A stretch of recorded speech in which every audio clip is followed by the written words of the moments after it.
y'all doing tonight? Hi. It is Thursday. It is Thursday. How are y'all doing tonight? Hello, Ruby. And Nintendo Vault. Nintendo has not streamed in like 3 years. Nintendo, I miss your streams. Get back on. I like Nintendo's stream. They were kind of just like simple. Just like pointing a camera at like an old ass CRT. They were fun. Nintendo's like a chill guy on stream.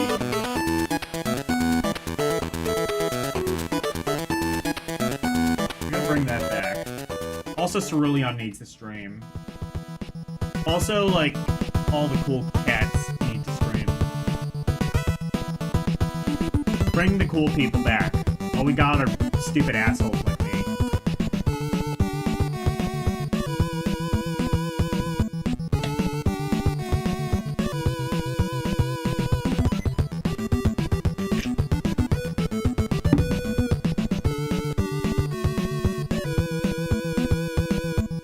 It's your birthday weekend? Hang the fuck on.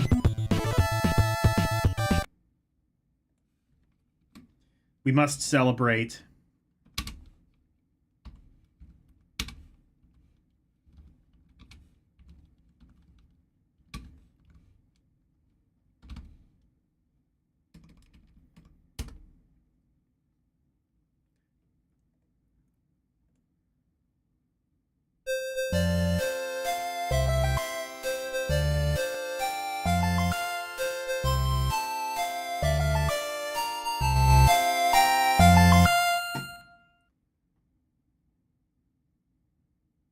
I was kind of hoping that would be a bit longer. Oh well.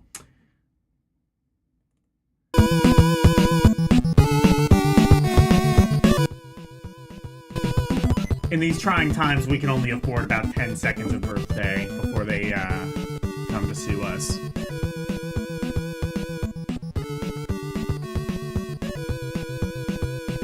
Hopefully no trolls, you're an enemy of the state.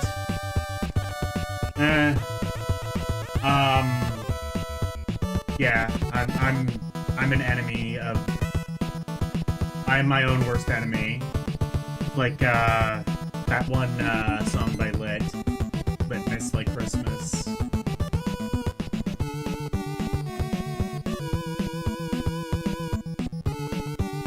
It's actually your birthday.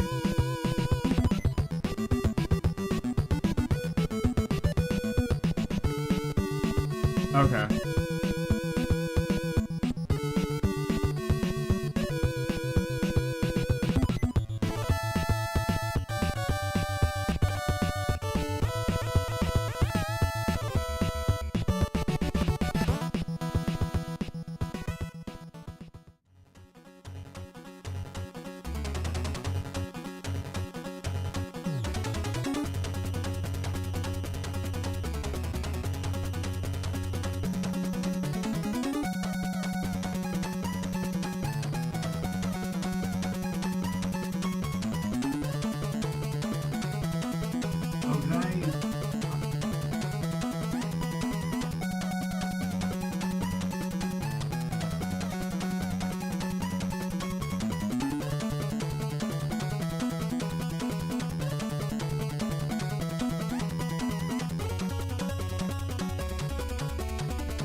Yeah, I fixed it. Alright.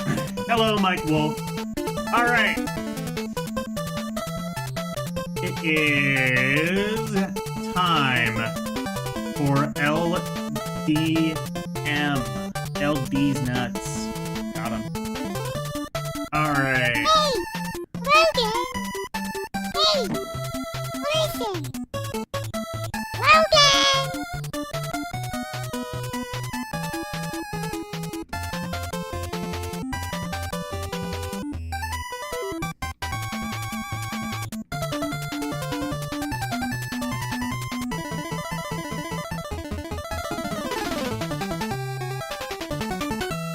Alright, so when we last left off, we saw a couple reviews. We saw some for NES, Master System, even Atari 7800 for the people in 1989 who didn't realize the 7800 investing in that was a giant mistake. So, ooh, Holy Diver. Holy Diver's good music. By the way, I did not get a new microphone, as you can probably hear. I mean, I did order it, and it should be here as early as tomorrow, I believe, is what they're saying. But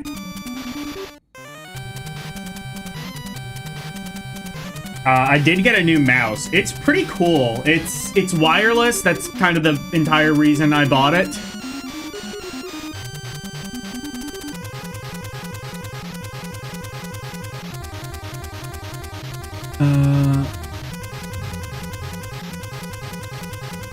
You knew not one person with a 7800. They existed, apparently. Someone owns them. I think Jeremiah might have had a 7800.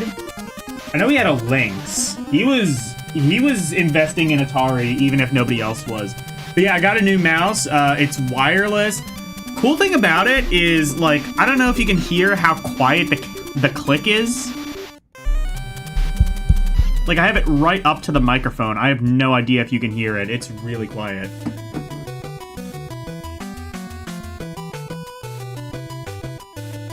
Kind of impressive, don't you think? Oh yeah, I'm flexing over my $13 mouse that I bought on Prime Day.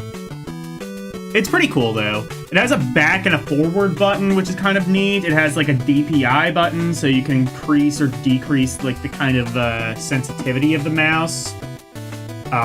It glides pretty nicely. It's really nice, but mainly the reason I bought it is so that I could have a wireless mouse, free up a spot on the back of my PC, and not have to deal with a wire. And also, it was cheap. It was $13, so I regret nothing.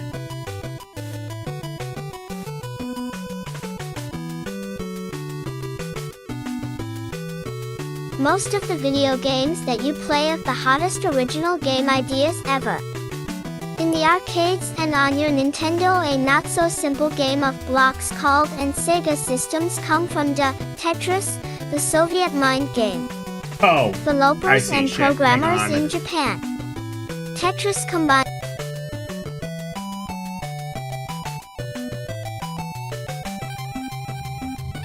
I didn't see those were, I accidentally highlighted two columns. Underscore, most of the video games that you play in the arcades and on your sound, Nintendo by the way? and Is it? Sega Oh, actually, it might be come too from loud. I might need developers to and turn this programmers down a in bit. Japan. Computer games, on the other hand, are usually developed by the legions of software houses in the United States and Europe.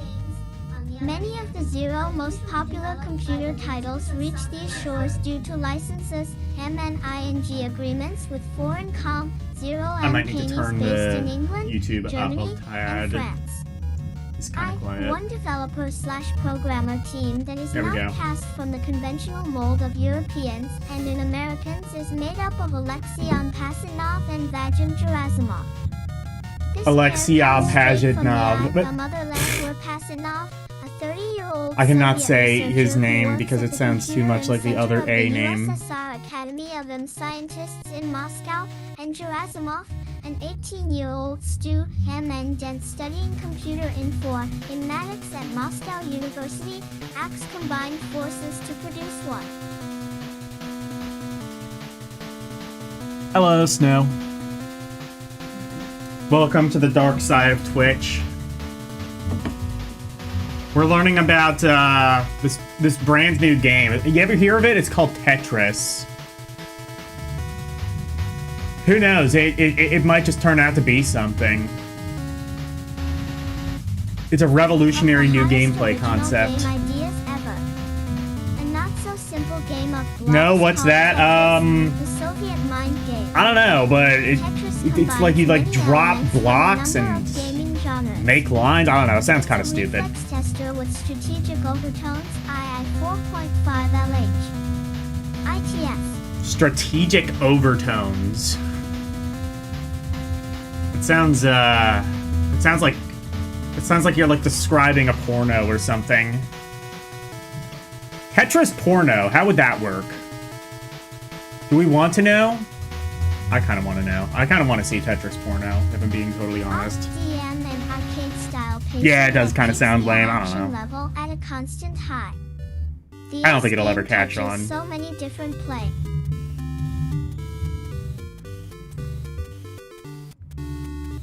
Tetris? What a shitload of fuck!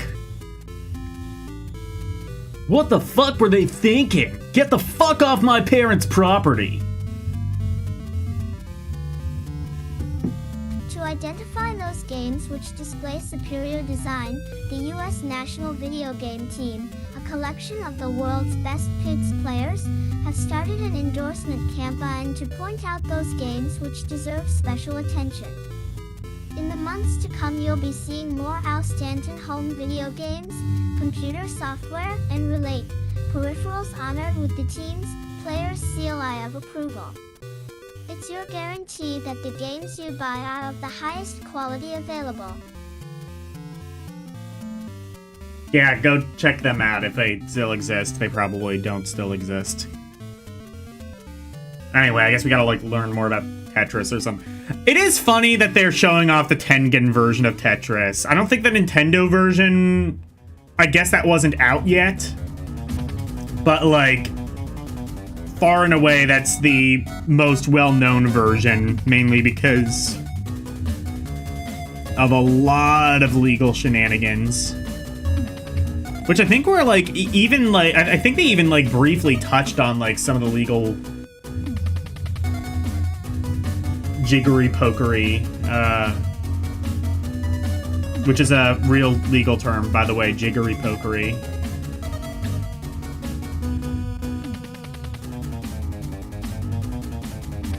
Seems that it has had little difficulty succeeding as a computer import and will soon make its long-announced AR rival to the Nintendo Entertainment G system. Stream obscure NES games? Will do. I mean, we could stream this game, Tetris. That's an obscure NES game I don't think anyone's ever heard of. Giant Atari games. Be examining the phenomenon ICBL, some call it a cult following, but UJ, whatever the driving force is behind the IC popularity of Tetris, it is definitely known. You've heard I'm good at Tetris? I'm not that good at Tetris. LCX is definitely way better at Tetris, and even she's like, you know, above average. And the TH animation of each of the pieces like, is BR limited to 4 different positions. No, Lou, it's not the graphics and not the animation that make Tetris so addicting, Lil, and it's not the series of Russian tunes that add atmosphere. Ghislaine Maxwell? I didn't know Robert Maxwell was Ghislaine Maxwell's father. Yeah. Like father, like daughter, I guess. Tetris is a 1D game that highlights the importance of BL good play before graphic masterpieces. W. Jiggery-pokery, the act of using a frog to manipulate a jury. Yeah, that's exactly what that is. No, it's basically just like an archaic legal term for just nonsense, essentially. I think it's maybe only, basically, from what I understand, it's only ever been used publicly once within the past 100 years, and it was like one time by like Justice Scalia.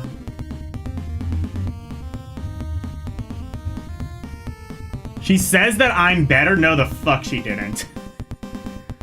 Alright. Do I gotta play Tetris, I guess?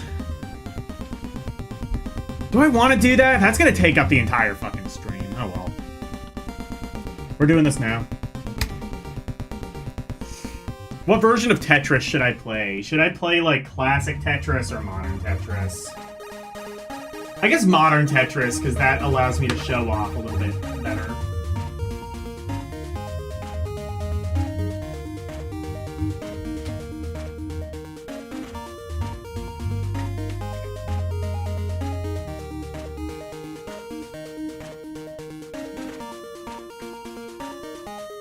She said during a live stream of Ronnie that I were just casually playing pro-level Tetris.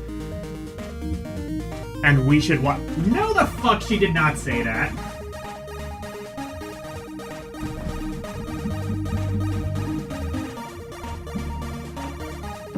If she did say that, she's wrong.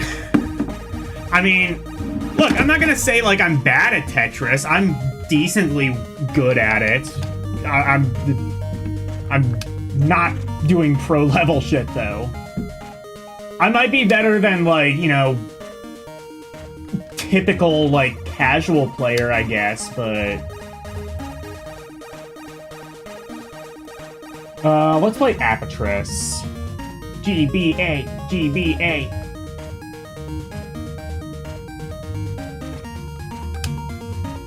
You can't see the ROM list yet.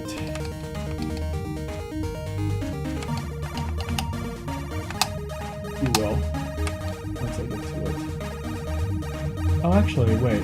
Oh, yeah, that's right. RetroArch, this. That's right, it, like, separates the... There we go.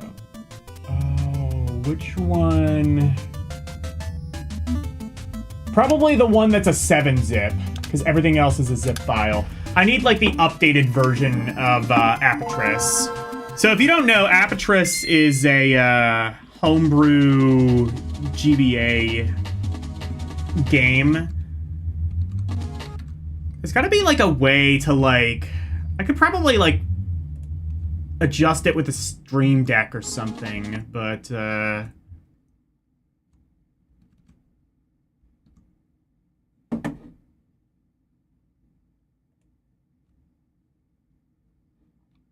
Okay. Oh, okay. Perfect. It's already highlighted. I didn't even need to do that. She did say, alright. Go. That is not my gameplay. Oh, God.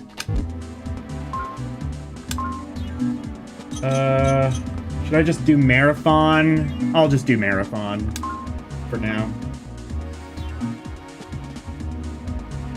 Normal... wait. Normal?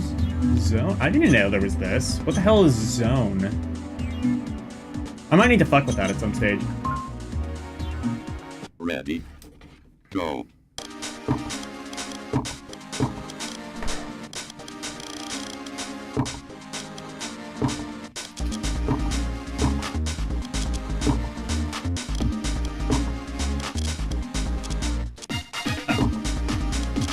Okay, so, okay. I did have the controls mapped properly. I didn't know.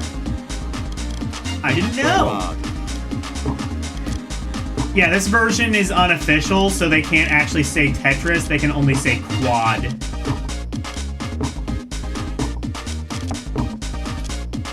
Also, this version has jams, be forewarned.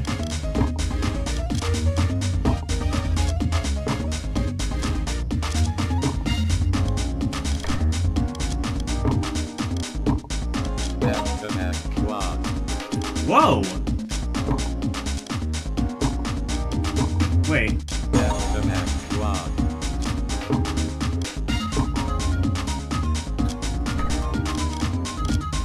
I didn't know it did that. It, like... I've only ever, like, played versus with this. I didn't know... So, like, I've never really, like, had the opportunity to get, like, multiple Tetrises in a row very easily.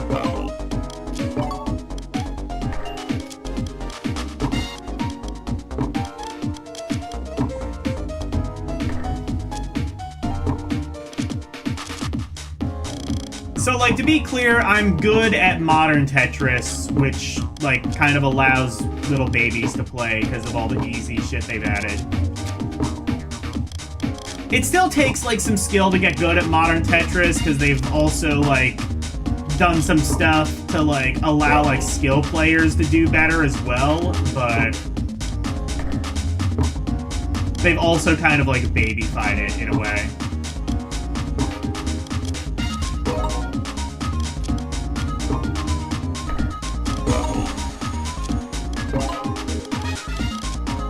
Oh, I see. So it's like, I see. So it's just like upping the, that's what that sound is. Wow.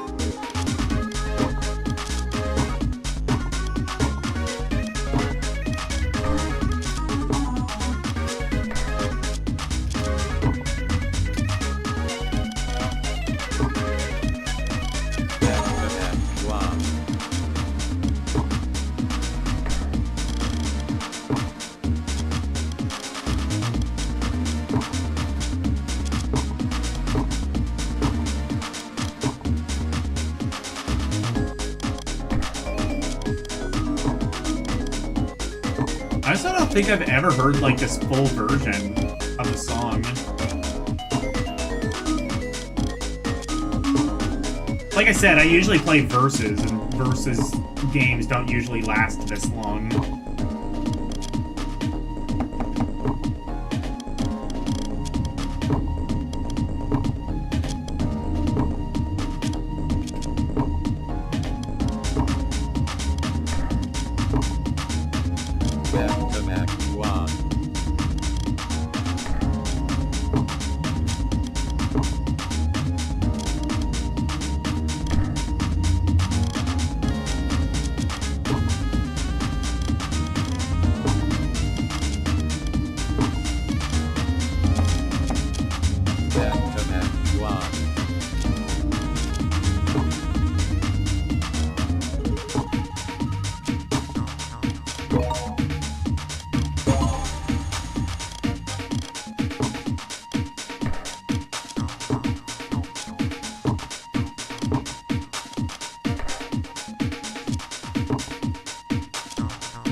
I never knew Robert Maxwell was related to Ghislaine Maxwell. I mean, just...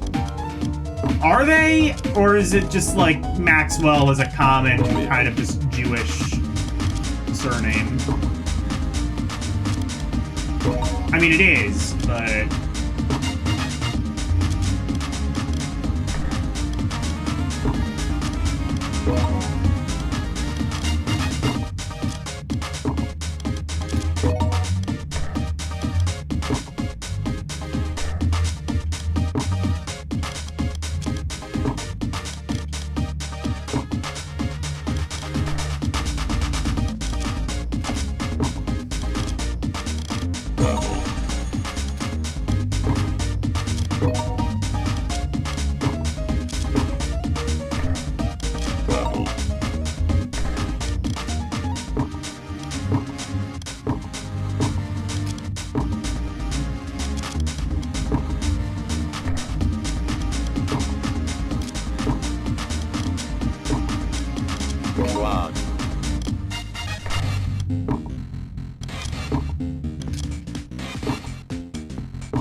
That was probably not a smart move to do that there. That was definitely not a smart move.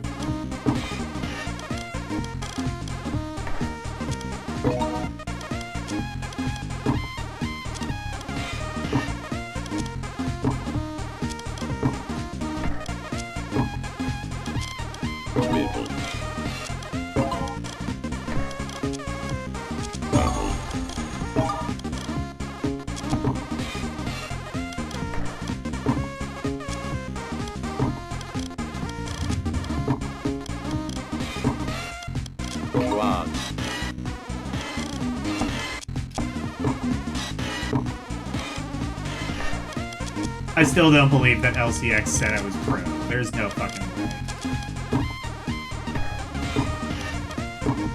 Maybe, like, I accidentally did something that is, like, a pro strat or something, but I'm not pro. She said that, she's lying through her fucking lolly-ass teeth. Like, I'm not, like, again, like, I'm not saying I'm bad, I'm just not pro. Wow.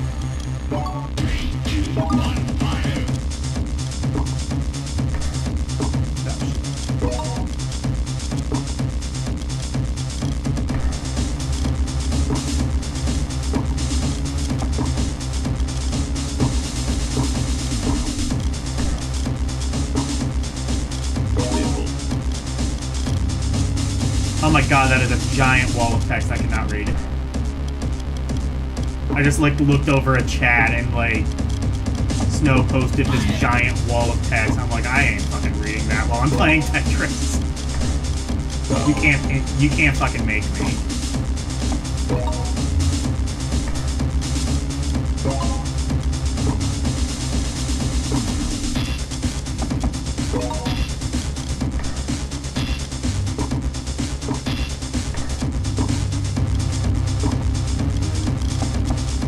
Yeah, it was too fast. Help! Help!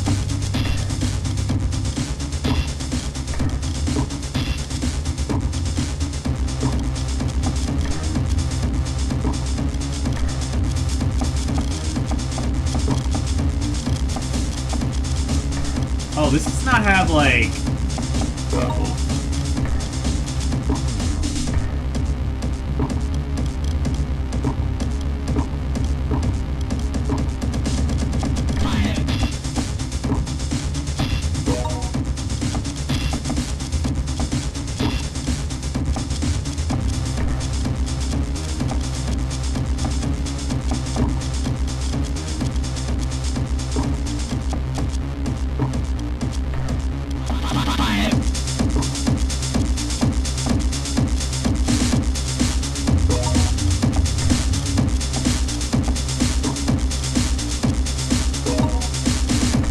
Use the fuck out of, like, infinite rotate.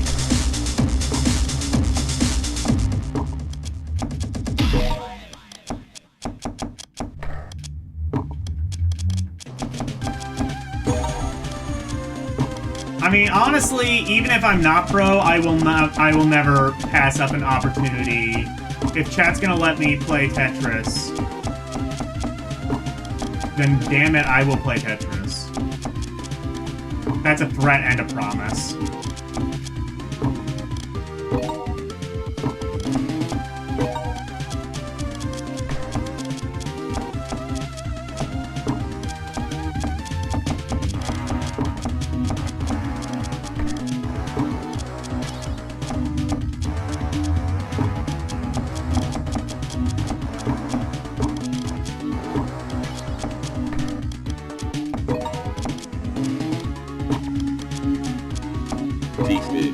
Oh shit, T-spin!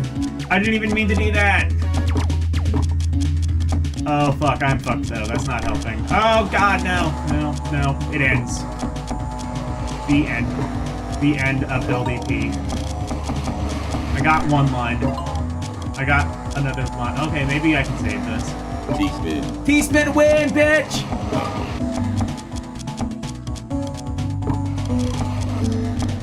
Run is saved temporarily.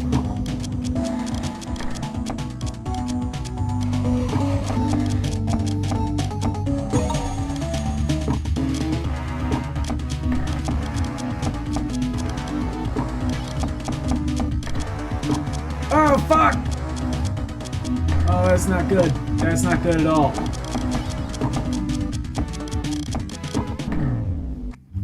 Bye. All right. Ghislaine Maxwell's father, Robert Maxwell, was primarily a British media tycoon. Yeah, I know who Robert Maxwell is. He was very infamous. And actually kind of interesting, too, because, like, it's kind of interesting, like, the parallels kind of between, like, Robert Maxwell and Epstein. kind of sort of both dying under mysterious sort of circumstances. There's a lot of kind of similar conspiracy theories. In the same way there's like conspiracy theories about Epstein's death, there's conspiracy theories about Robert Maxwell's death. Anyway, that's Tetris.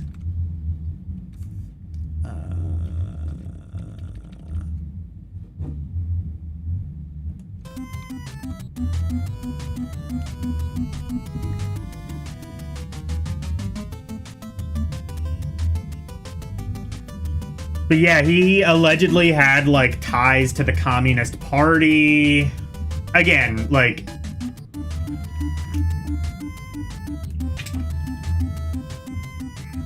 he may have attempted... There's, like, people who argue he may have had, like, direct ties with Gorbachev and, like, brokered a deal personally with the Russian government in an attempt to have, like, exclusivity to Tetris, which I guess ultimately didn't work because, well, Pajitnov ultimately got the rights to Tetris and kind of just licensed it out to whoever.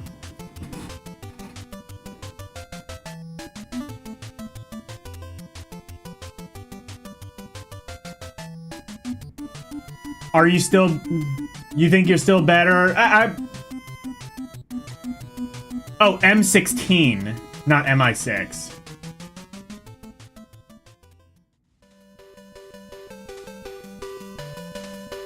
He would have used Tetris as a mind control set. Yeah, I don't... You maybe could. I don't know.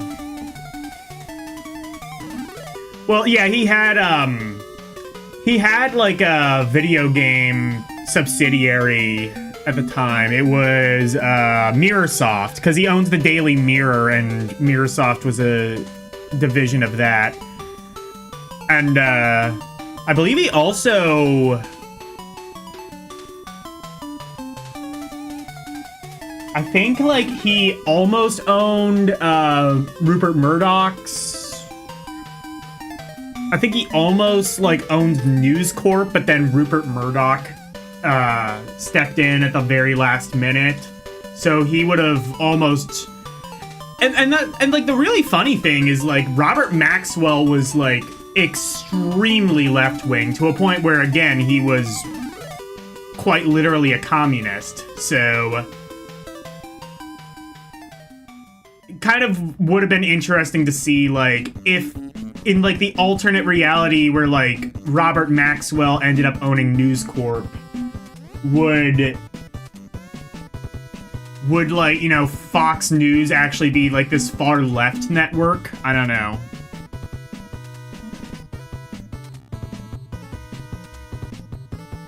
We would have to, like, deal with, like, the threat of, like, you know, literal communism being, like, perpetrated through the airwaves. From computers to the arcades, three very different views of the same game. A. Original IBM version from Spectrum Holobyte. B. That's true, yeah. Nintendo even George Bush C. apparently had a Game Boy and he played outstanding Tetris. Coin-op. Themes that it has had little difficulty succeeding as a computer import and Classic liberalism. Well, like I said though, like, he literally had ties to the Soviet government, so... Tetris will also do what only a handful of games have ever done. Complete the gaming circle and appear as I don't know if he a himself was arcade communist, but he was definitely a game communist and party sympathizer. games. Examining the phenomenon, some call it a cult following, but whatever. Then again, though, he had force ties behind the popularity specifically to of Tetris, Gorbachev, it is too, though, definitely which... not a boring I mean, game. Gorbachev was, like, the driving force to making Russia far less communist. You never control more than one piece of the Tetris Like, really puzzle at opening once. up their The economy. animation of each of the pieces is limited to 4 different positions. No, it's not the graphics and not the animation that make Tetris so addicting. Hello, It's not the series of Christopher. Russian tunes that add atmosphere to the title. It's the totally consuming and absolutely absorbing gameplay. Tetris is one game that highlights the importance of good play before graphic masterpieces. You're trying to tell me Tetris is not a graphical masterpiece? How dare you, EGM. Go to your room and think about what you've done. I don't know. This Tetris game seems kind of lame. I don't think anybody's ever gonna play it. AERSN taking a look at the game Tetris is surprisingly easy to play. The goal is simple. Fit the 5 game pieces together as they fall from the top of the screen to the bottom. If an entire horizontal line is filled, that row of blocks is eliminated and any other blocks that are built up descend 1 level. The challenge is to keep the blocks from stacking and progressing up the screen. Once the bricks have no room to fall, the game Russia's is market over. doesn't really have video game The systems game really right heats now. up by Well, yeah, they throwing don't in really abundance of anymore. A risk lot of incentives that range from higher a lot of like rewards from Western moving the blocks and down the a screen lot of into like a final outsider position companies have faster like to kind of heavier bricks recently that pulled out of increase in speed with Russia. each level completed. They say it was to protest the Blocks Ukraine together war. may I sound think it like was the more easiest so video that the game you've Ukraine ever war heard just of. simultaneously The happened to truth is, coincide however, with the that even economic though collapse you of the only have Russian 5 government, different and shapes to move in a they maximum wanted to of 4 pull different out so that they positions, could save keeping these whatever blocks from assets they quickly had. forming a huge I think that's wall probably and ending more the likely game what is a happened, feedback. but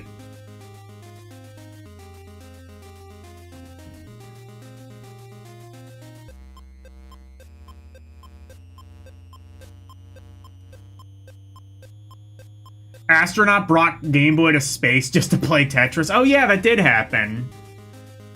I love the one image of like a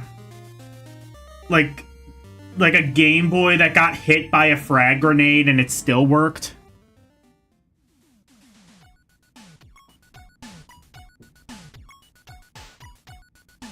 Like, the Game Boy is kind of just like the Nokia 3310 of game consoles. Like, you can't kill it. You just can't.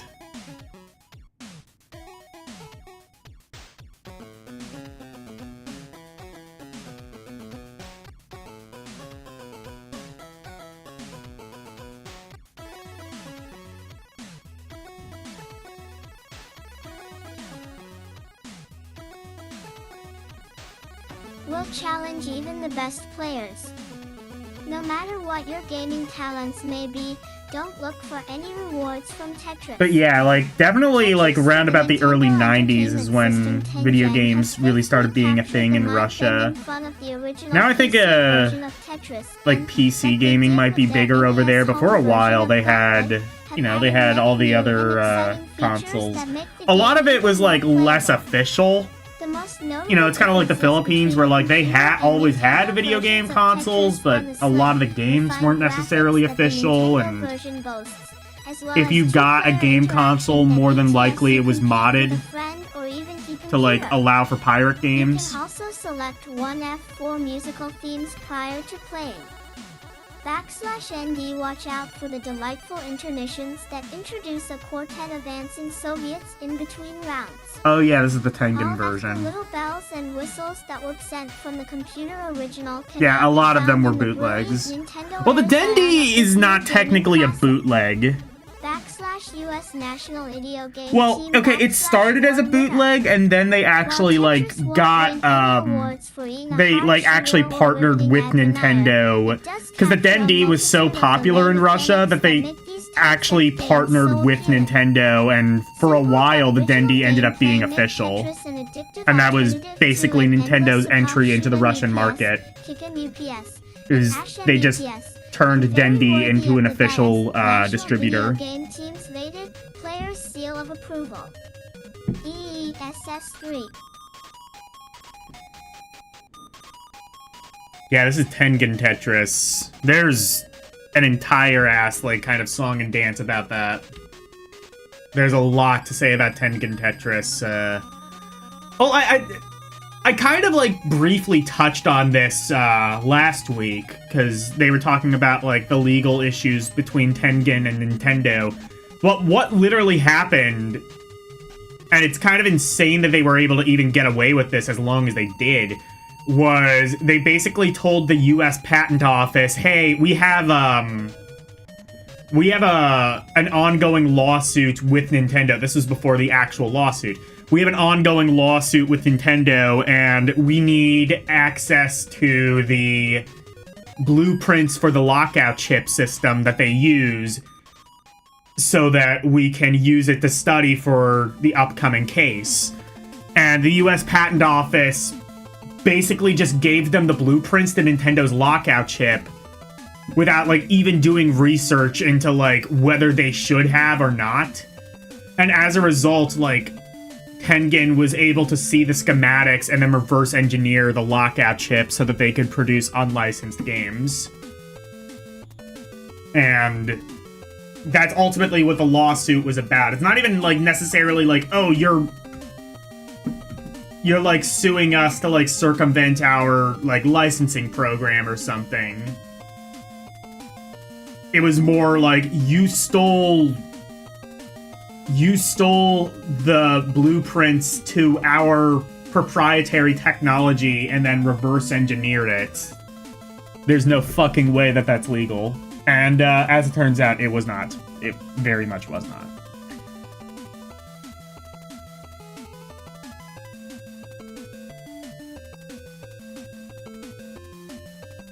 You hate bootlegs, and it's just embarrassing that your friends overseas actually play a legit video game system. I mean, I don't know. Some of the bootlegs can be kind of funny. Like, obviously, there's Granddad. There's my favorite. I love showing this image. So it's DuckTales, and like the actual game is just, you know, DuckTales. Maybe it's like modified very slightly, but the actual game doesn't matter. DuckTales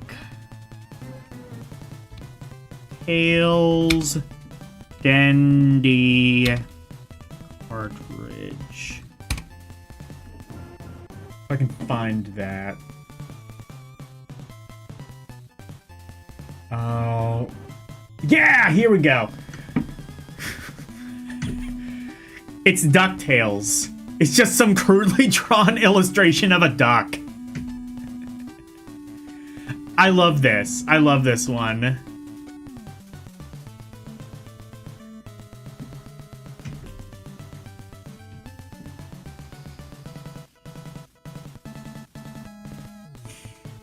But yeah, that's my favorite bootleg.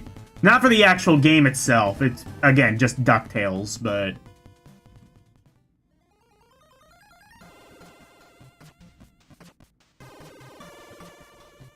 yeah, just, like, crudely drawn, like, felt pen illustration of a duck.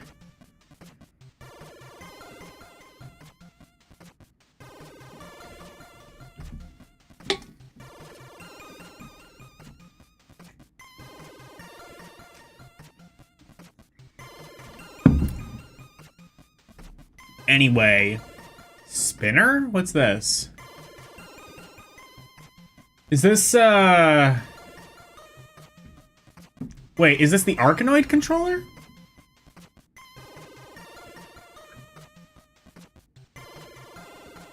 Now, what the hell is this?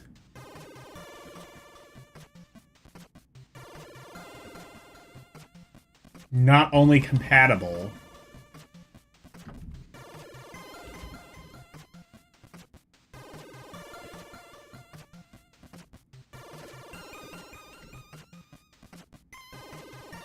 Dino?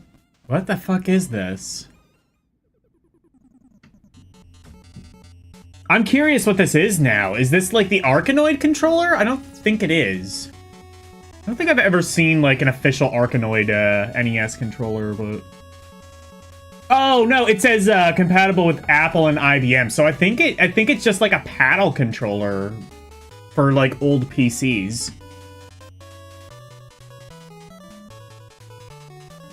Hello, Nicholas. It's been a while since I've seen you. Yeah, they're funny, but they also reek of low quality because the devs who made bootleg only think or quick shitload of fucks and kids are... yeah, true. There's also, of course, Granddad! Etc. Flintstones? I guess that's what that is. Just like a paddle controller for Apple. We haven't really seen much of the PC side. There were magazines that focused on that a little bit more, like, around this time, but I guess, like, the major game magazines didn't really focus on, like, PC games much around this time yet.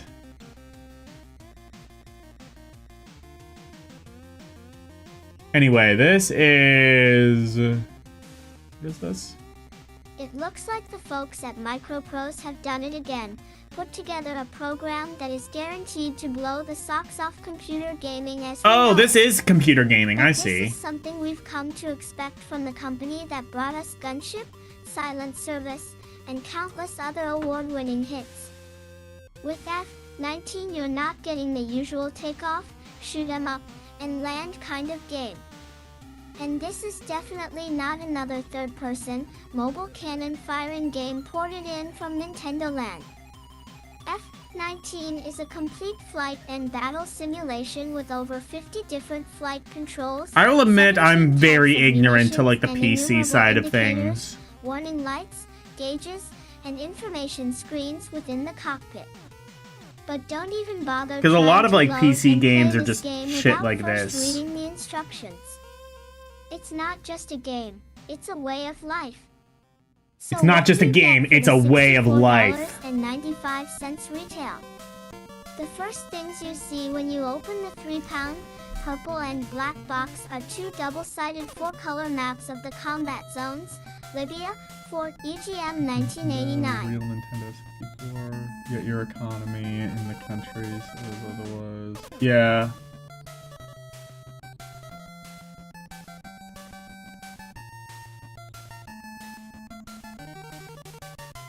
Do I prefer classic Mega Man or Mega Man X? I'm not really a massive Mega Man fan, like, in general. I guess, though, like, Mega Man 2 is probably my favorite Mega Man game, so I guess classic Mega Man. I do gotta play some Battle Network at some point. I played a little bit of that on Alphacade, and that seems like it might be kind of interesting.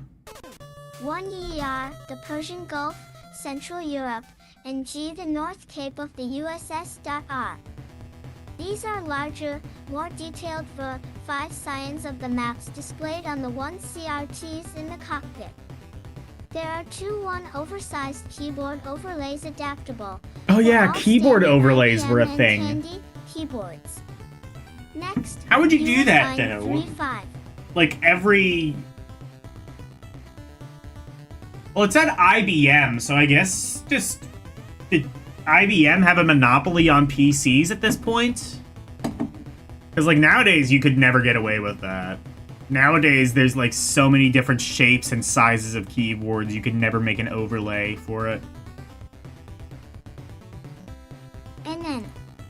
ID Tandy 1000, but to get full enjoyment from the game, an at or faster system is needed. The key disk copy privacy tie-in method allows the program to run VO from a hard drive, which means you can boot up and get through the interactive LY user screens in about 1 Living in minute. Southeast Asia in as general. opposed So to do you about live in 3 America minutes now? for. Or where do you live, if you don't mind me asking?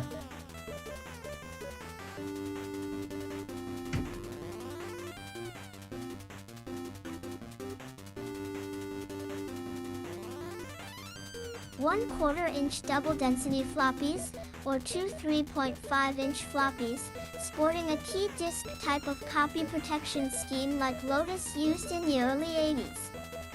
Finally, you'll come to the manual, and believe me, this is no pamphlet. Oh, you're still living in Southeast Asia, It's a okay. slick primer on how to fly the F-19 with sections on I mean, armaments, LCX lives in the bombing, Philippines. dogfighting, Boiling Blood absolutely used to live in the everything you need. Philippines. I don't think he Not does only anymore is the now. information and instruction indispensable, I have no but idea the how answers I've to gained this such a aircraft massive identification Southeast quiz Asian and one audience, but I'm not aspect 13 of complaining. The copy protection are found in the 3 manual.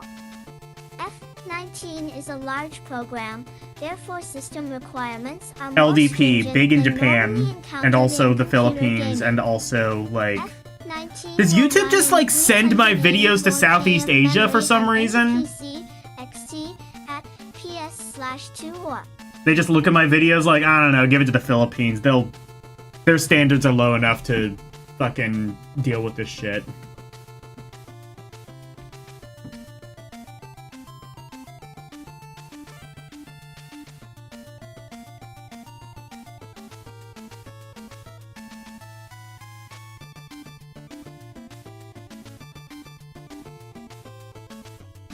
As far as they're concerned, I'm basically Markiplier.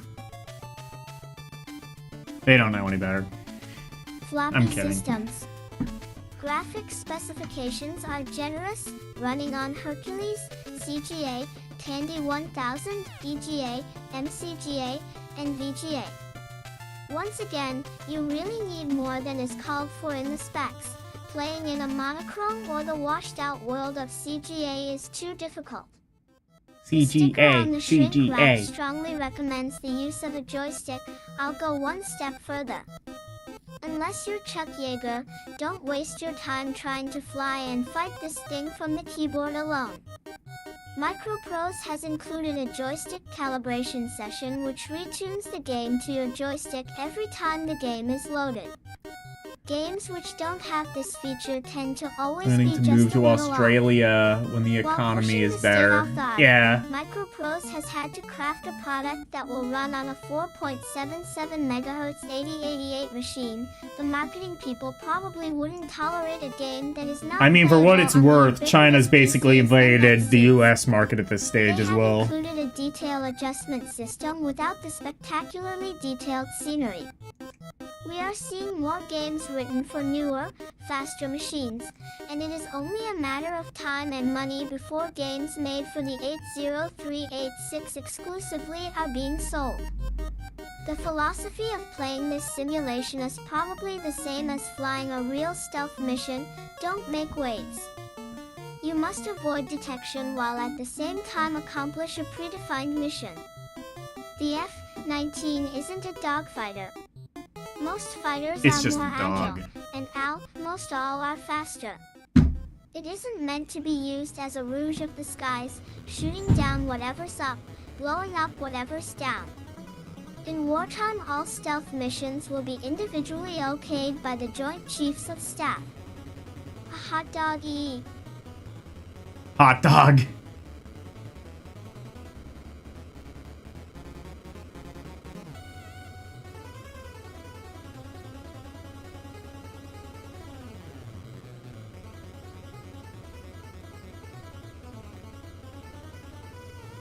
Playing Top Gun would most likely muck it up. Hey, You've Top got Gun to music get in, is DVA, playing. job, and get out if you're hoping to live you to fight another day. But therein lies in the problem. Or when you load F-19 you are tested on your knowledge of aircraft recognition. PP then you are given a mission you can accept or custom design one yourself. SS change the theater of operations, the UR level of conflict, Cold War up to full-scale conventional battle, the type of mission, air-to-air, ground strike, and the training, the skill of the opposing force and the difficulty of landing. It's then armed to your specifications and you are cleared for takeoff. EF-19 doesn't demand the precision one. Takeoffs and landings of Microsoft's Flight Simulator, but it's a lot more exciting. Previous Flight Simulator XS variants will eliminate a lengthy, not to mention explosive, training period. You can pick up the rudiments of its ILS. Oh, so it might actually be like a system little bit easier to about 10 figure to out 15 than like. takeoff and There landing were each so cycles. many flight sims The on game has an PC easy around landing this key time. That's feature kind of which like adds a margin lot error. of what Making PC was touchdown less just like exacting. weird, overly For obtuse finding the sims. course from points A to B, That's kind of while the like INS what was big on the inertial PC for the navigation first like system decade is. or so of its existence. Well, including Flight Sim, like Microsoft Flight Sim.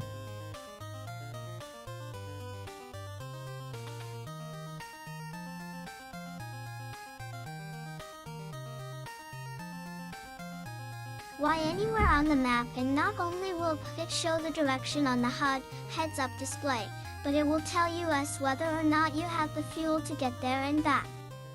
The manual devotes about 30 pages to an in-depth study of battle tactics. Space doesn't permit one proper coverage here, the classic but a video thorough game Gun.Smoke, study by not the to be player confused is with a must. Gunsmoke, no relation, don't Free sue. gameplay and variety of missions aren't the only unique attributes F-19 possesses. In addition to the standard chase plane and side views, it also features tactical view and inverse tactical view. Tactical is a view from outside the aircraft which automatically rotates the scene, keeping your F-19 in the foreground and a designated target in the distance. This is very helpful during hard-turning close-in dogfighting. Inverse tactical is exactly the opposite of tactical. It keeps the designated target in the fore and your plane in the background.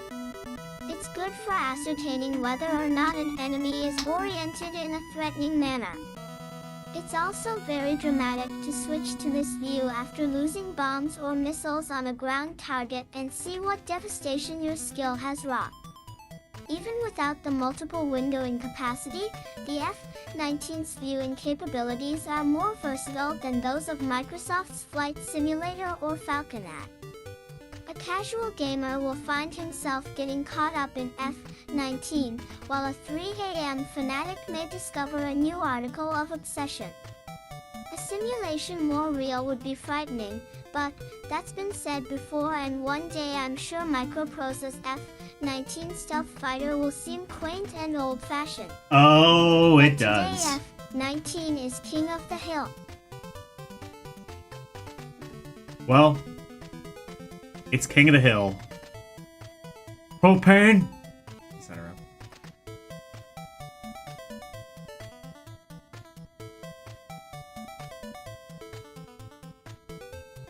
F-19 is absolutely outstanding. It's a solid flight simulator, an exhilarating combat experience, and is packed with more bells and whistles than almost anything currently on the market. As a fan of Gunship, another Microprose favorite, I admire what the company has done with F-19. This game is sensational from takeoff to landing. David Harris.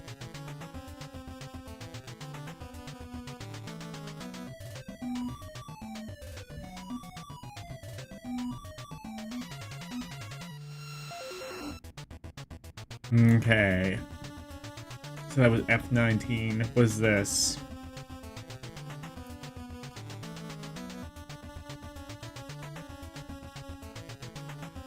Zach McCracken. The LucasArts game on or Lucasfilm game rather, I guess, on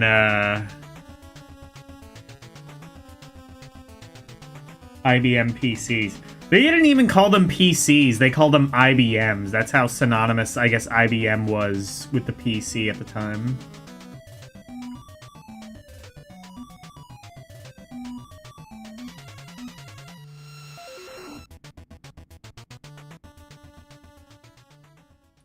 In this quest of good versus evil, you control Zach McCracken, self-professed sleazy tabloid writer, who is one charged with saving the world from terminal stupidity.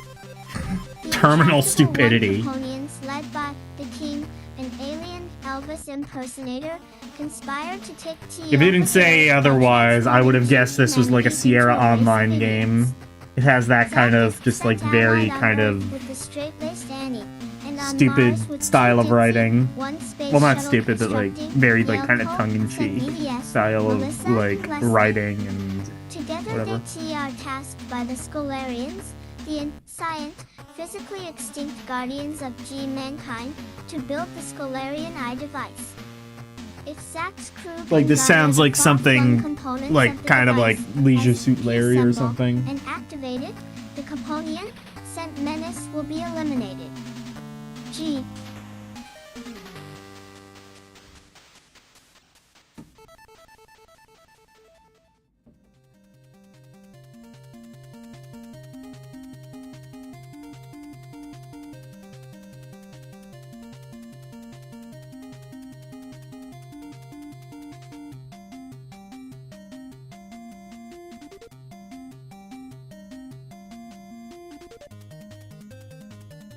Scene Hall. While the game's plot revolves around global domination, there is most no violence allowed, the except Coyote's the killing of a two-headed squirrel.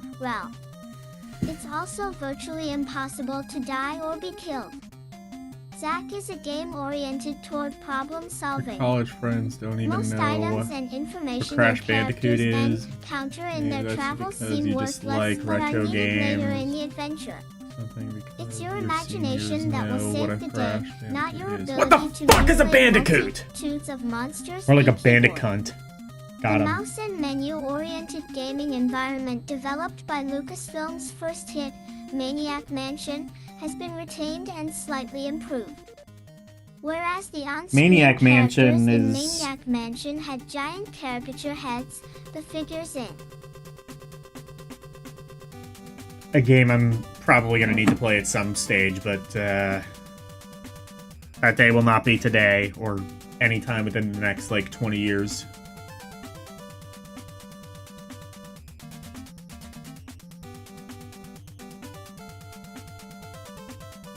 Zack are more normally proportioned. The sentence line at the bottom of the screen precludes the need to remember a rigid command syntax used in other adventure games. Just use the mouse, or joystick, to move the cursor to an object on the screen or a noun or verb phrase. In Australia? then No, click Bandicoot and is a merge real in the animal. sentence line. Your fingers never have to touch the keyboard. Zack requires 256K RAM on a PC. 256K RAM. Oh no, that's just too PS/2 or taxing. compatible.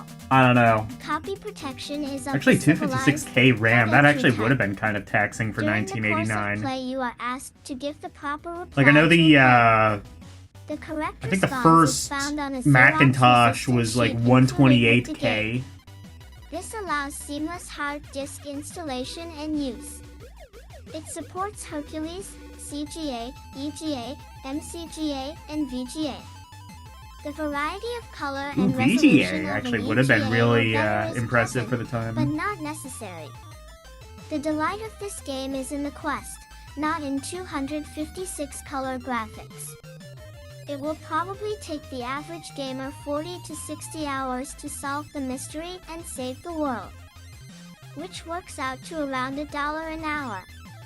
Not bad for high adventure. Is this the game that first invented the term cutscenes? What? Zach McCracken. Interesting. I never knew that. Definitely wouldn't have... I don't think it would have been the first game with cutscenes, but I guess it would have been the first game to actually, like, actively call them that. So, this is both a game of intuitive Oh, leaps Maniac and Mansion, grinding okay. logic, but mostly it's a puzzle. Did written Maniac and Mansion have designed with cutscenes? I don't really confidence remember. firmly in I guess it check. would have. I guess it did. You move Zack through the adventure. Oh, I committing guess I see. numerous Yeah, nonviolent yeah, because criminal like the acts, characters are arson, talking. I guess petty that would be larceny, considered a cutscene. lottery, Fair enough. fraud, and more. It's very to primitive accumulate the cutscene, I requisite suppose, money by to finish today's the game. standards, but it would have been pretty Zack revolutionary for the provides time. many hours of challenge and for enjoyment, but what it really excels at is the ego boost it gives when you turn off your computer and say to yourself, Although, like, to be I fair, got like, I think clever most one. text adventures David Harris, EGM 1989.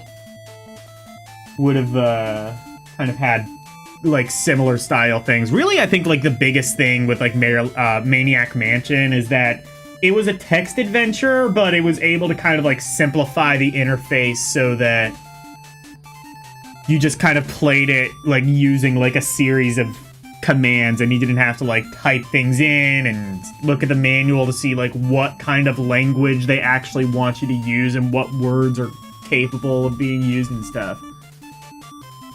Oh, it cuts the gameplay so you can watch this. Oh, it does. Okay. So it does have like actual cutscenes. All right, fair enough. Well, this seems like, I guess, a very similar game, Zach McCracken. And it's also by Lucasfilm Games or LucasArts or whatever.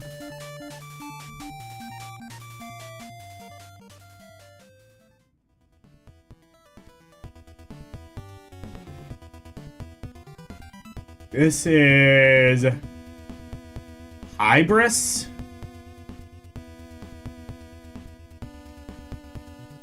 By Discovery Software on Amiga. Oh, God. Yeah, let's see an American-made Amiga game.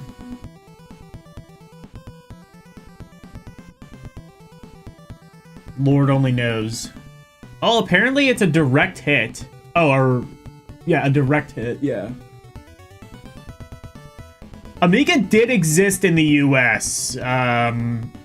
It's...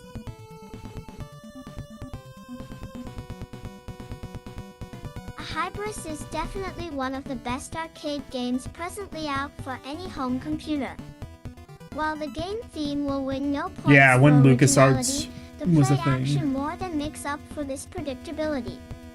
It seems that the Earth colony on the planet Jurica was recently overrun by some strange alien force. While the creatures are unknown to the galaxy, they're definitely here with hostile intentions. You are commissioned as the only star pilot with the ability to save the colony and escape the endless waves of alien terror. The game features a wide variety of enemies that fall into 3 basic groups. Some are mobile ground installations that periodically fire at your ship. Others are land rovers that fire special-seeking missiles. The third kind of opponent flies in various patterns around the screen attempting to either ram or shoot your ship. Oh god, it's an At Amiga the middle shmup. and end of each wave, you must successfully Those were typically fend pretty off a jank. special boss enemy that fires a multitude of bullets and smaller ships in an attempt to neutralize you. As can be expected,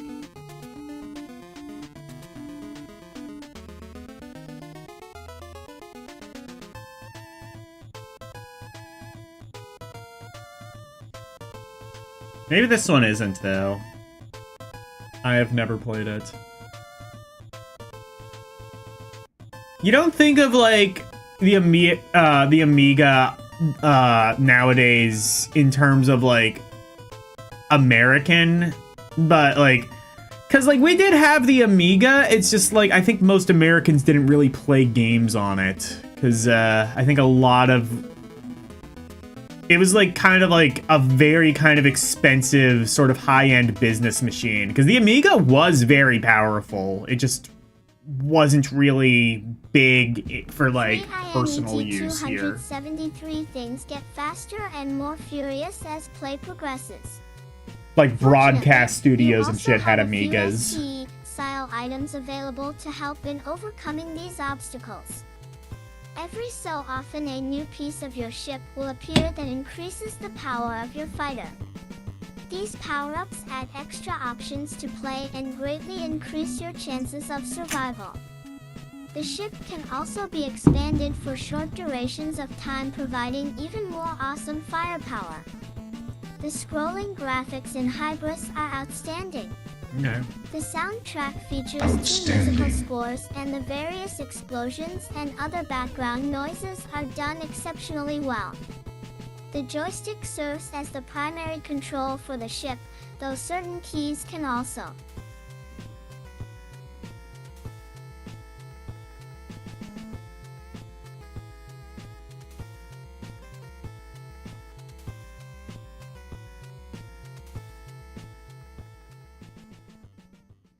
I was joking. I was joking.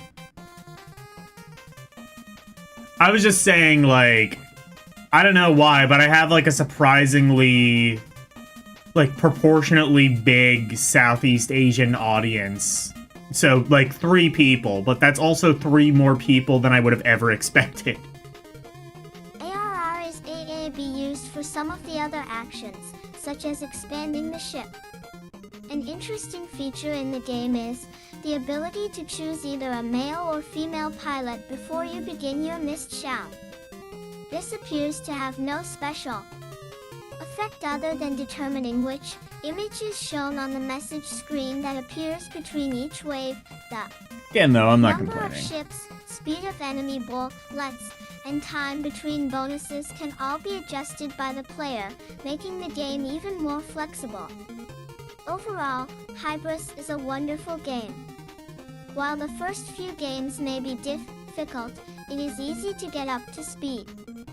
Discovery Software has managed to find the balance between challenge and playability to produce a truly outstanding ING product.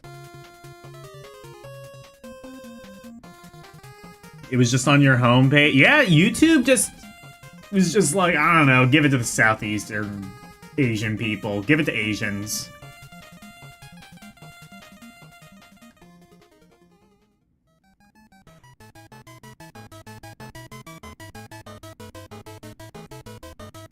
They'll love it. We couldn't possibly sell somebody this shitty in America. Give it to the Asians. Fabulous game. I highly recommend it to any arcade fan. After the typical troubles that plagued my initial attempts at these types of games, I was able to consistently do well enough to make progress, though not so well as to lose interest. Might have to play this sometime. Probably not now, because getting Amiga shit set up to play one more game before writing this is a little review. bit of a pain in the ass sometimes. It definitely ranks on the top of my arcade game list. Bradley Andrews.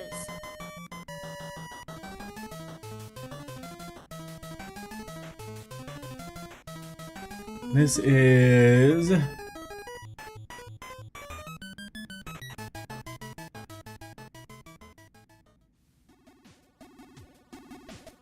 Oh, a C64 game. Double Dragon for C64. Was the C64 version of Double Dragon any good? I don't know if I've ever played that. Let's do it now!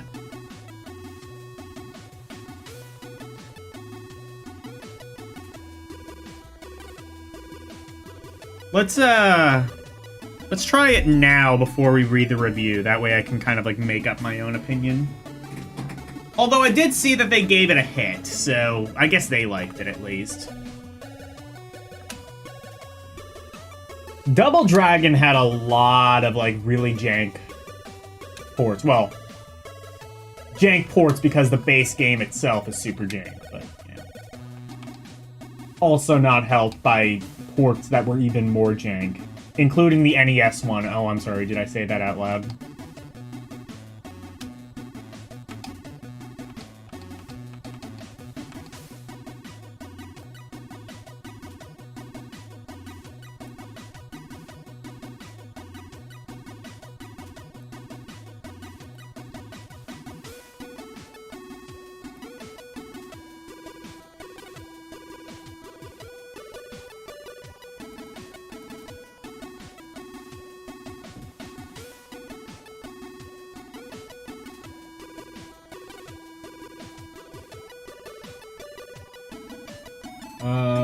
Oh god, Double Dragon. Oh no, they didn't have... No, they did have Double Dragon 3. Oh no. Alright, well let's pray this one works. This is the only version of Double Dragon we have.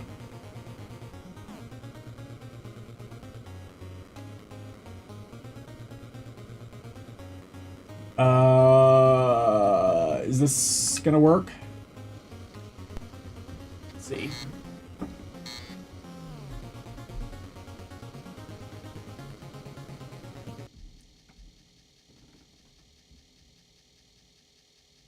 Okay.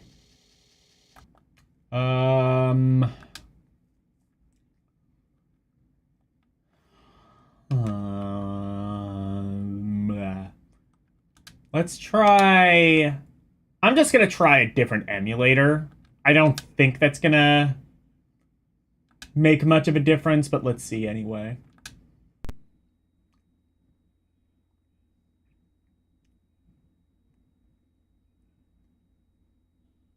It does not.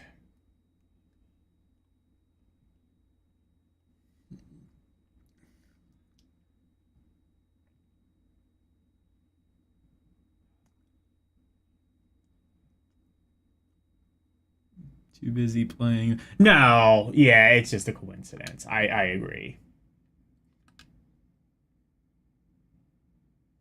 I just think it's funny that, like,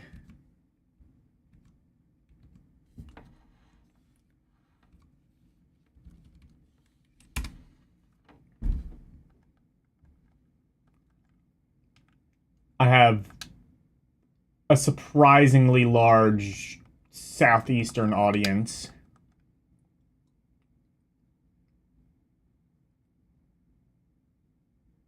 Oh yeah, Vice I think is actually the one I typically use.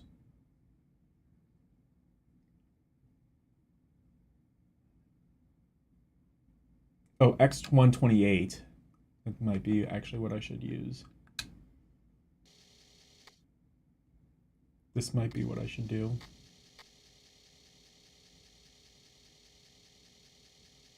Let's see.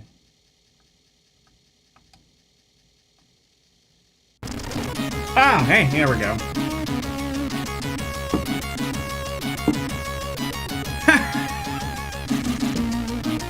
Wait, what does that Cracktro say?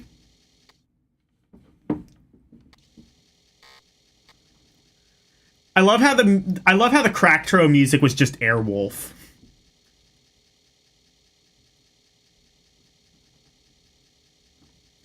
Cracktros can be funny. Too loud? Sorry.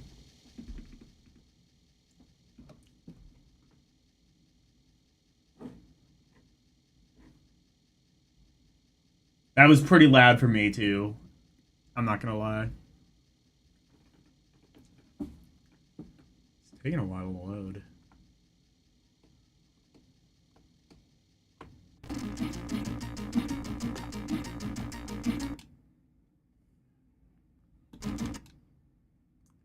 What is this?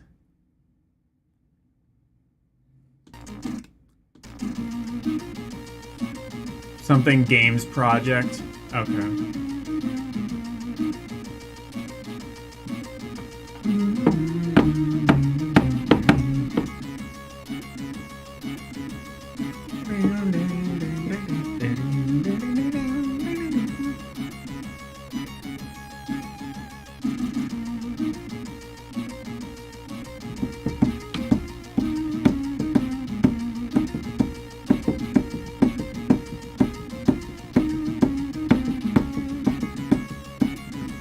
Yeah, Airwolf has good music. Alright.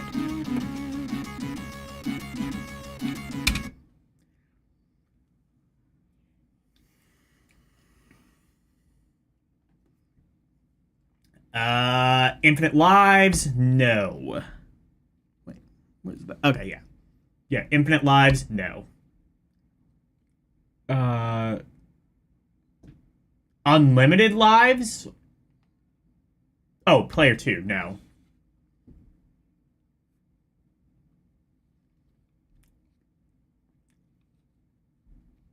Pressing C. Okay. Oh, okay.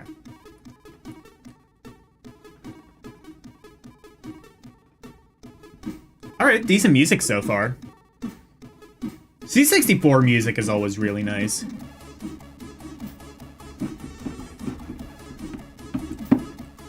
C64 technically had less sound channels than the NES, but you could do a lot more with them. So as a result, like, games just often had better music than really anything that was contemporary.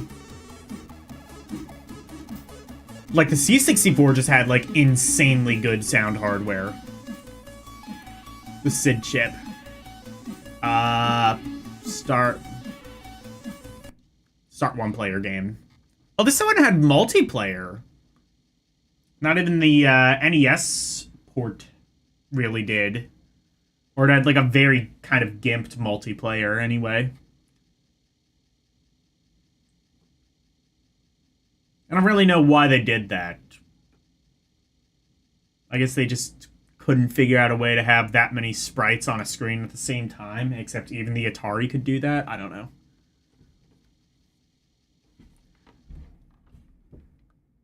Okay, no in-game music. That was pretty common for C64, I suppose. How... Okay, you can jump. It's up and the fire button.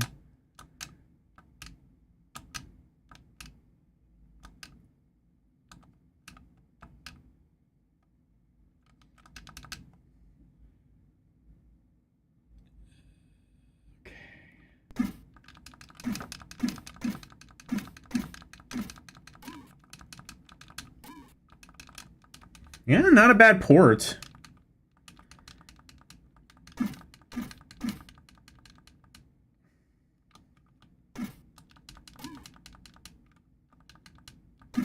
I don't think there's, like, an option to kick or anything like that.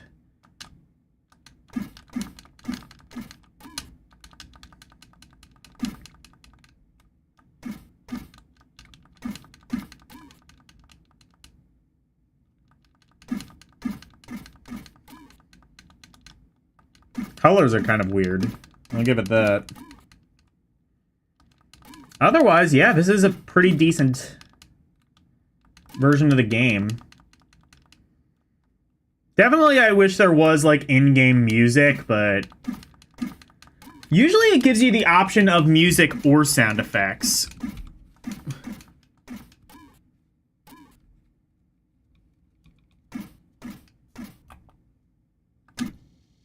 I'm gonna see one last thing, if there's, like, an option for...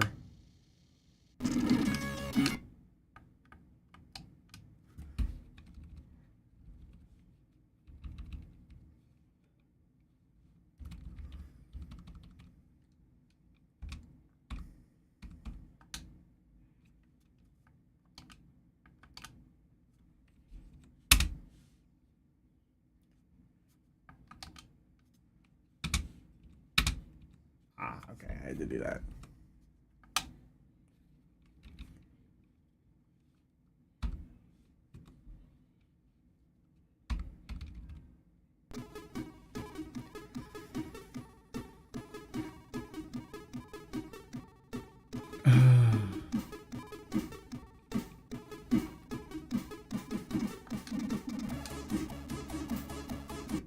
Okay, yeah, there is no way to do... Just my keyboard. No, there is sound. You should be able to... You should be able to hear, like, sound for, like, the punching. At least.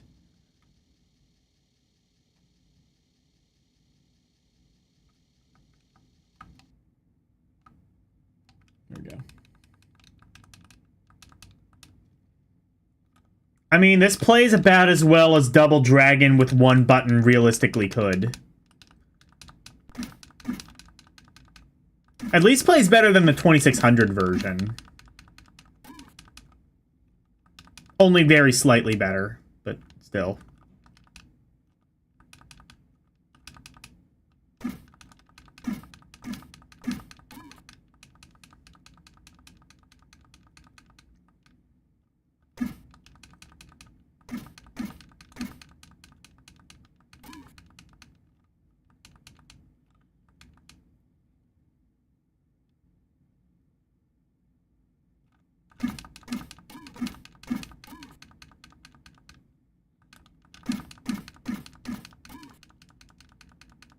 I'm getting my ass kicked, of course.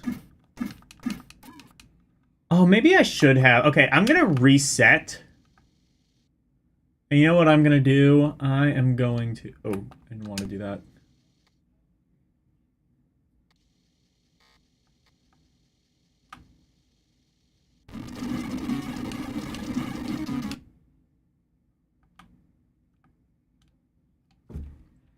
Let's actually press yes to all of these.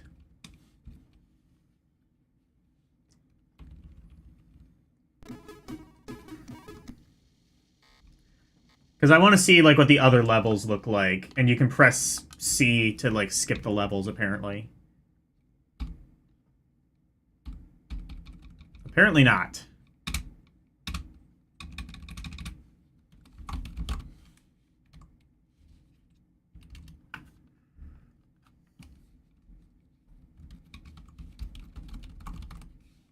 Oh, press... I wonder if that means, like... Does it mean, like, the Commodore button? Whoa! I don't know, but I found out how to get music.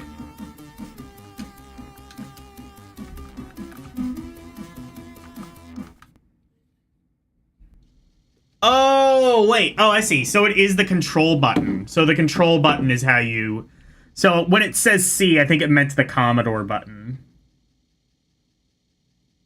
Is this better or worse than the 7800 version? I honestly do not know.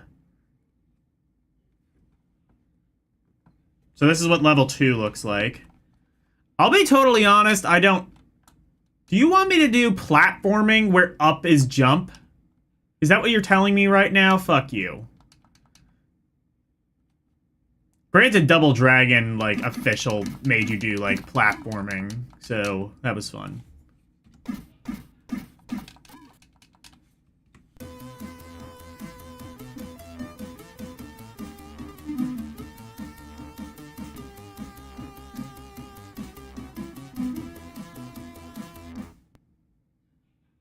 Let's see.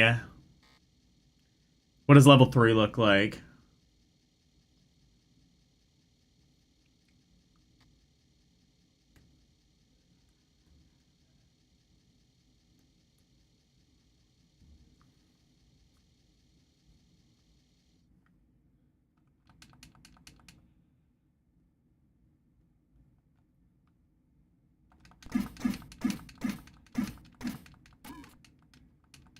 They forgot to make this game possible.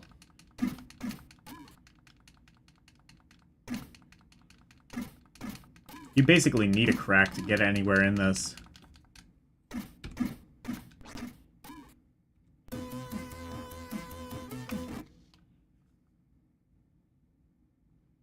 Yeah, game looks pretty good, I'll give it that.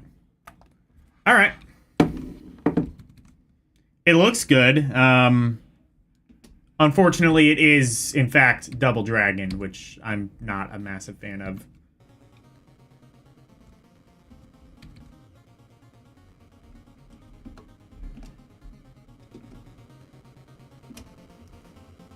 Let's see what they thought of it. It is a good port, though, of a kind of jank arcade game.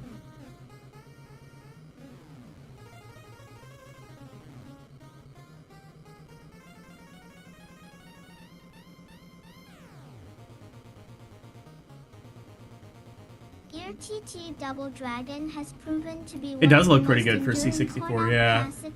I mean, obviously, well, okay, Sid Chip didn't guarantee that the games would sound good, but just a lot of them did.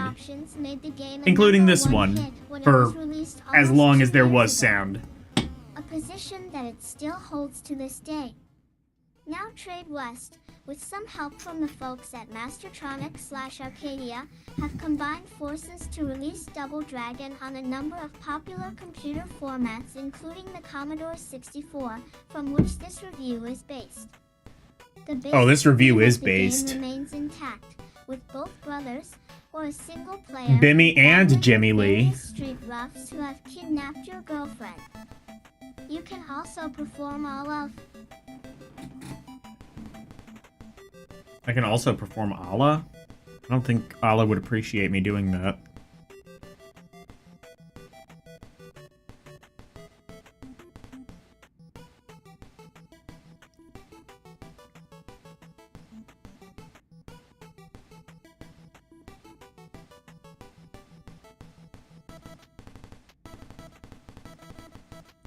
The fighting maneuvers that were found in the coin-op version, including punches, kicks, headbutts, and flying jumps. All of the bad guys from the arcade and Nintendo version have also made the transition to computer, with Whipton. So I guess there is a way to do like kicks and flying kicks and punches and stuff. These bullies don't go down easy. I worked out how to jump, but I didn't know how to do like any of the other stuff. I guess you just have to like fuck around with the joystick and you can just do some stuff.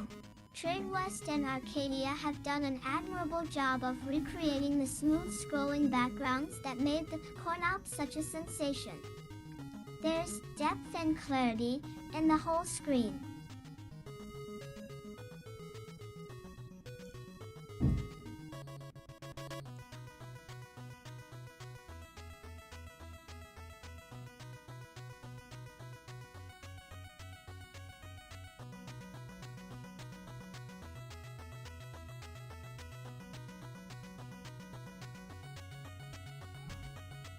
Moves with terrific fluidity. The whole Hello, package LCX. looks great. The game, unfortunately, is not without some flaws. One of the game's most noticeable shortcomings is the complete lack of background music or sound effects. While there are some nice punching, kicking, and moaning sounds, you'll never hear any of them unless you're making contact with one of the thugs. Certain effects, Moaning like sounds. cracking whips, only come off with marginal success. Another rough edge that Double Dragon suffers from is a play mechanic that is too regimented. While the arcade had bad guys constantly attacking from every direction, the C64 version has only pairs of attackers. Yeah, that's true. You only saw like one or two enemies on And screen. fight and move and fight and move. While the tone of the one-on-one action is preserved, much of the continuity is lost. Even though Double Dragon for the C64 does have some problems, the super graphics and basic gameplay of its namesake have been retained for the You're most pretty good at part. fake video games? Nice Yeah. first effort from Were you trying to... Sherlock Okay, Holmes' long LCX, Snow was saying that you were telling people that I'm pro at Tetris. Fucking don't lie to people like that. What the hell's wrong with you? I'm not pro at Tetris.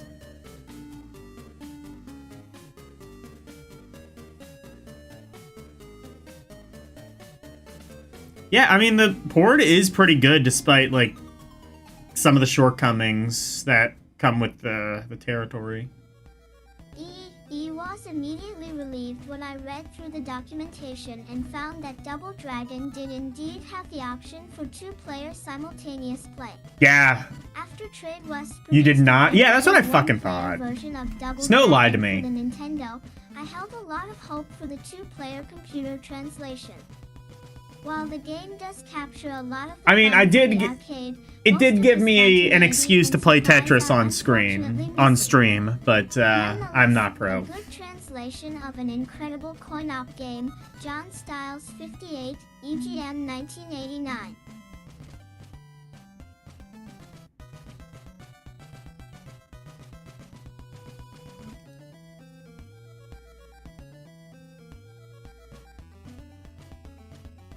I want to play like a pro. Hell yeah, let's do that. We're gonna play like a pro after we read whatever the fuck this is. Actually, what is... Is this just like advertising copy for EGM, presumably? Ads definitely aren't as bad in this issue as they would eventually become, where literally Each every other issue page of is an ad. Electronic Gaming Monthly is loaded with behind-the-scenes info, previews of unreleased games, and card reviews that you can trust.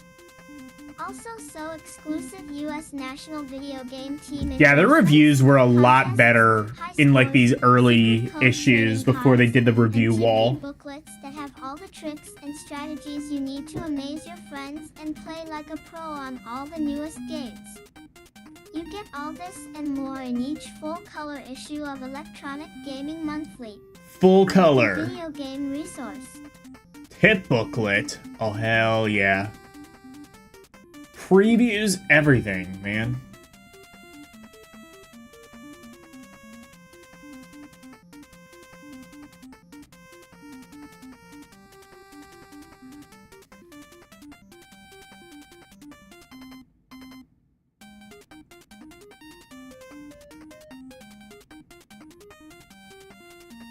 I just realized, does this say...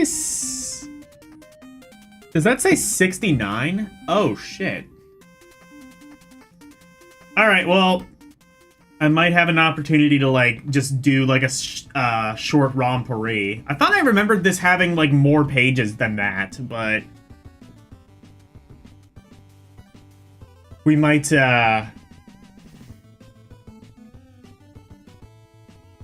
We might have to, like, fill some time after these, next couple of reviews. Or is that 89? I think it says 69.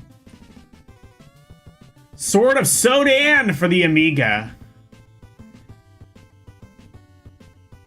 What did they think? They thought this game was a direct hit. Are you serious? I mean, it's definitely not as good as, or it's definitely not as bad as the Genesis version, but the Amiga version, honestly, isn't really that good. It's got some decent looking graphics, though, I would say. Just proves that PC gamers didn't have standards back then. Many years ago, your blissful youth was shattered when an evil wizard slew your father and took over his kingdom. After many years of training, you are ready to return and release the kingdom from its oppressors. In Sword of Sodan, you must guide your alter ego through the many medieval perils to avenge your father's murder. Shortly before the king was slain, both his son and daughter were secretly removed and taken to a faraway land, where they have been trained in the art of swordsmanship by a master of the craft. Now one of them, armed only with the powerful Sword of Sodan, must proceed to the castle to confront the evil wizard face to face. Your quest begins at the city wall. Actually, if you want to see like a really jank kind of like side scroller, I should show you the Genesis version of Sword of Sodan.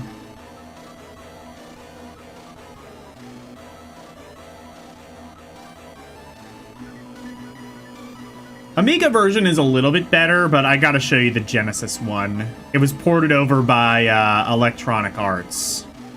And this is when they had really kind of shaky track record, especially on console. Nest egg to pretend day I graveyard until you finally make it to you, the castle.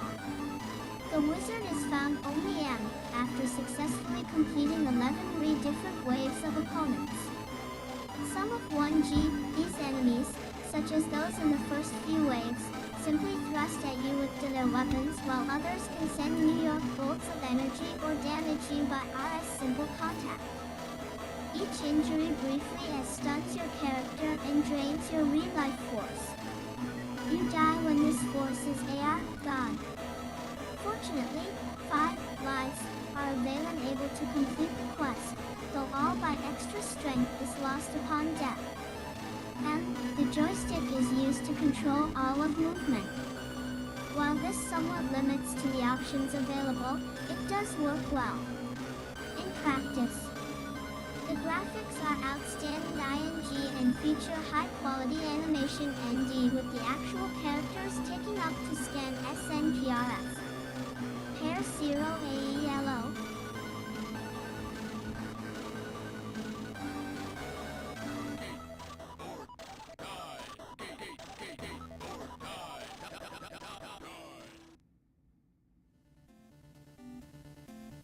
A third of the screen, Skate not the puny or characters die. that typically populate this type of game.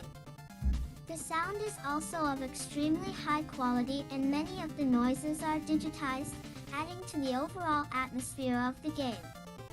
The game comes on 3 separate discs and all 3 Who needs have elitist required arbitrary gameplay. standards? A replay mode is available for those with I mean, extra memory that allows the player to view his last attempt. If you're not an at a elitist, though, who's gonna take you sort of like a seriously? VCR inside the computer. You need While to, the like, initial constantly movement and combat gatekeep takes a bit of people effort to learn, if you ever want to be the player taken can seriously quickly in come any up to community. speed and do fairly well with the game That's what in I've a learned. short That's a period valuable of time. lesson I'm taking to my But grave. it will still take many hours of play to learn how to fight each opponent and finally defeat the Y-Wizard. And superb graphics and sound complement proven. That's true. Sword of Sodan had Safety really good game that will graphics for provide an Amiga abundance of game. One enjoyment. Hi.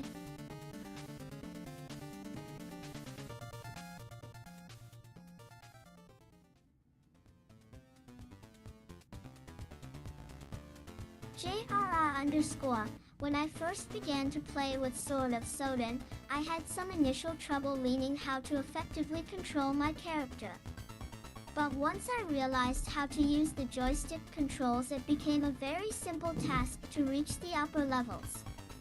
The graphics truly amazed me, fitting the bill for hack-and-slash gaming enthusiasts everywhere. Bradley Andrews 60, EGM 1989. Alright, y'all want to see some shit? You all want to see a right shitload of fuck? LCX, I didn't even catch this, but LCX was playing Action 52 the other day. I only just now, like, saw the stream because we were chatting about it in my Discord. Guys, if you want to see some fun gameplay, hijinks and such, go to my Discord. But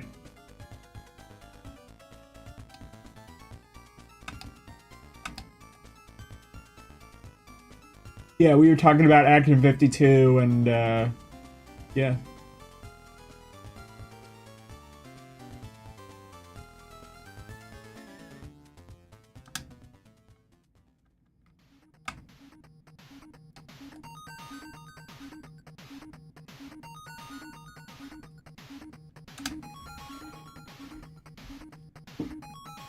Anyway, y'all want to see some shit? I guess not, because it's not loading.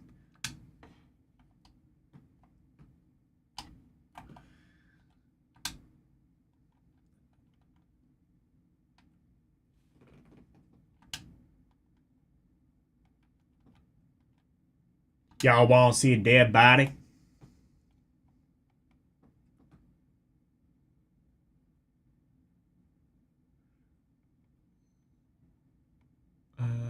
Where is it? Pico Drive. Let's try that. There we go. This is genuinely one of the worst games of all time. I think it may actually be EGM's lowest rated Genesis game.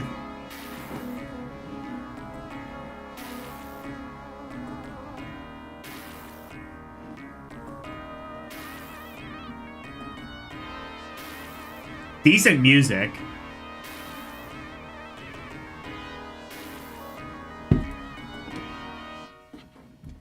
It's kind of funny how, like, the Amiga version got a direct hit, and like I said, Sword of Sodan, I believe, might be EGM's lowest rated game.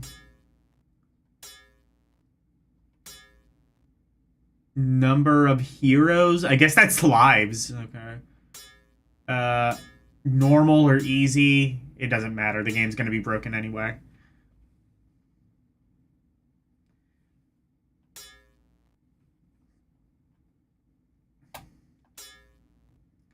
Alright, it's got cutscenes. Those are pretty cool. And then you have the game.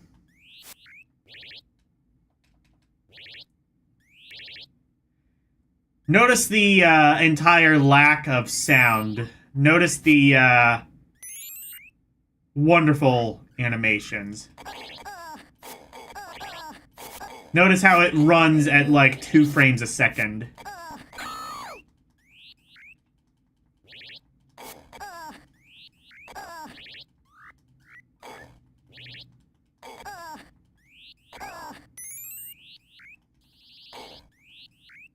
Notice how you get, like, cornered and, like, the hit detection is such that...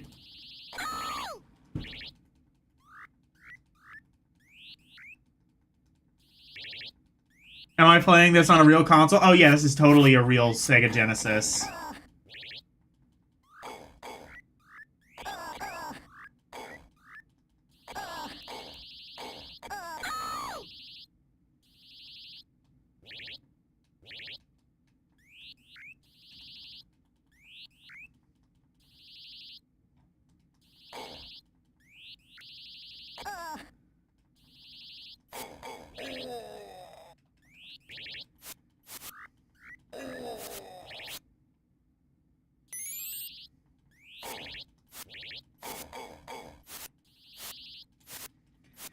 Alright, I'm gonna just keep mashing the punch button, and if you walk into my punch, that's your problem.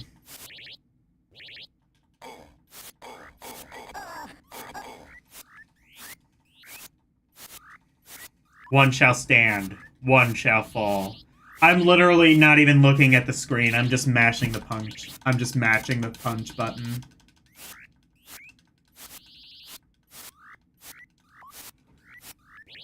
Screen crunch complaint? I mean, I don't know. It works. It works well enough, I guess, for a beat-em-up.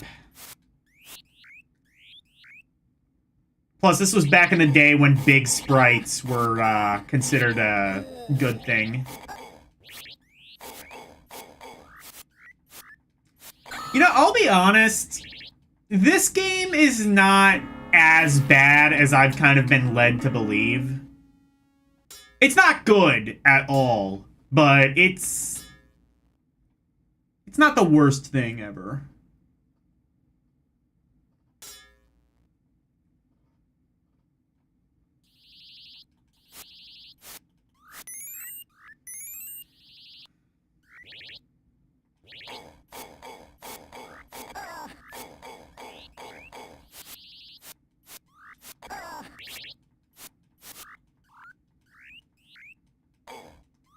You know, I may as well be playing this on real hardware. I think this game is, like, really cheap. It's structurally sound. It plays okay.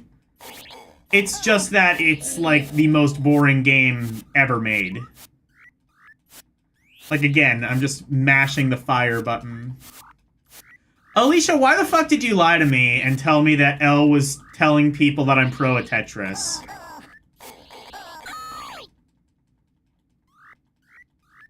I can't believe you would say such things. How dare you? I'm not pro.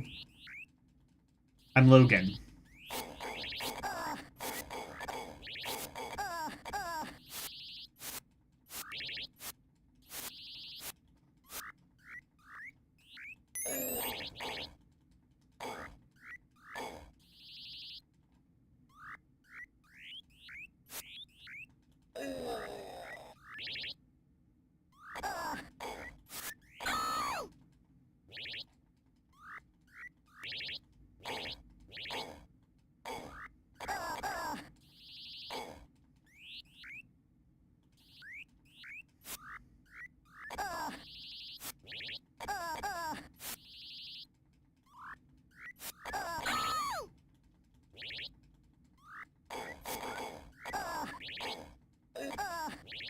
Alicia is better than me.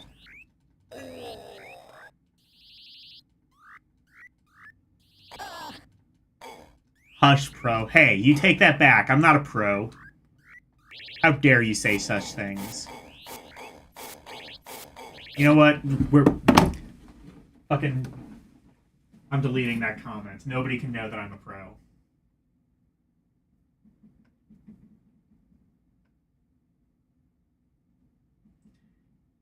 There, we're just gonna delete your lies.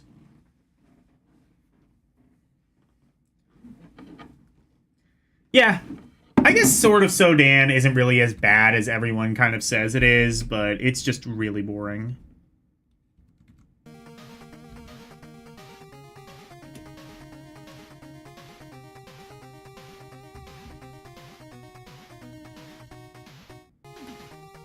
It's above average of the average retro guy. Yeah.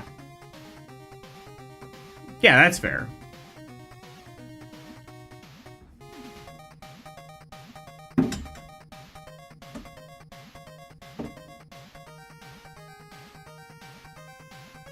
Anyway, why did they give it a direct hit? I mean, I probably know why. It's got really good graphics, but... EA, when I first began to play with Sword of Sodan, I had some initial trouble learning how to effectively control my character. But once I realized how to retrain use yourself the to play newer joystick Tetris controls, games. it became a very simple task to reach the upper levels. The graphics truly amazed me. Now you are ringing the smoking bell for hot. hackers/gaming enthusiasts everywhere. Bradley Andrews 50, EGM 1989. Steamy hot snow. Oh my, how lewd.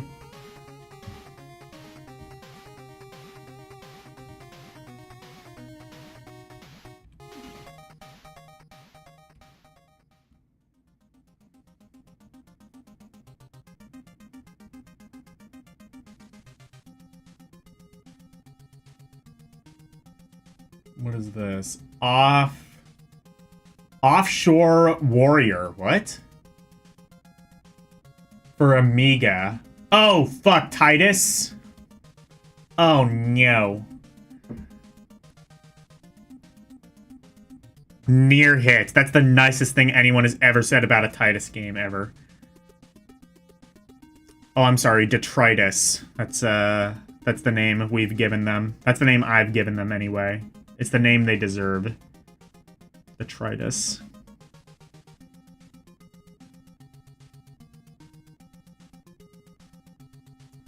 IRL, the year is 2049. Several years ago, the extraterrestrial pacifists took control of all facets of life. You only on play Earth. fake mobile games from They did away with China. violence and war, Yeah. as well as watered down or completely eliminated all sports involving action or aggression. Then the offshore warrior movement arose to fill this gap in. Yeah, you only play fulfillment. fake games like Mobile For Legends. large bodies of water were cordoned off and turned into gigantic racing courses. These included Lake Michigan, Lake Victoria, the Finland Gulf, and Lake Baikal. Finland! In addition, many rows of bleachers were erected along their shores to allow large numbers of people to have a first-hand taste of the sport. You have been approved to begin your offshore warrior training, and your first race is now at hand.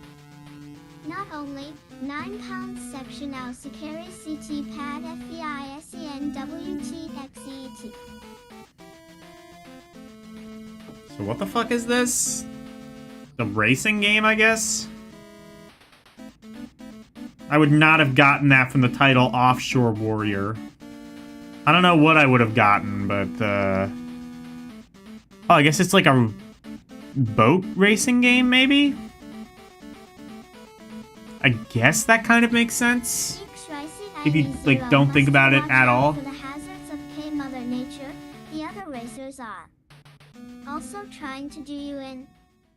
Fortunately, your own boat is also armed with several missiles which can be used to eliminate the opposition.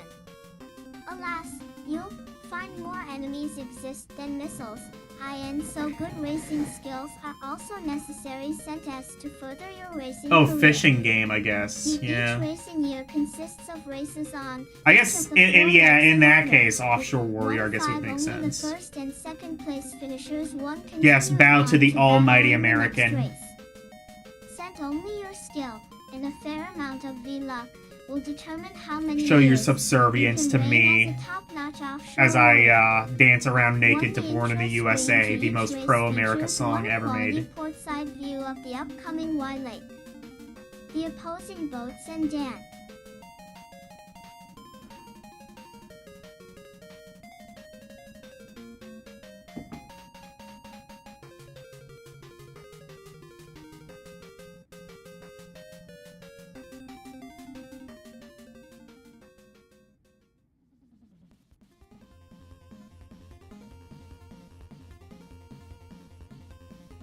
Jarrus rocks are drawn well enough to add to the feel of truly racing Let's for fish, your life. hook on. Yeah. The sound, while simple, is effective. I think that was, and well, that was a adds to the PSP overall game, right? enjoyment of the game.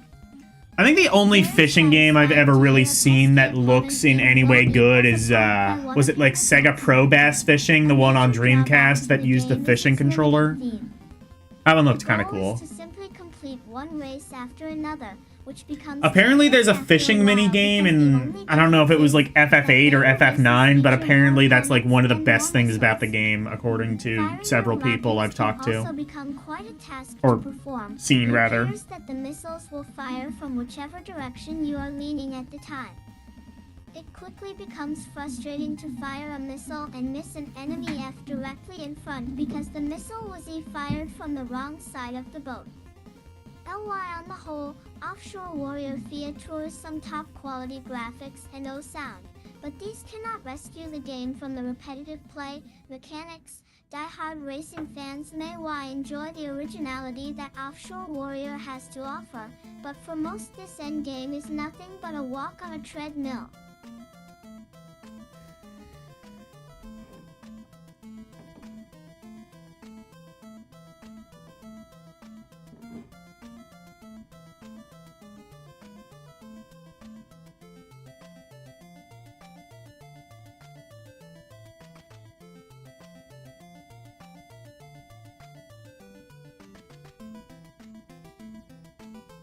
In LAESSLB8, I had a good time playing Offshore Warrior once I learned how to correctly hit targets with my missiles. Once this was mastered, the racing elements became more a matter of skill than chance. I would even find myself swaying back and forth in my chair as the boat banked left and right, a real testament to what the programmers were able to do. Sega bass fishing is still one of the best. This glitch wore off after a short time and the game ultimately failed. I've not played it. I think if I were to play it, I would want to play it on like the real console with like an actual fishing controller. I can't imagine those fishing controllers being cheap nowadays though. But that would be kind of cool.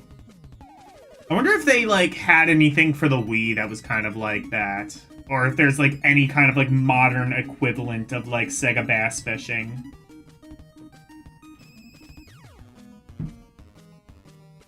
Oh, Let's Fish Hooked is on, Vita. I might have to play it. I might have to try that. I'll have to fiddle fuck around to see if I can get Vita emulation going. The best fishing game... Tower Unite. Oh, the best fishing mini game ever is in the game Tower Unite. And you love fishing games. Really? I fucking hate them. One, because I suck at them, and two, because even if I didn't, they would still kind of just be, like, boring as sin. Well, anyway, this one, I guess, is like a racing game anyway. But still. Offshore Warrior. You can play that. It's like a, I guess, sort of below average or relatively average racing game. It's adequate. Hooray!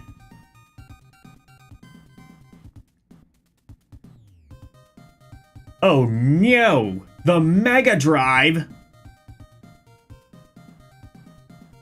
It's gonna kick everyone's ass. Blast processing.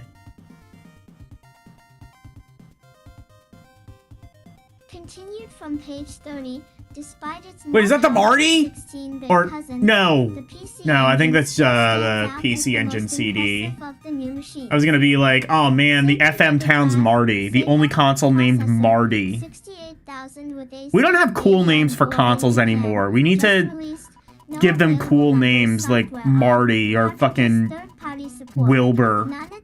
The PlayStation... The PlayStation Sex Panther. That's what it should be called. Expected price of software.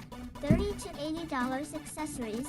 CD-ROM, drawing tablet, computer keyboard, What? disk drive controls, large 8-way pad control, and They were gonna include a drawing tablet for the... system with adapter, the Mega Drive is the first true 16. They were gonna include a drawing tablet with a Mega Drive?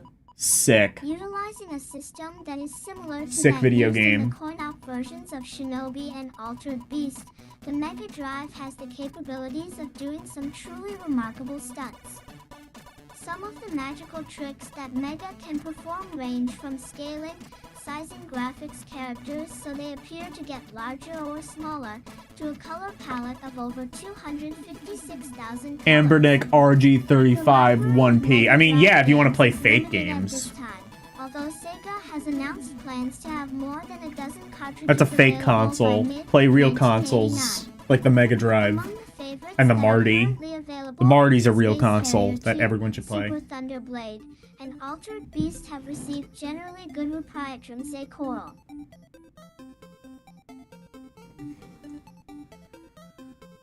Tower Unite is a game I've never heard of, though.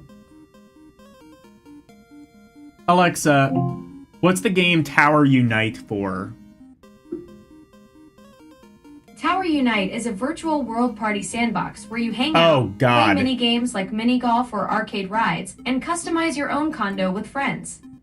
Oh, I see. So it's like, kind of what, like Second Life or something? One of those types of things.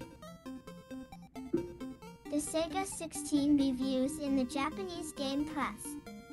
Upcoming releases include Phantasy Star 2 that comes with 6 meg and a battery backup, and a new Alex Kidd adventure that is similar to the original Master System hit. The initial games for the Mega Drive are only scratching the surface. However, Oh, it's like Gmod? of what the Okay. system can actually do. The first releases share the same pastel colors of most I of see. the Sega Master System cards and none of the detailed color combinations that the unit can produce. The first batch of games play well, but are not outstanding. The fact that the Mega Drive can expand into a computer with a disk drive may help broaden the base of support for the system.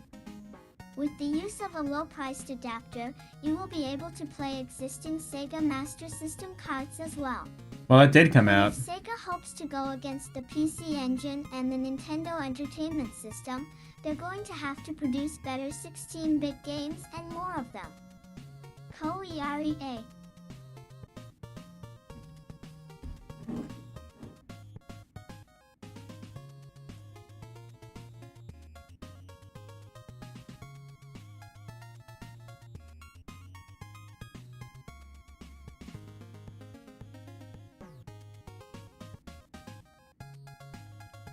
Slipstream, Konix, processor, rumored to be at 8088 in Europe, planned release in summer of 89 software on, cartridges and discs third-party support. Well, the Mega Drive didn't come out until European 1990 in development Europe, houses expected so I US guess that was appearance. delayed. Late 1989 expected price of system, $200 to $250 expected price of software.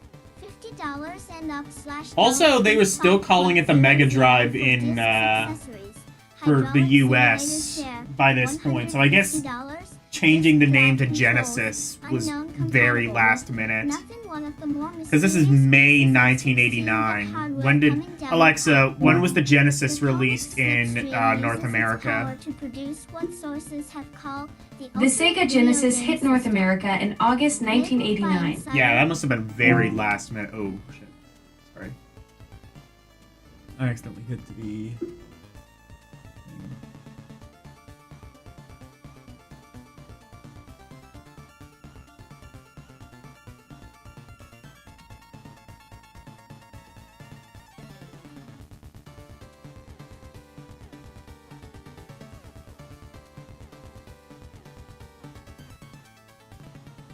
We're almost done, I think, with the magazine. Like I said, we might end this a bit early and just, like, do some miscellaneous mini rompery shit.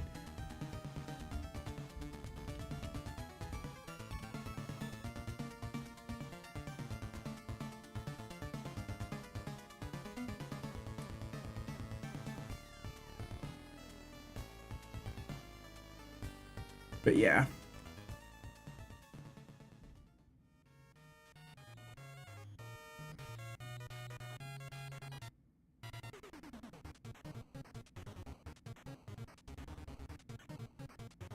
Slipstream, Konix, Oh, processor. that's not rumored Anna. to be 8088 in Europe. Planned release in summer of 89 software on, cartridges and discs third-party support. Many European development They said houses discs. expected I guess did they think like the disk drive was going to be like a floppy disk drive? Because otherwise I think they would have specified CDs. Expected price of software, $50 and up $. Oops.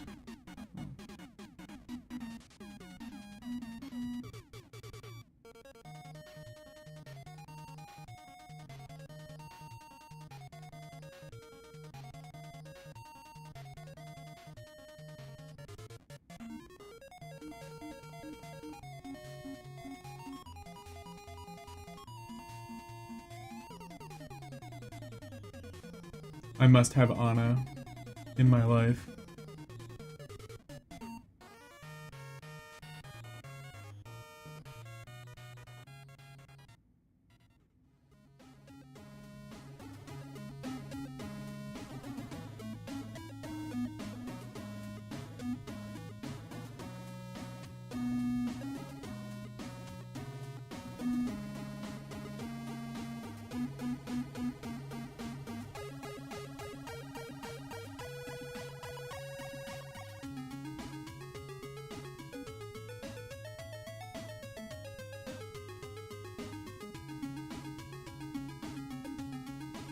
I wonder if it would be possible to just, like, delete all of the voices that are, like, included here, except for Anna. That way I wouldn't have to, like, scroll through so many different voices that I don't want. I just want Anna, and, whatever the British version of Anna was. I'll have to find that. I can use British Anna for, British Mags.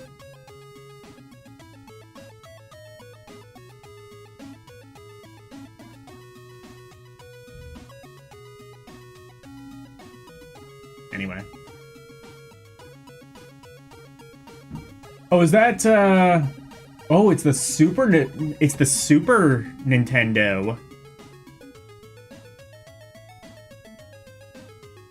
This got, like, massively delayed. It was supposed to be released in, like, 1989. Came out in Japan in 1990. Didn't come out in North America until 1991.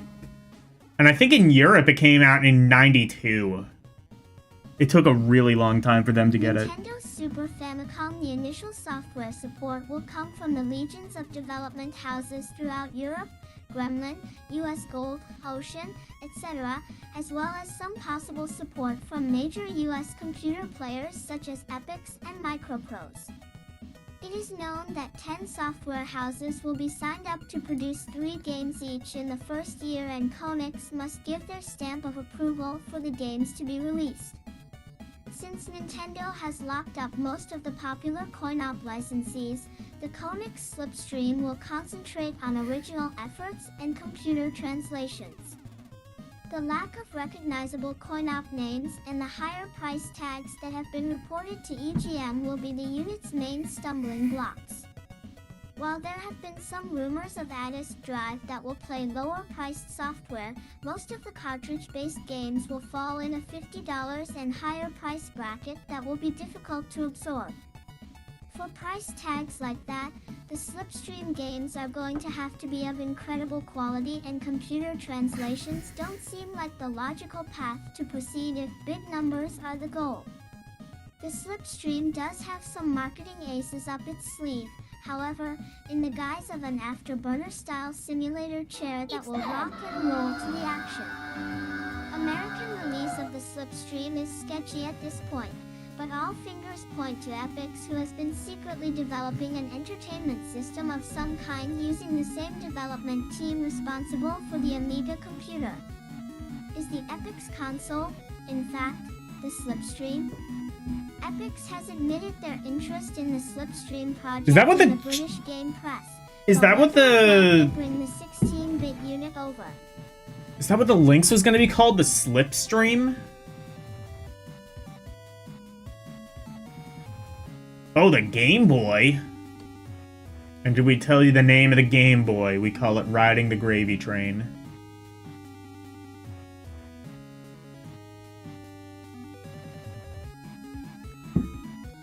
Or are developing one of their own, remains to be seen. Super Famicom, Nintendo, Y processor, unknown in Japan, summer release planned 8 software on, cartridges third-party support, expected to be extensive, including most of the English and CCN expected US appearance. Rumored to be sometime in 1990. Expected price of system. Rumored to be I don't really like between fishing games, but $100 mainly just because I don't know how to play them. Expected price of software. Unknown as accessories. None are controls. Standard pad with 4XX buttons. I was just talking about, like, the original Game Boy. There's like a, I think it's at the Nintendo store in New York. There's like a Game Boy on display that was like hit by a frag grenade and still worked. Has been hailed as the most incredible game system ever seen by those who have. In the event of a nuclear holocaust, there are 3 things that will survive: cockroaches, Twinkies, and the Nintendo Game Boy. To the existing Famicom or the PC Engine, the Super Famicom will be able to play any and all kinds of video games, ranging from flight simulators. Nintendo uses a flight simulator program in existing demonstrations, to a new Super Mario adventure, Super Mario I'm Brothers absolutely 4. loving it so far, While the not Super out yet. Famicom is essentially finished, Nintendo is waiting for the level of software support from third-party sources to catch up with the hardware. Yeah, that is bullshit. It was not Only finished in thing played the 1989, Super otherwise they Famicom, would have released but it. continued strong sales for the 8-bit Nintendo Entertainment System may hamper a stateside release until sometime in 1990. Nintendo simply doesn't need to release their 16-bit on these shores. They would be doing nothing but cutting into the sales of existing NES consoles and carts. While more will be known about the Super Famicom in the months to come, a complete picture will probably not be made clear until the unit's planned summer release in Japan.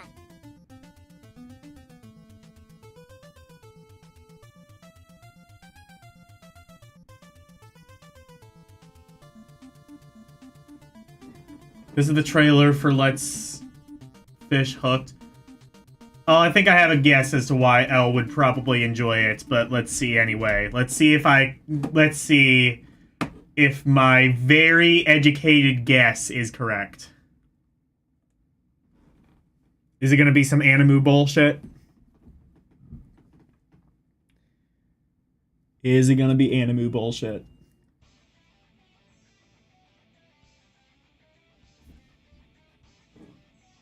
It's quiet.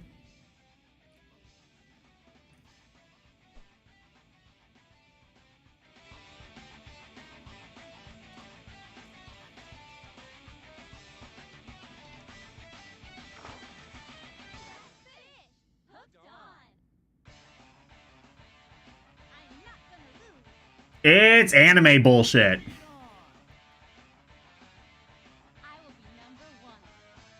Oh, L approved. L approved girls. Very much L approved girls. I understand. I understand perfectly now.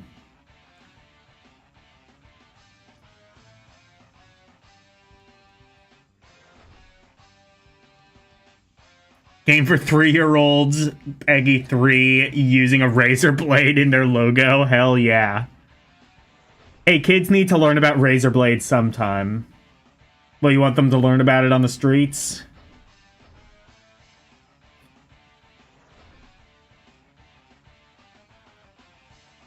Yeah, very L-approved game. Honestly, does look pretty cool.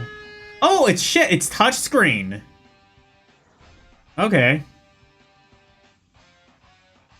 It's probably like one of the few games that actually used that fucking thing on the Vita.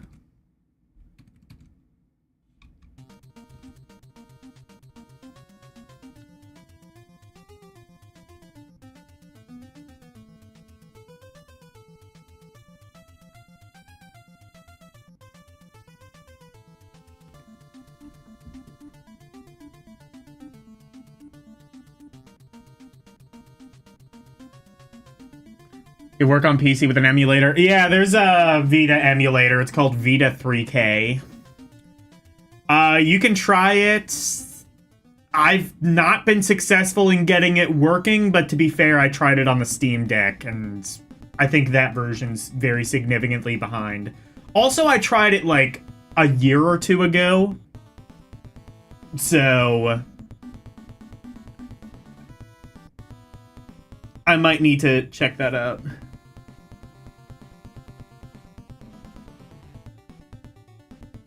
Lots of games on Vita use touchscreen, but not the real panel. Oh yeah, not the rear panel, yeah. Yeah, the rear panel definitely seemed very gimmicky. And then they stuck it on the PS4 for some fucking reason. And, like, no games used that either. Well, okay, the PS4 wasn't a rear panel. It was like a touchpad, like a trackpad, like, on a laptop, but regardless, nobody fucking used it. Game Boy handheld system. Nintendo has had few problems reviving the home video game industry. You've never gotten it working on Vita 3K historically? Now Nintendo is banking on a new Gemini says it works now. Well, that will play a variety maybe try it. of I don't know. style games in a self-contained handheld unit. Nintendo next great game system, called Game Boy, will have the capability to play a number of arcade-style games. Among the first games being offered is Super Mario Land, a Super Mario spin-off loaded with hidden items and plenty of worlds to explore, an alleyway, an Arkanoid-ish wall breaker. The unit itself is shaped sort of like a Walkman and comes with a standard Nintendo flat pad, 2 buttons, and select and start buttons built into the God, remember the Walkman? It uses LCX, did you have a Walkman growing up? on its screen monitor. The unit is expected to Or retail for Discman around or anything like $70, that? with game cards coming in at around $20.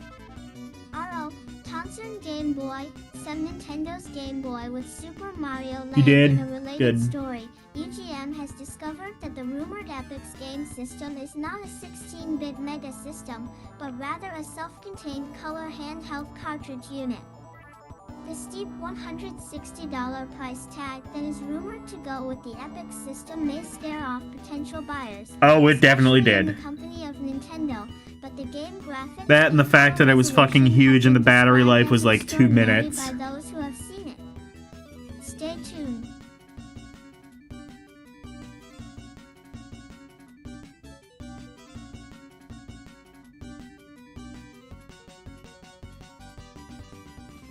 There was also a version that used mini tapes you could strap to your wrist. Oh, like whatever, like mini cassette or micro cassette or something like that. So like, I guess you could like, yeah, I guess you could put music on them. I don't think they sounded particularly good, but you could do that.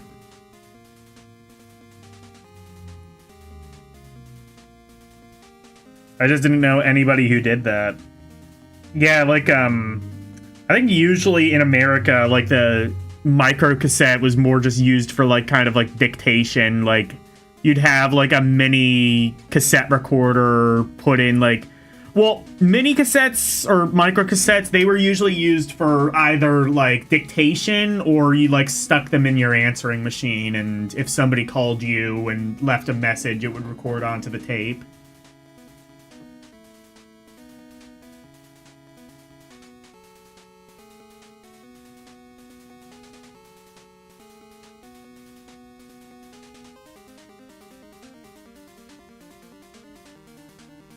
Lolly cassette, yeah. They sounded the same, really? Okay. Or, yeah, they just had less recording time. Maybe we're thinking of something else. I thought we were talking like... I thought you were talking like mini cassette or micro cassette or something like that. Like it literally kind of just looked like the thing I'm talking about, like, looked like a regular cassette tape, except it was, like, a little bit thinner and, like, about maybe a quarter as big.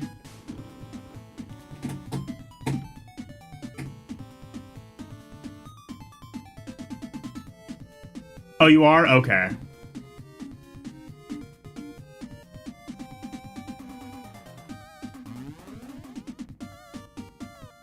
Tape inside is just shorter. Yeah.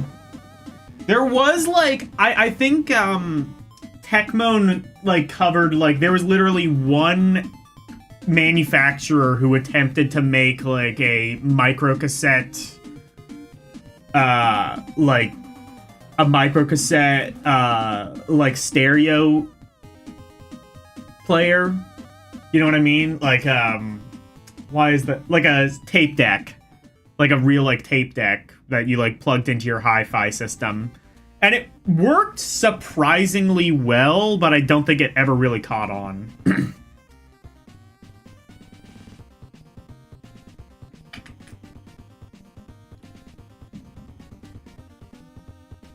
The big problem, too, is that, like, nobody really released tapes for microcassette or...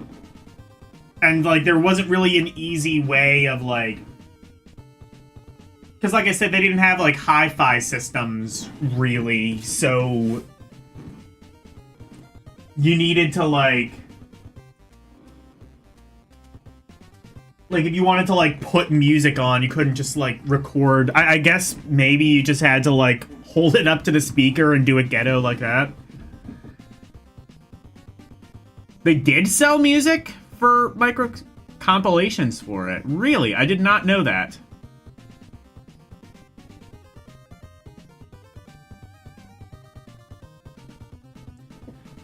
I get maybe microcassette was like more of a thing for music in Southeast Asia? I don't know.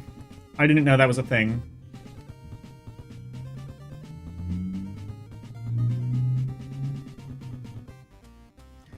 Y'all got like all the cool shit. You got microcassette and VCD. While we just had like the giant cassettes and VHS.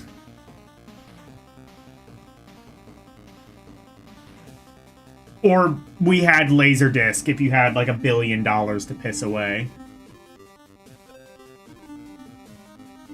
The APA official scoreboard.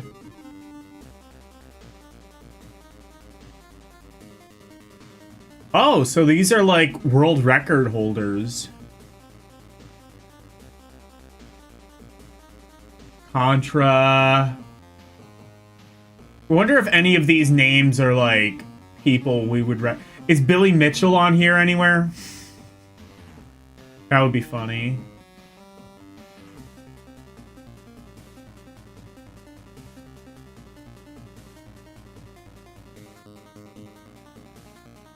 I'm just scanning the name for Billy Mitchell. I guess it wouldn't have that. It wouldn't. I think these are just the NES versions of the game. Also, yeah, it does not have Donkey Kong, so...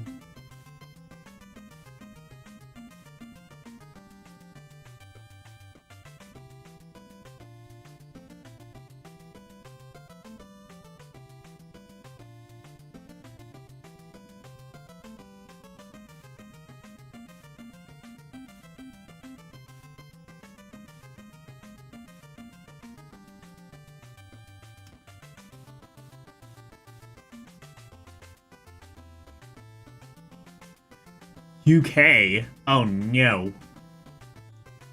Any Pennsylvania representation? Florida? That's not even a real state. Most of these people are from California. They fucking rigged. They fucking rigged the high score sheet. Well, we got New York. Staten Island. We let them compete now? Fuck. California, California, Texas, California, California, California, California, New York.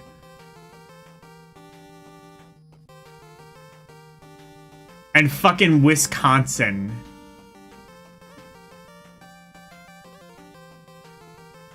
Wisconsin, you're not a real state, you're a monster.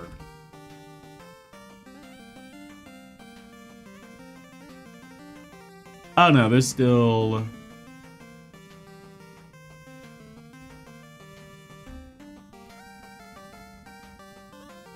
Ohio?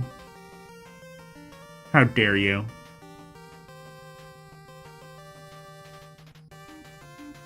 So much of this is California. California rigged. California rigged the election.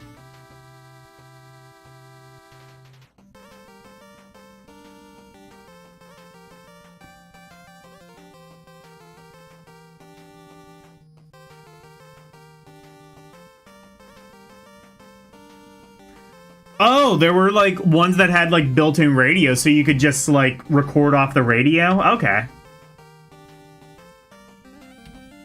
I guess this was like more official in the Philippines, or rather like more of a thing in like the Philippines than it was here. Game over.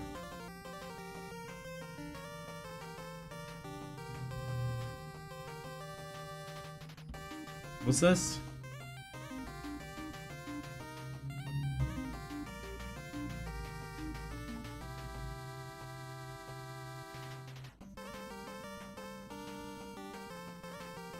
Indeed, the guns Hey, Renee. have cooled and the last alien ship has fallen to your lasers. The end is not in sight and more challenges lie ahead. Get yourself prepared for the second wave of Electronic Gaming Monthly * Special Strategy Supplement. Special All strategy secret supplement? cards, hidden power-ups, and Poshal continues in this 16-page tips section of Electronic Gaming Monthly. Learn the latest and the greatest strategies for all of your favorite Nintendo, Sega, and arcade titles. Plenty of exclusive lie and tricks that have never been published before that you'll find only from the complete electronic entertainment resource. The Ultimate Gaming Machine. With plenty of talk about a flurry of new game systems, EGM takes a closer look at what's to come and what could be if we could design our own console. Find out what we'd include and get another preview of A what's to come flamethrower. from Nintendo, Sega, and others. The 1989 CES Preview. The world's largest forum of video and computer gaming. Grab your V.LP. Pass and come with us to the gala event of the year. VIP, I guess. Get the complete story in words and pictures, including some Words special and previews pictures? you won't find anywhere else. Plus, dozens of video game and compiler software reviews. The U.S. National Video Game Teams. Alright. Iron Tank. Yeah, S&K games.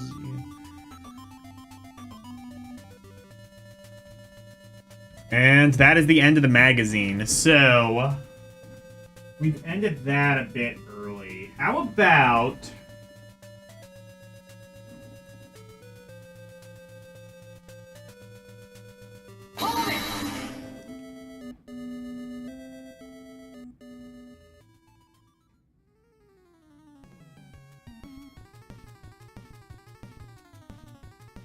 Memory fails you? What?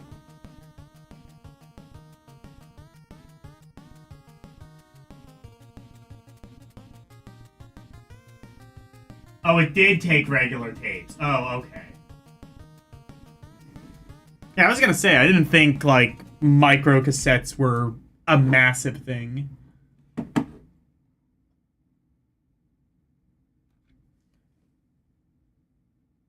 Exactly it. Orange color. And all. Alright. Let's see. Testing my Sony WM M45 that I acquired from garage sale and use it for a little while for radio purposes. So I'm gonna insert the two. Oh, is this one of those, I had one of those, I think. So the compartment is locked over here, so it does has a radio Wait. option. No. No, I didn't. Come on. Is this a sports, Walkman? Like, it had, like, a watertight seal so you could, like, kind of go swimming with it?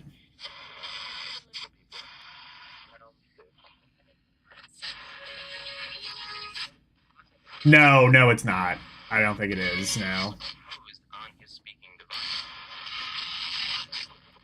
It is kind of weird, though, that, like, the... So, like, the... Am I, like, correct in seeing, like, the... I have a two mode switching over here. It's an FM mode and Like, the, front comes off, I guess? another one Or comes down? local. This is local, this is FM mode, and this Is this Ronnie's desk? It might be. How's the M mode working?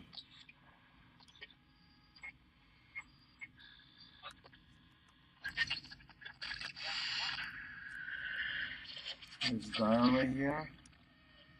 Let's see if we can pick the 866. You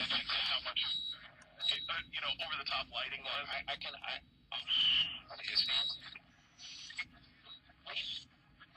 It opens from face. Okay. I wonder why it does that. Unless... Oh, I see. So, oh, God, oh, no, no. I understand, I guess. So it, like, opens from the face, and then you, like, lift the lid to put your tape in? Is it working?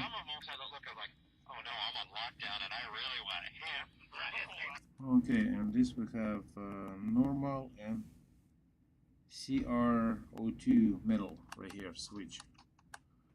So there's things. Oh, no, actually, no, it does say Sports Walkman. Okay, yeah, no, I understand. I used to have something similar to this. I think mine might have been a little bit newer and a little bit better, but it was kind of this design. Like, it had, like, a digital display, like a digital kind of LCD display that you could use for, like, the radio, and I think, like, the reason it was designed that way is so you could, like, I don't know if you could swim with it, but it was definitely water resistant. Oh, nice.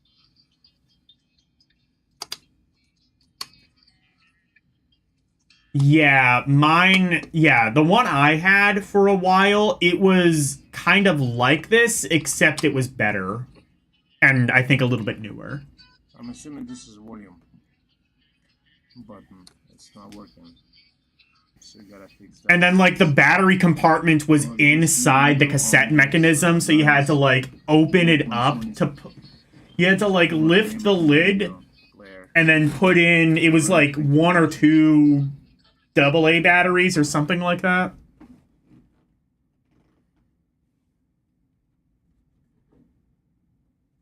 I'm pretty sure it was AA's.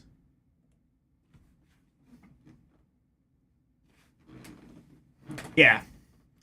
All right. You know what? Since we are a little bit early, let me look through my GBA library. Let's look at the dedicate time into section. We can do like a mini like Saturday night one-off, but on Thursday. The Saturday stream on Thursday. Let's see. Mario and Luigi, I definitely want to dedicate a whole stream to that. Fire Emblem.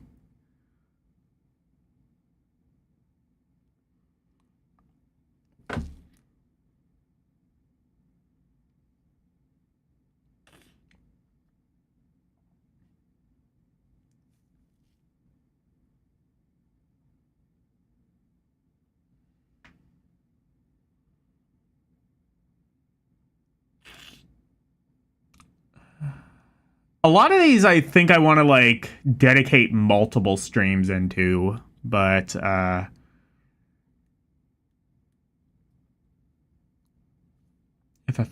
FF5, FF Tactics, Car Battler Joe. We could do Car Battler Joe.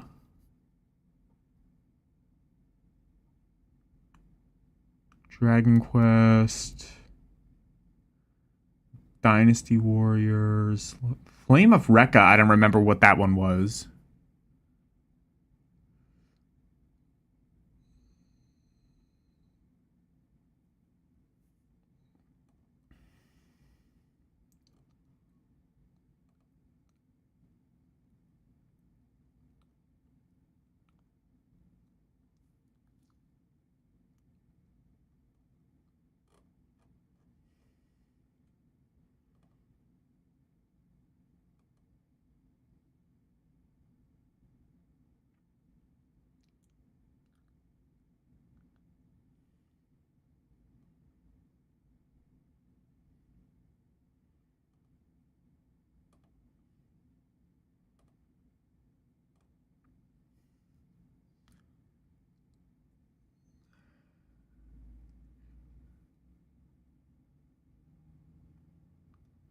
All right, let's do Car Battler Joe. I'll play that for like 2 hours or so.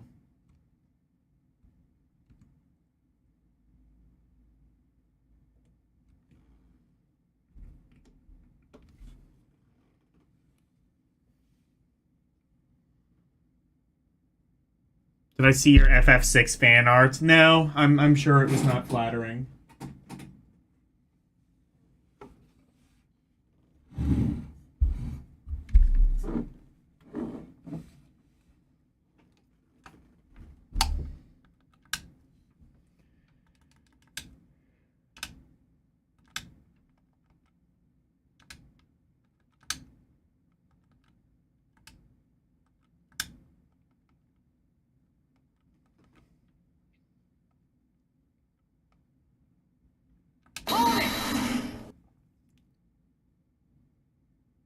in Discord. It's cute. Okay.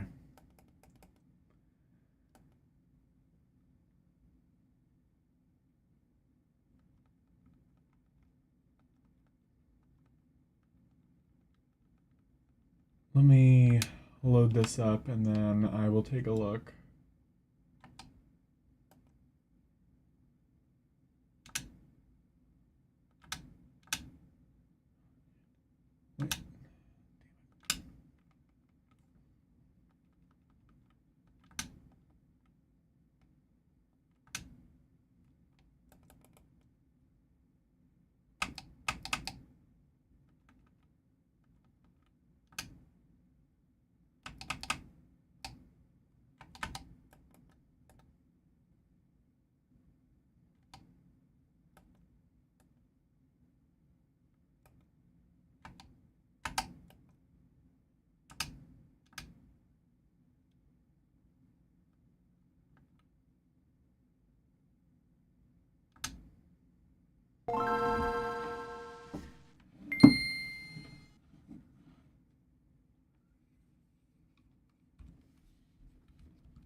Should be getting that new microphone on Friday, by the way.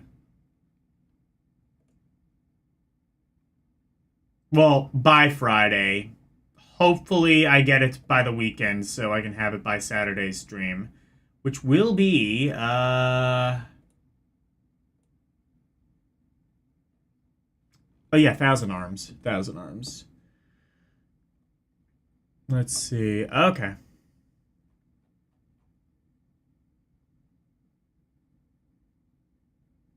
It does look nice. Yeah. What does it say?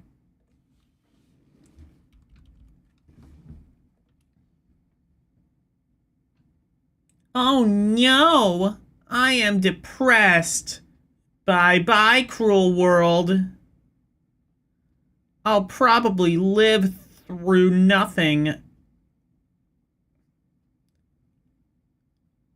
I'll probably live, though nothing a little bird bandage can't patch up.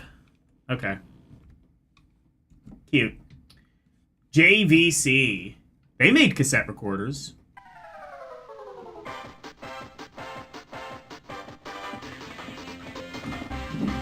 That was almost Jump by Van Halen.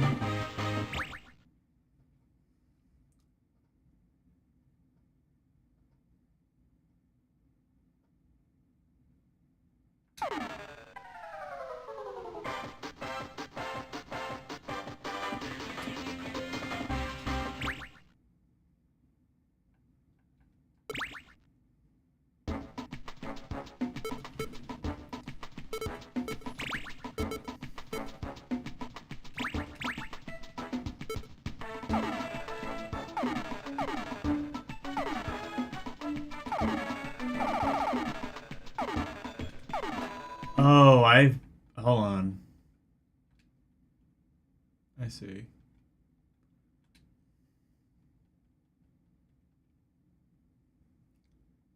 I fucked up.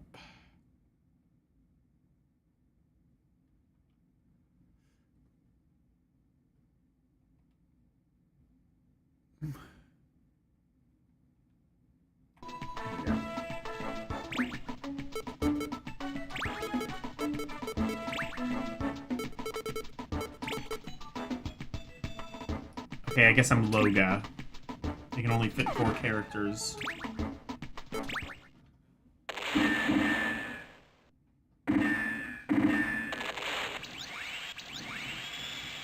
Violence.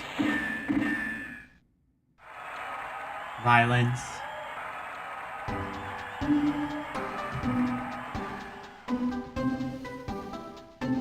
Here we are at the World Grand Prix Finals. Like it or not, the outcome of this match will determine this year's champion.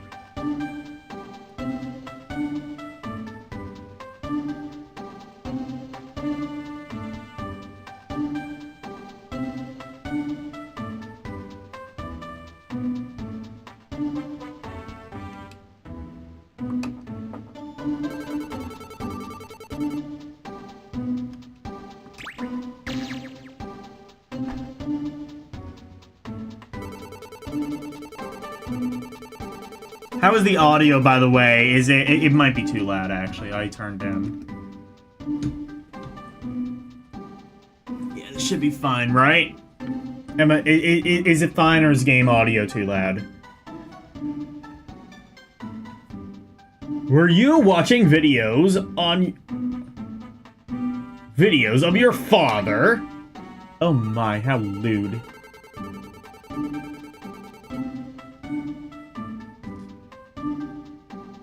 Audio good? Okay. Bike fighter Jane, yeah.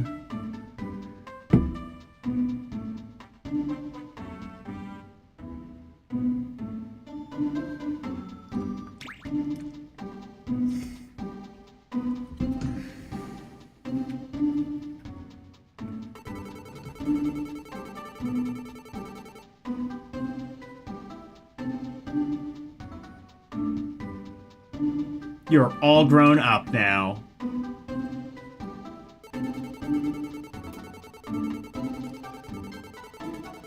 It's time for you to go. Isn't everybody waiting?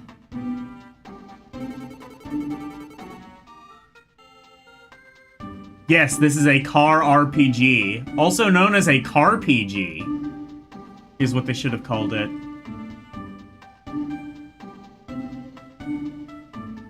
Oh, as in you have, yeah, it's racing, isn't it? Like Pokemon, but cars. Oh, I thought it was like racing. Like, it was like racing, but like, and like if you won the race, you like won the RPG battle, kind of like.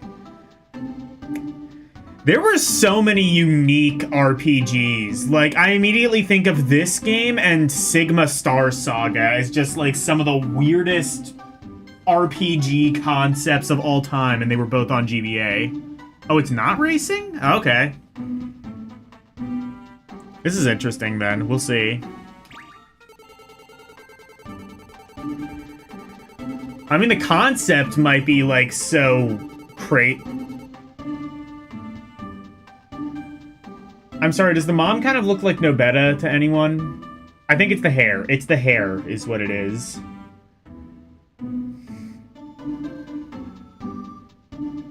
Like, her hair is curlier, but, like, I don't know. I think it's just the color and the eyes.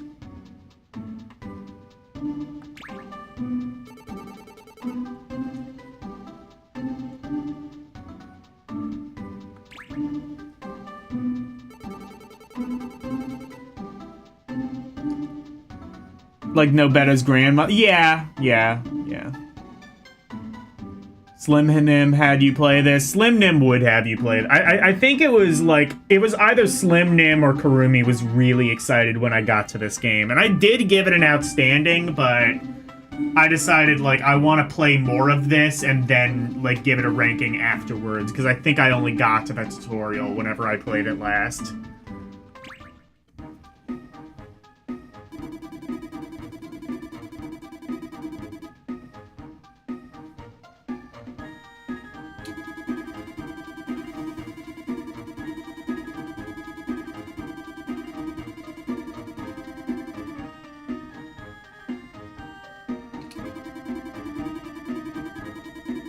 Hag no better, exactly.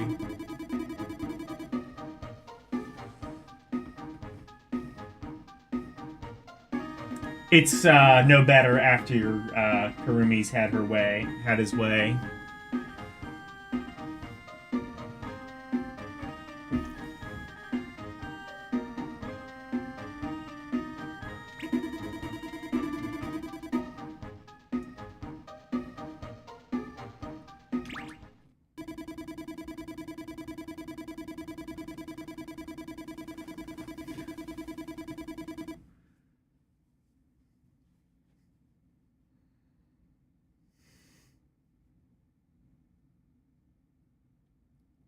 R as always. Ram into... Oh, okay, yeah. I was wrong. It's not racing. So it's bumper cars.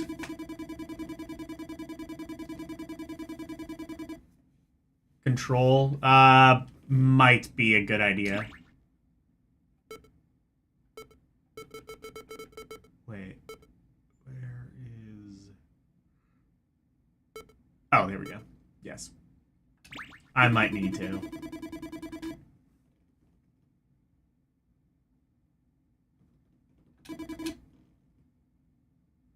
A button is for acceleration. It's to move forward. Control pad is for steering. Back up, press the B button. At the bottom of the screen is your HP. Do you have... Oh, that's about it. Wait. So you don't have weapons?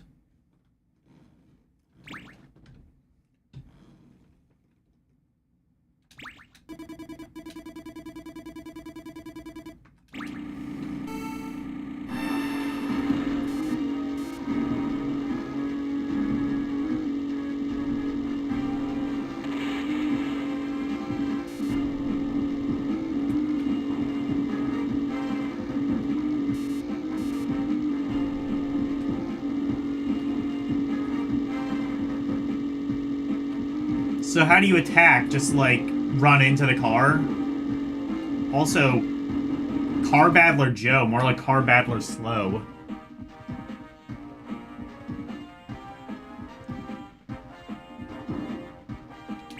I improved. I hit the car, like, twice. It's Twisted Metal, I guess.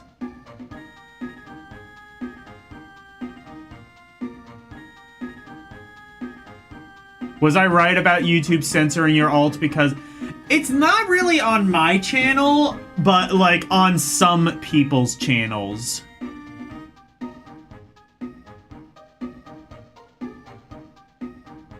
Nice mom you've got. Here's a car. Go kill shit with it. GTA people's ass.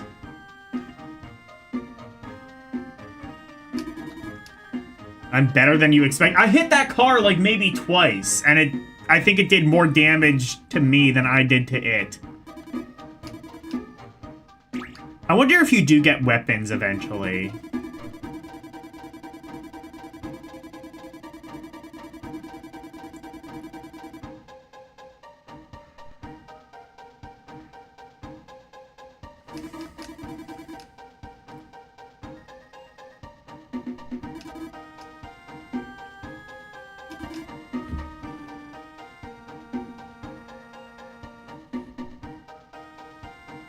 This is Sparta!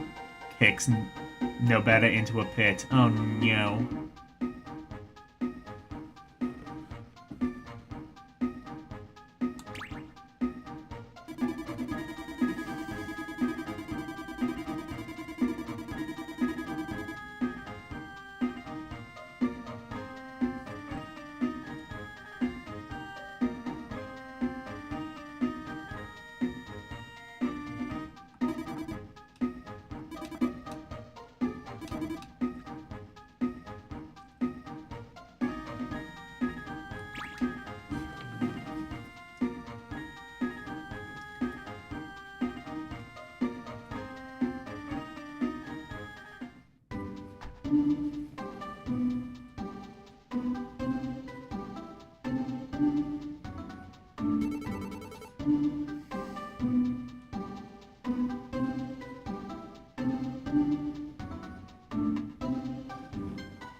Oh, okay.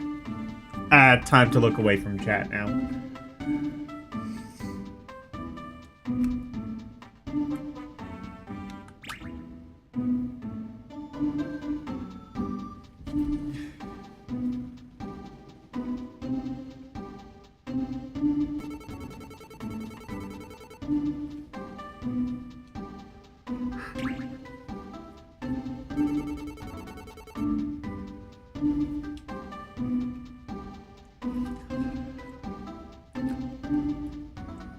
Happy birthday!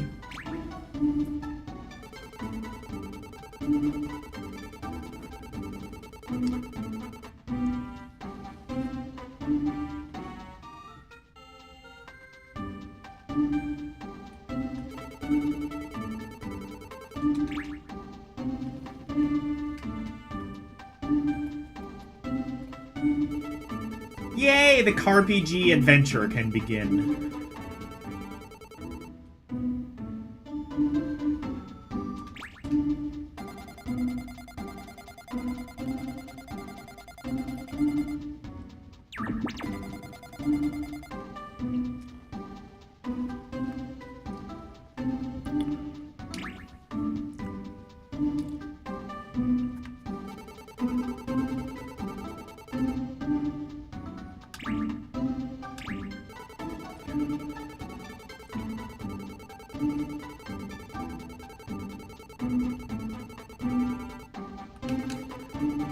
When I was only 4. Holy shit, did the car talk? Do we have, like, Kit from Knight Rider?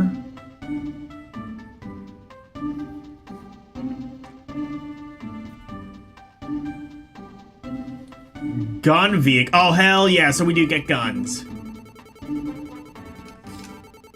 Suddenly twisted metal. G-Cob. I mean, Kit. It's Kit. And or Herbie. No. Kit. Kit was cooler. Germans love David Hasselhoff.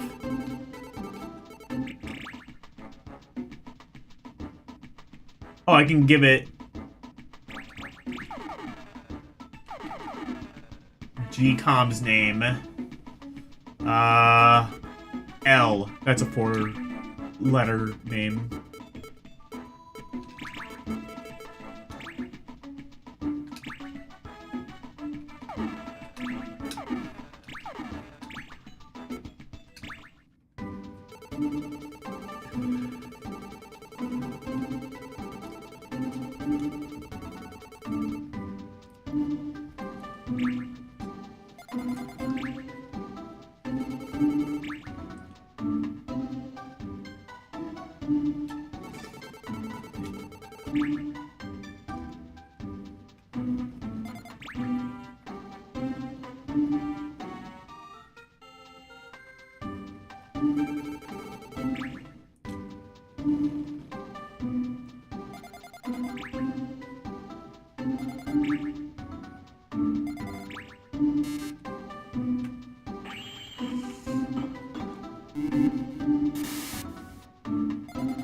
Honk, honk.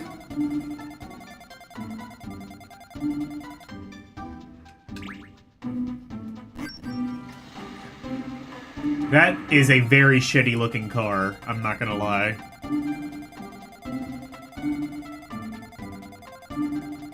Or I guess it's like, I don't know, it's like a go-kart. Finally, Super Mario Kart RPG. That would actually kind of go hard.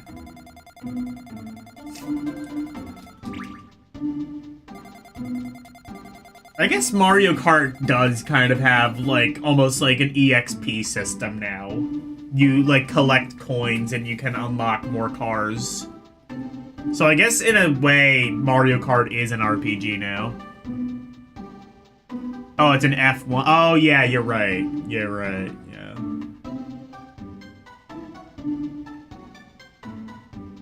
Ah!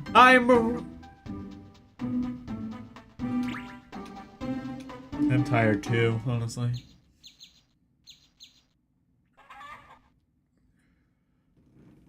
Random chicken. Chicken.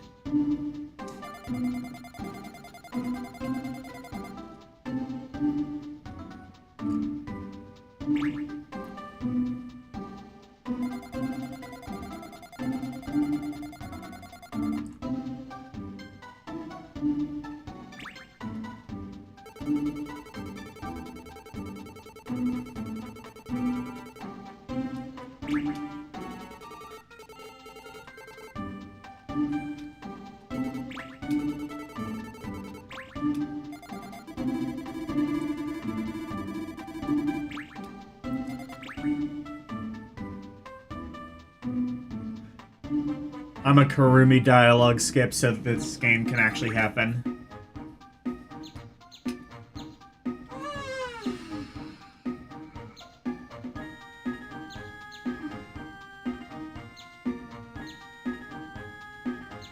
Oh, man, I should do a chicken redeem.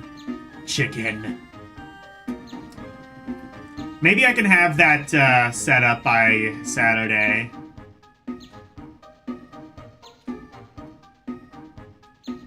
Does have a run button. Okay, that's an immediate plus in my book.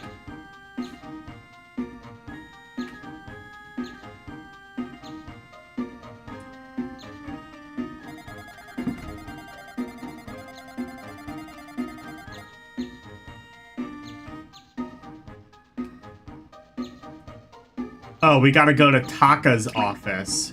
Okay. Hi, not Professor Oak.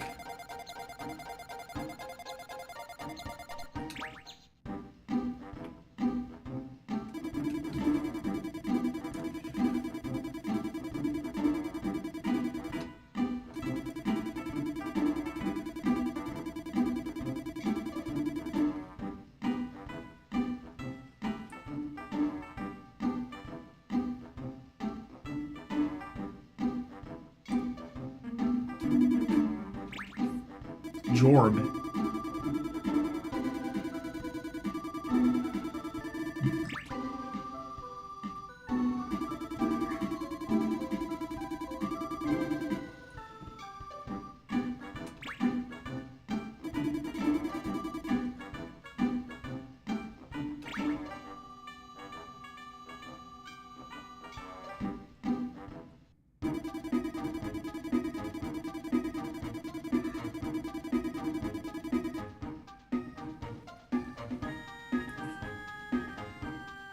You know.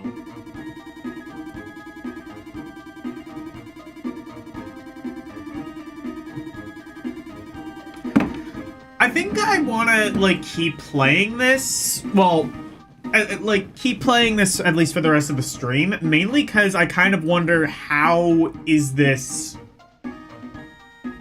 like, battle system and battle style going to fare on, like, repeat. Like, if every RPG battle is like bumper cars or Twisted Metal or something, is that going to get really old after a while?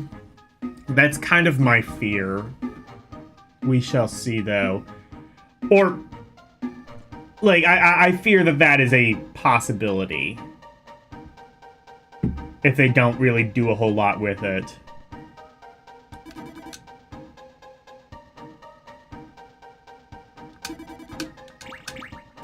Do your best, do it every day.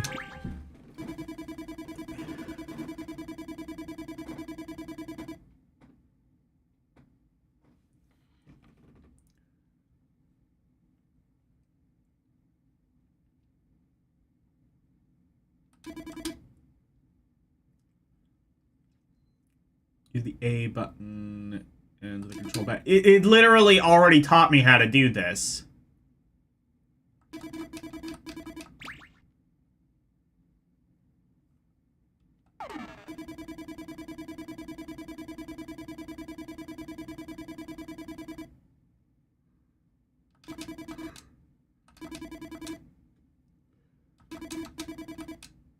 Oh, yeah.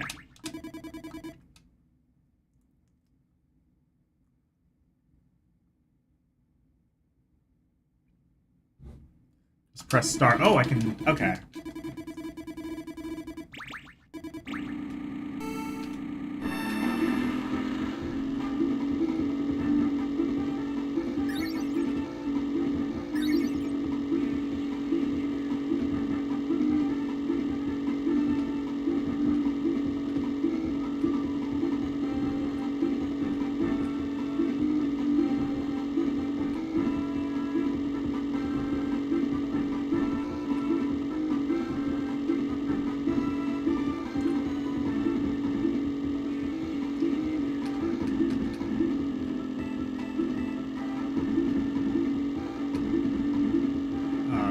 Probably have to get, like, those, things, right?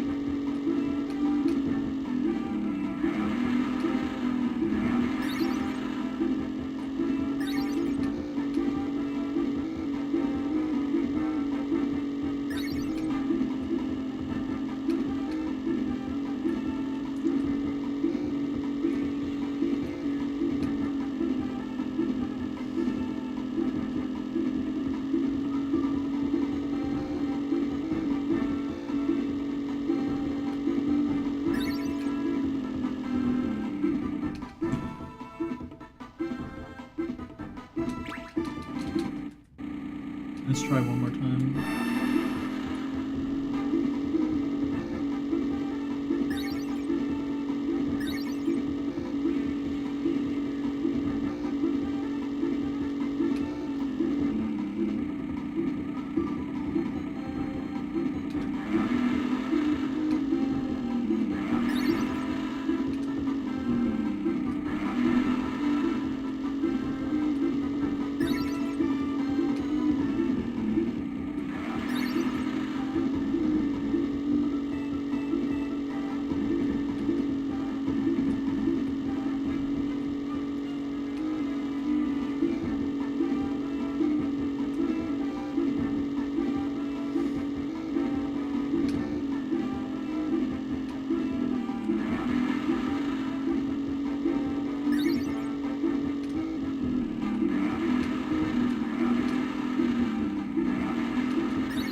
Fake 3D. It's not even fake 3D. It's like fake mode 7. It's like mode 6.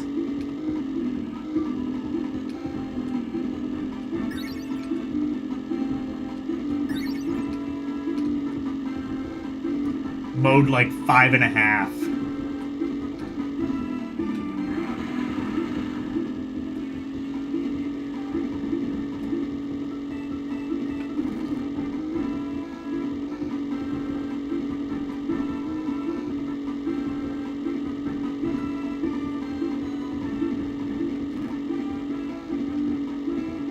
Oh, I see. The R2 button is fast forward.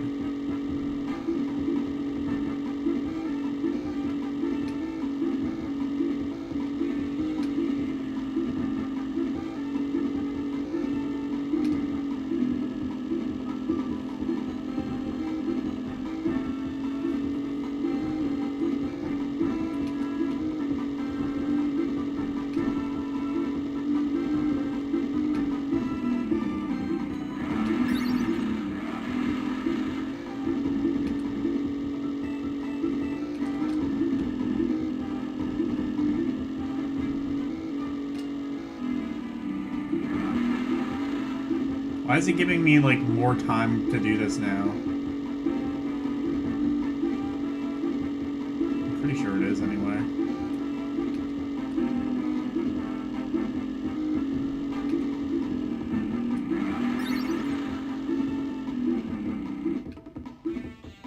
Nah.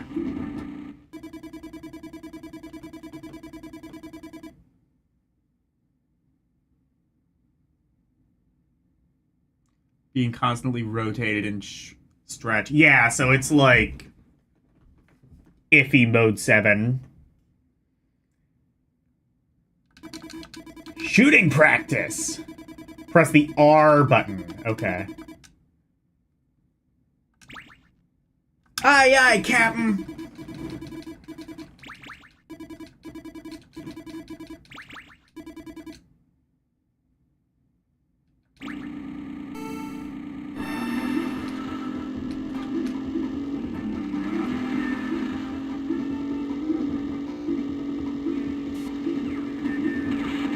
Bye-bye. Okay, now it's officially Twisted Metal. Nah. I understand.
stock explosion dot wav.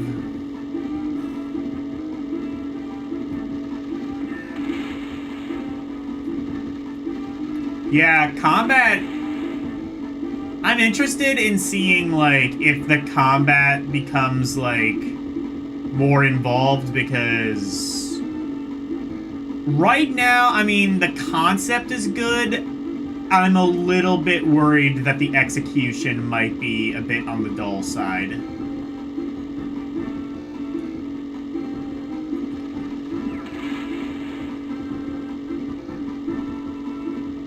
Or at least it could get that way.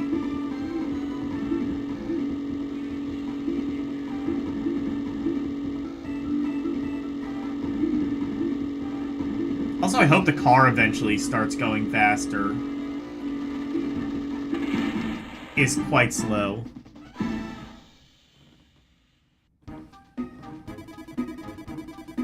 Good job.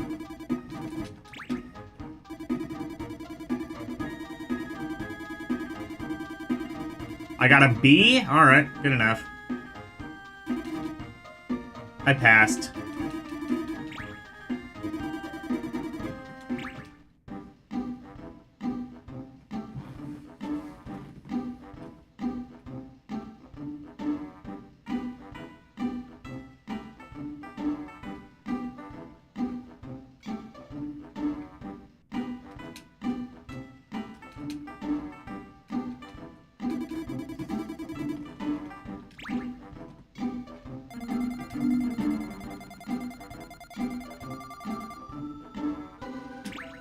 Oh, okay.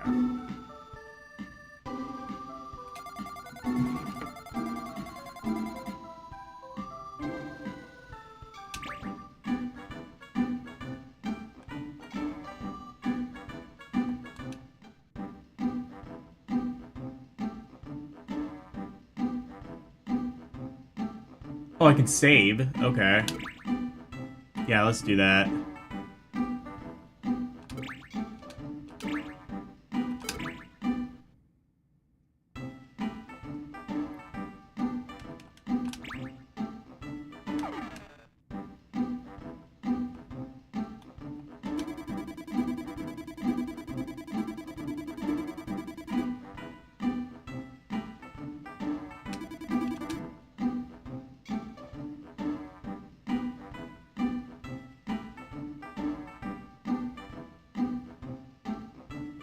Go to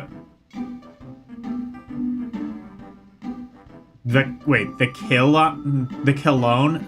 Killony? Like colony, but Killony? Okay. Killony ruins. You know it's a bad idea because it has the word kill in it. Program the road to the ruins into the GCOM. Oh, okay.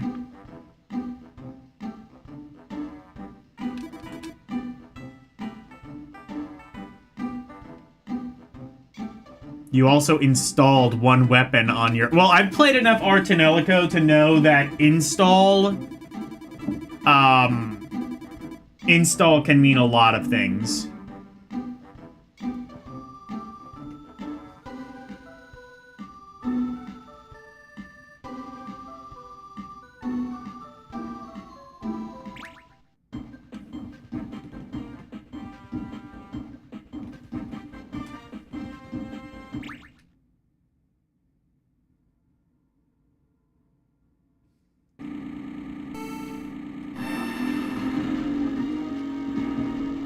Oh, okay. So I have to...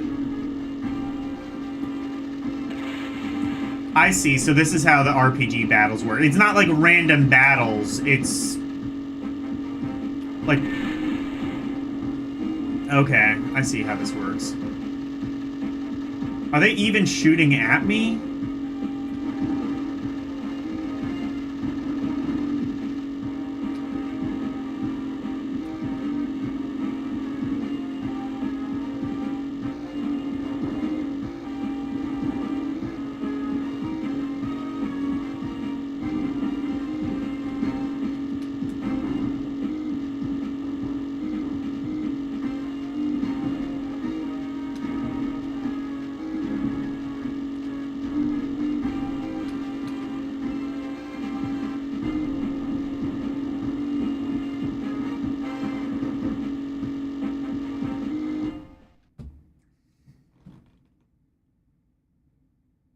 The course was failed?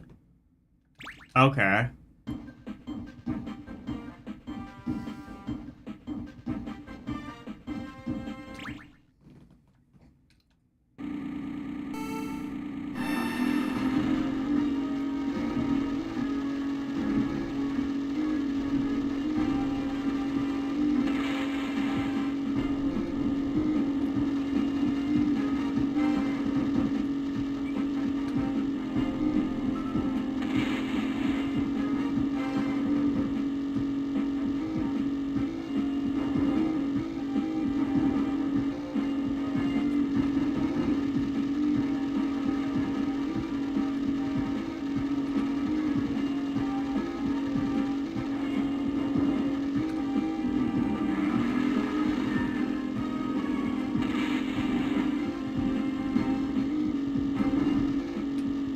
So, what, do I just have to kill everyone, or...?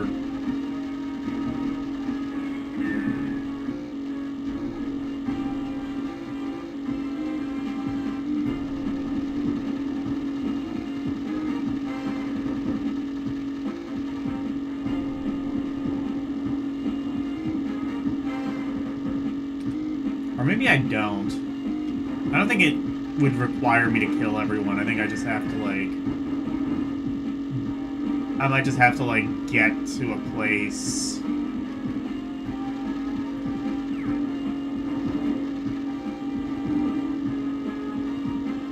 What, like, before the time is up or something?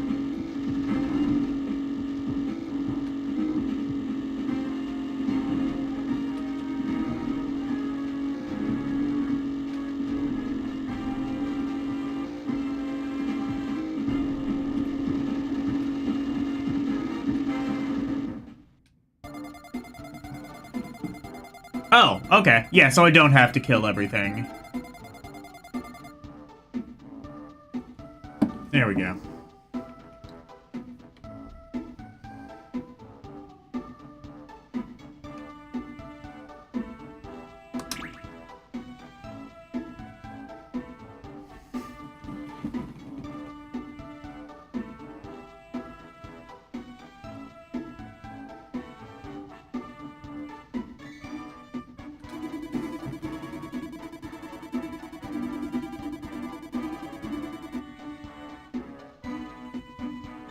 They were used in ancient time.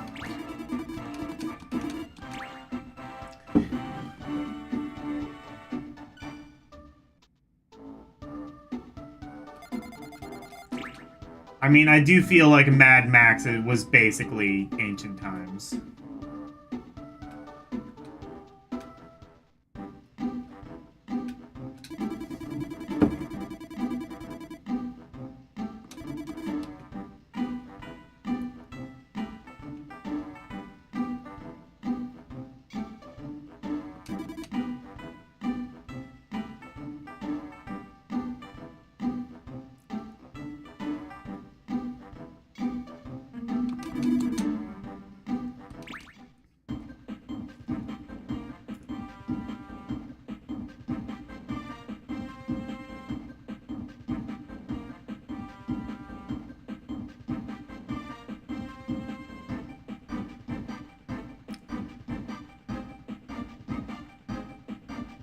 Mad Max is post-apocalyptic. Mad Max is just Australians yelling the movie.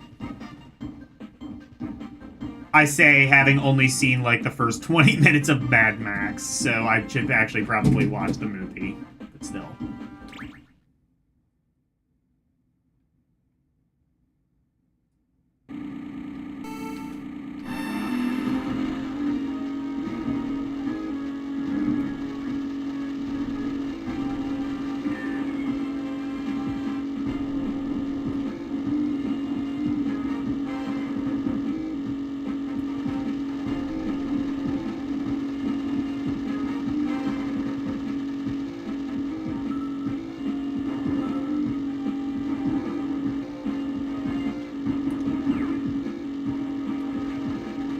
Oh, is that what that thing is? It's not, like, showing me that there's, like, a car approaching. It's just showing me where to go.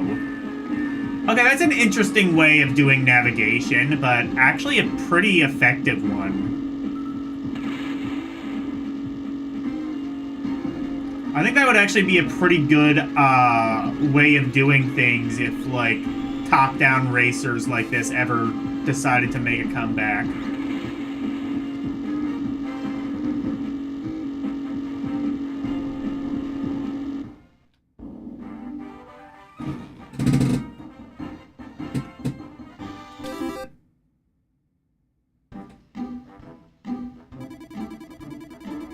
Modern games do that? Okay.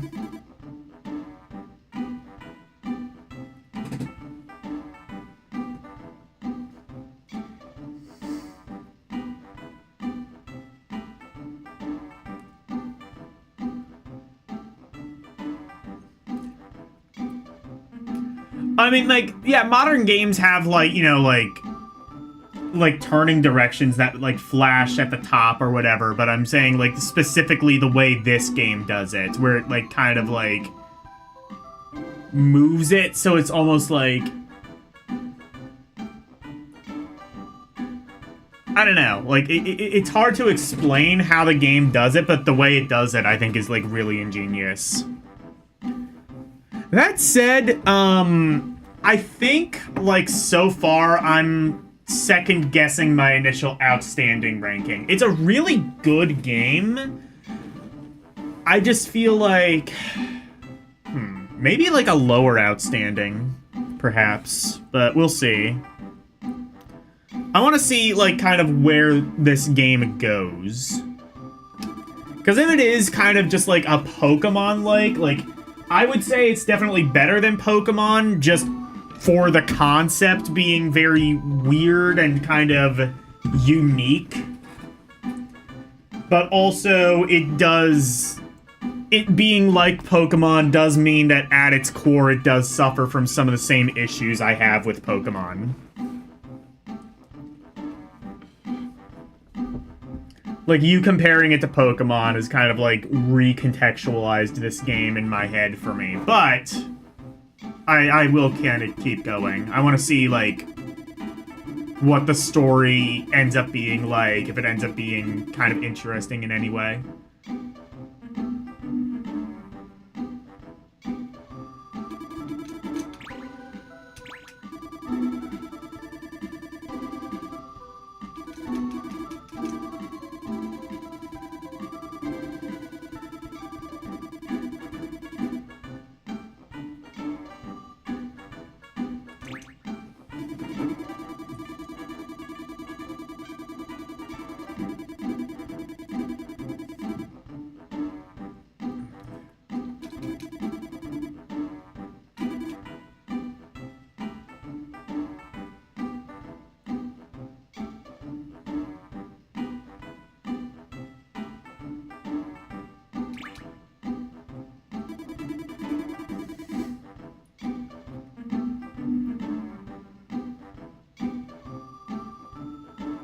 You only played 30 fake games on 3210, like Snake and Space Impact. I've never even heard of that one. Literally the only game that people talk about on the 3310 is Snake. And I kind of wondered if that was just, like, the only game that ran on it. Could you download games on, like, the 3310, or was it just, like, Snake that was bundled with it? Because that's the only game that anybody has ever talked about, like, on that system. Which just makes me think it was just, like, the one game that was built in.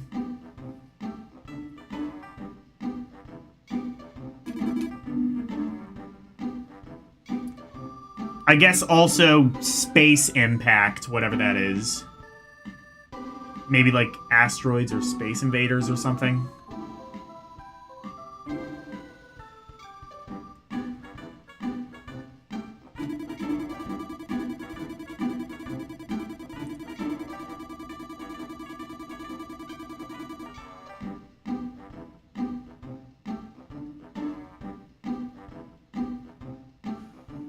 Snake, Space Impact, and that counting game from Tales of Fantasia. Oh, okay.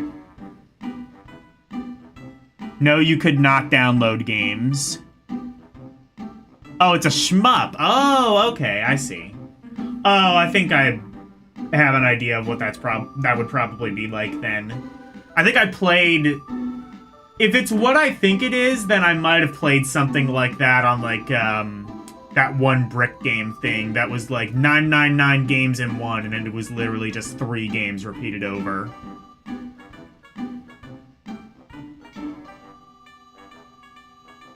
Probably Finland. Where is Nokia from? Is it Finland or Sweden? I forget. It's Scandinavian, I want to say. Alexa, where is Nokia from? Nokia originated in Finland, taking its name from the town of Nokia in the Pirkanmaa region. Okay, was right. And its main headquarters are now in Espoo, Finland. Okay.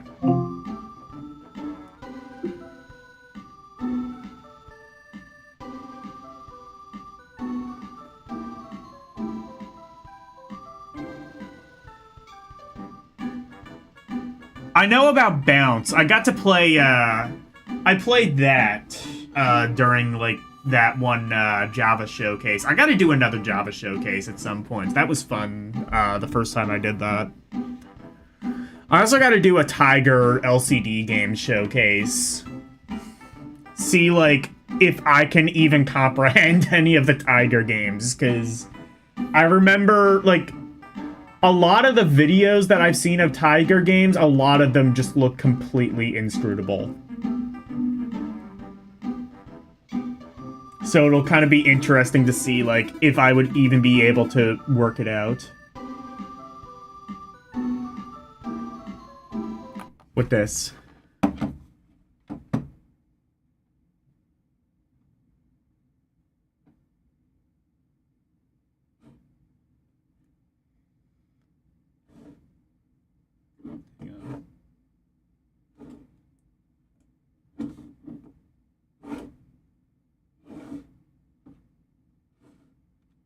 Oh, I can't. Okay. Hang on.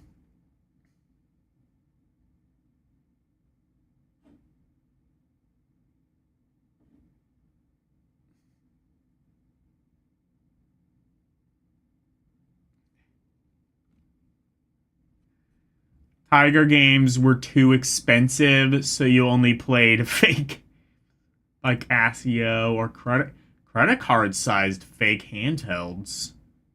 Credit card-sized handhelds in, like, the 90s? That actually would have been kind of impressive. Well, credit card size, presumably not credit card thinness. Space Impact 3310. Okay.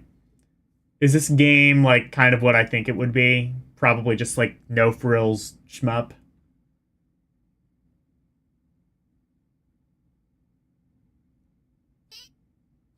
Black background?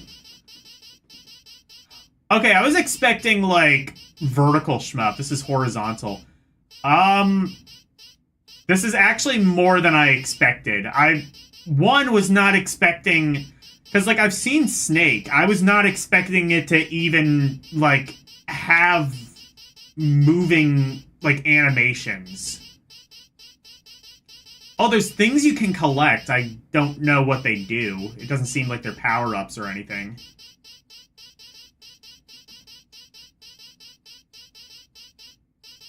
I guess they just give you points, maybe? In fact, yeah, that seems to just be it. Like, you shoot stuff. Honestly, it doesn't even look like the AI really puts up too much of a challenge. Oh, right, yeah, shit. There. It should still be on the... Let me see something. Okay, yeah. I was gonna say, it should still be on, like, the, thing. Doesn't really look like the AI is, like, putting up that much of a fight. Oh, shit, there's bosses! Space Impact has a final boss. It's oh, yeah, this is definitely, like, very Gradius coded. Oh, now the background is white. It's got exactly 2 colors, and it's gonna cycle between them. Well, black and white aren't technically colors. Actually, black and white are the absence of color. Stage 1, so easy, fair enough.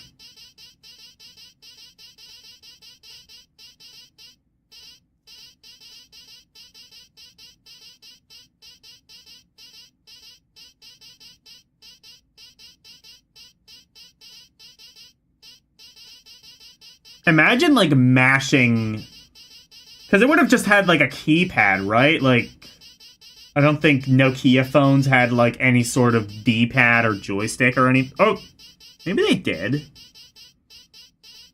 I don't think they did, though. I thought it was just, like, typical, like, touch-tone keypad and maybe a button to bring up the menu. Oh, and you also had bombs. Oh, I wonder if that was that thing he was collecting. Yeah, you'd use keypad.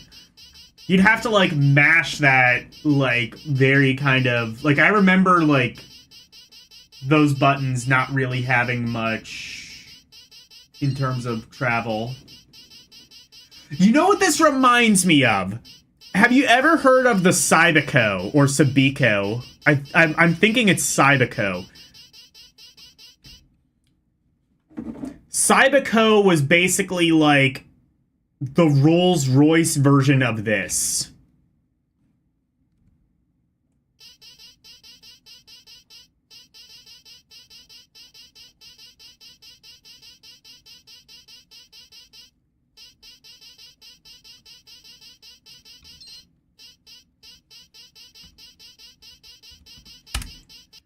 But like you could also download new games.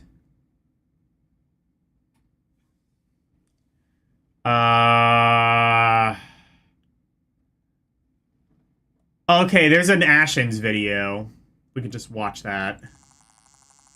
I don't like firing these giant rings at people, though. Oh, yeah, it's gonna start in the middle, because obviously I've watched... It's Ashens, of course I've fucking watched it. Anyway, there were 2 Oh my god, I gotta show you the first model, because it's completely stupid. Hello. I love Ashens. I always say this, if you go back and watch, like, my early videos, even as a kid, you can see, like, a lot of Ashens in there. Like, I just had, like, that kind of very sort of attempt at sort of deadpan sarcasm that Ashens really perfected. Okay, look at how really small the keyboard is. Like... Look at how small the keyboard is compared to Ashen's fingers. You're gonna see they came up with a solution for that. They came up with a solution to a problem that they created. Because in the year 2004 there was a big hoax going around that Poundland were getting loads of stock of these and we're going to be selling them off. Oh yeah, the Cybico actually was actually pretty cool, but they had like a second model that was even better. Thousands of people phoning up and whining. Anyway, let's have a look at the device, shall we? Because it does look a bit like a heap of crap. Sort of really horrible plasticky thing with this nasty sort of crystal effect going on. And look, you can grip it in one hand, and it will detect how strongly you're crushing it. No, not really, I'm making that up. Let me, Oh no, the volume is set to max, okay. Like the buttons. Look at this joypad. For starters, it's an insane shape, meaning it's far easier to turn down this corner than any of the others. Also, you can push the whole thing down at once. It's very woolly, and you can't really tell if you've pressed it. All the buttons are hard.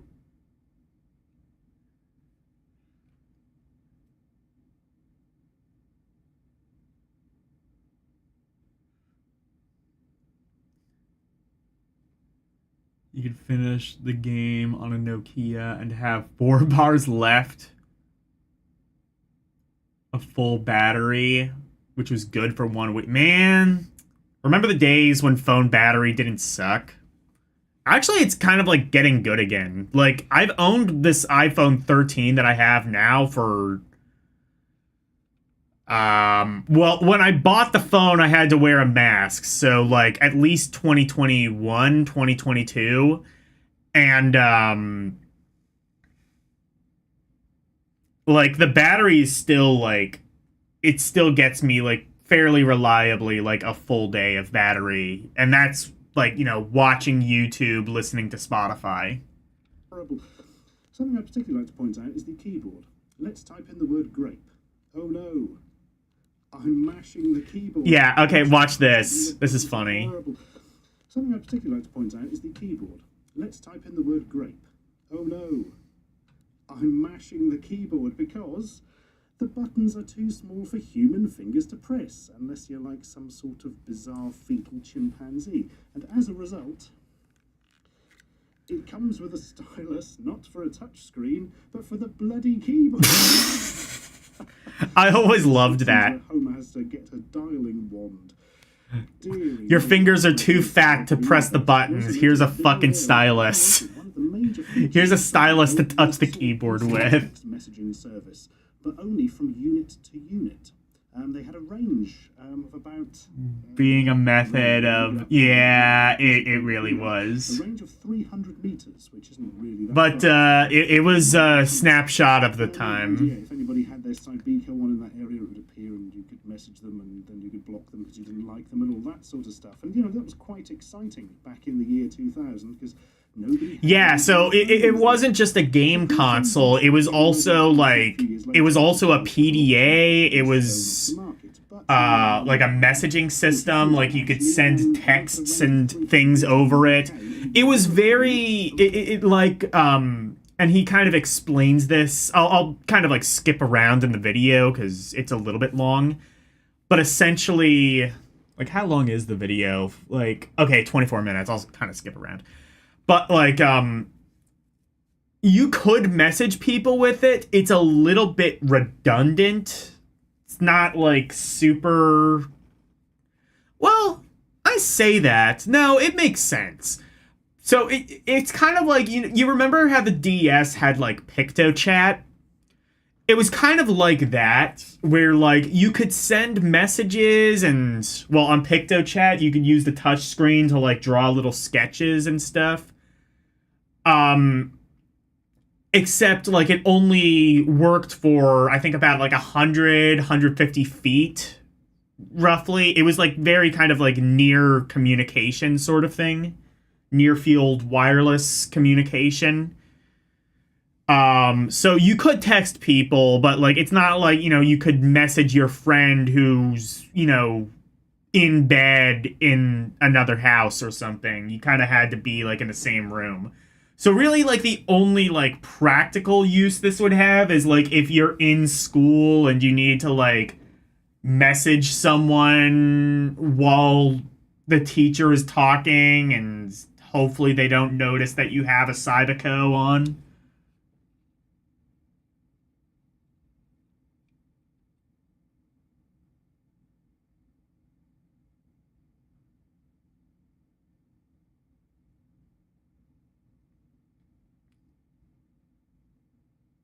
Social distancing was effective.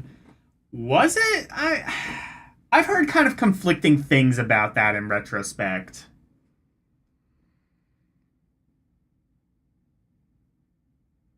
It's like ad hoc Wi-Fi. Yeah, that would make sense. 150 meters. Something to do with like a lot of the like COVID precautions we kind of like look in retrospect like it didn't really.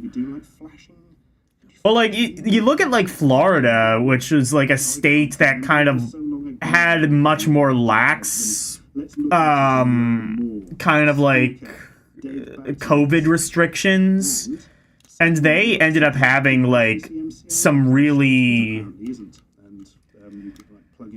like relatively like at some point they kind of had like some really low COVID mortality rates.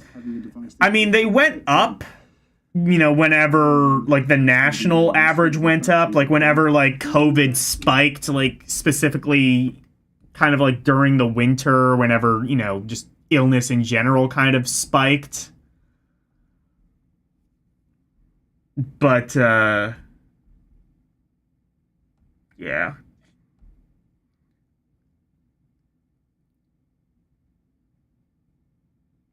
avoid touching, avoid people.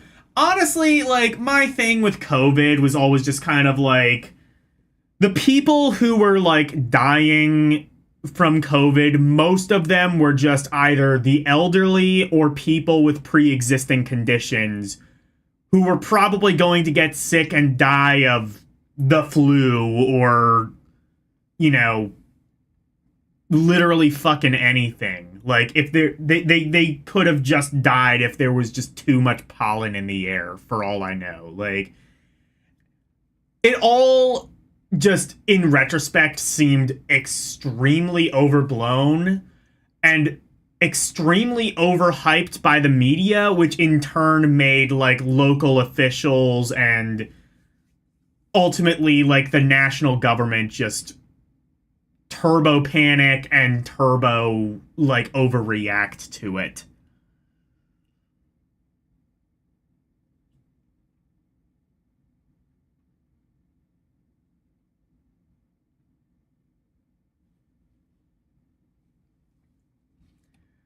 Like, I just think, like, in retrospect, I think we kind of expected this to be a lot worse than it ultimately ended up being. Like, we kind of thought, like, oh, this was gonna be, like, oh, the pandemic that wipes out civilization or something like that. And it's just like, you know, it killed the same people who would have just died of the flu, really.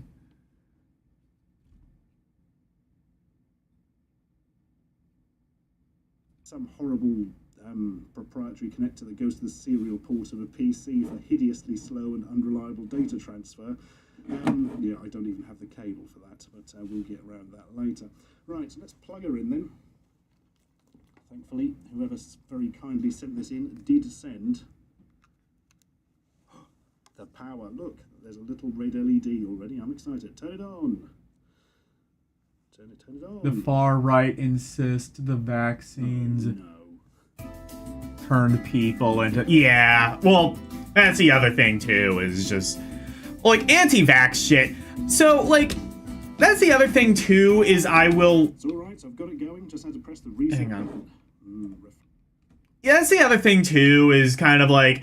Yeah, like, anti-vax people were fucking stupid. And, like, I definitely, like, joined in and, like, you know, like, being pissed off at anti-vax people at the time. I will admit that.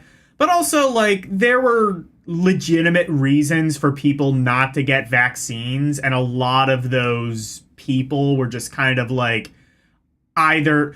Like for example, I know several people who, like, have had very negative reactions to not just the COVID vaccine, but just vaccines in general.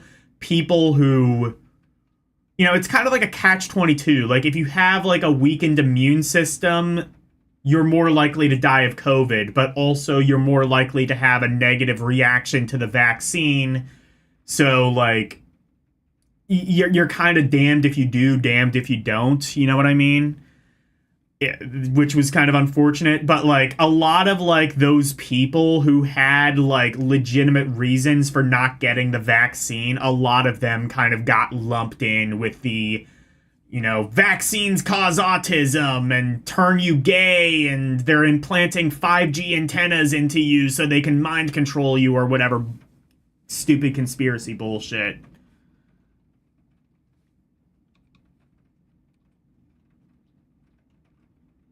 Yeah, people beating up a guy giving free masks. It was stupid. Collections. More than 350 free games and applications at Subbico.com. Not anymore. The site closed down about 6 years ago. Subbico and crapped up Dreamcast logo spinning. Right. Main desktop. Hooray. Games. What's this side? Settings. Anyway, this was the first one. Let me show you the updated model. It's a bit later in this video. This one's, like, way better, and it came out, like, 6 months after. 6 months after the first one. I think they literally only made the MP3 player for this one. Yeah, this thing could play MP3s with, like, an expander. Like, an expansion module. It let you play MP3s. Look how, like, much bigger, once he pulls it up a little bit, look how much bigger the keyboard is. Like, it's something like... It kind of looks more like a BlackBerry, like something you could actually kind of touch type on. Look, this one's got like a proper screen with different icons and things on that you can see a bit better. The interface is a lot better. Kick in the pants when this was released, because it was released like about a year after the first one. It was only $10 more. So if you'd bought one of the original ones, that would be nasty. What's happened? Oh, I think this one must still have a tiny bit of charge. Look, they've picked each other up. Oh my god! Yeah, if your major concern during the pandemic was that you couldn't get haircuts, that's kind of champagne problems. I'm sorry. Profiles, chit chat. That'll be it. Enter. Where's an enter and a select? That's confusing. Like, everyone just handled the pandemic on all sides completely fucking stupidly. And it just made everyone... Like, major things like that are supposed to bring people together, and yet it just only resulted in everyone hating everyone even more than we already did. Right. Cringe, spoiled, entitled, exactly. I don't think this one held a charge at all. How would we get to the chat thing? Is it community? No, it's probably one marked chat, thinking about it. Like, that said, I think, a lot of the lockdowns were kind of... Like, I think it would have just sort of been... I think it just should have been like, look, if you are at higher risk, then you should probably quarantine voluntarily. But if not, kind of just do whatever the hell you want. Like, that's probably, like, kind of the general rule I would have set. It was like, if you have, like, a pre-existing condition or a weakened immune system or something like that, it's probably within your best interest to voluntarily quarantine.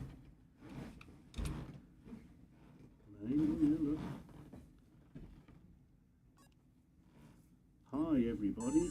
Oh my god, I've done it. I've sent a message from one... But yeah, let me show you the games. There's actually a really impressive one, I remember. It was literally like a 3D racer. So imagine, like, something... with kind of like a similar form factor to like that Nokia 3310. Well, not similar form factor, but kind of like similar-ish to the 3310. They are Manic Miner. Try that last. I put that on. I don't believe it's finished.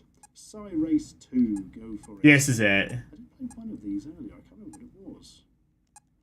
I think it's one I wiped off it actually. That's a useful anecdote for you. Right, Psy Race 2. Here we go. I bet it's better than a pop station game. Well, it couldn't be much bloody less good, could it? Loading. Would you like to turn off communications to enhance performance while playing the game? Yeah, go on then. Oh my god. Who did they get to write the music for these things? On the world's most flashy synthesizer. Random Note Jeff presents songs that are unlistenable. Random Note Jeff presents. That'll do. Answer the name. No, I can't use my name that's already down there. Oh, bloody hell. Look, it picked it up from a profile and then... Ugh, never mind. Race. Single race, single race, I think. Start. I've often said, though, like, I think it's gonna be funny looking back, like, I don't know, kind of like the next generation, 10 years from now or something, kind of looking back at the pandemic era. Because I think that within 10 years, we are just voluntarily not going to leave our house for any reason. Unless you are like a delivery driver, either delivering people or, food or packages or groceries or whatever. Unless you are somebody like that, there is probably no... Or, like you work like for the government, you do like construction or something like that. Unless you are somebody like that, there's probably there's going to be like no real reason to actually leave your house. Because everything can kind of be done online. And as AI grows and gets smarter, that's going to be even more true over the next few years. So I think like the next generation, we're going to be telling them about how like, oh, we had to stay indoors and everybody was completely pissed off at the government for making them do that. And I think, like, the next generation is going to be like, why did everybody care? Like, you could just do everything on your phone and, like, do it on the internet or whatever. And it was just like, because people need some sort of reason to be a professional victim is what it is. Here we go. I'm not exactly amazed by the graphics, but... One, go. I hope accelerators enter. Yes, it does seem to. Bloody hell, it's in proper 3D. It is really smooth. Well, bloody hell. That I was not expecting. Wow, already it's completely blown out of the water on the Gamecom and all things like that, hasn't it?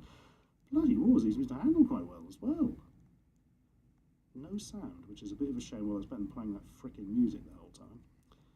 How am I supposed to be changing? But yeah, look at this. It's like proper 3D. Would you expect something like that on something that, like, outwardly kind of just looks like a Palm Pilot? This is genuinely impressive. Most games, admittedly, don't look this good. Like, there's, like, another game he shows that's kind of, like, Breakout-ish. That's kind of more along the lines of, like, what you actually would expect. But I digress.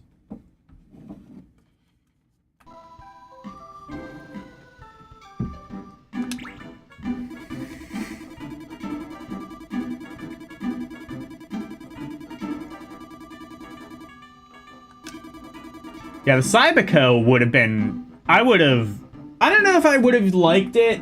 Well, I wouldn't have liked it when it came out, because I would have been, like, 3. But definitely would have been pretty cool if you were a kid and you had a Cyberco.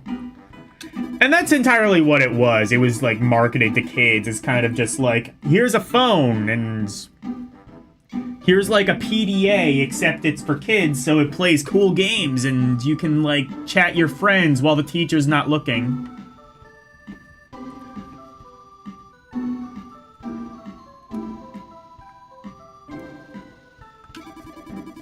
And, like, you know, fucking bully the other students who are poor and don't have one.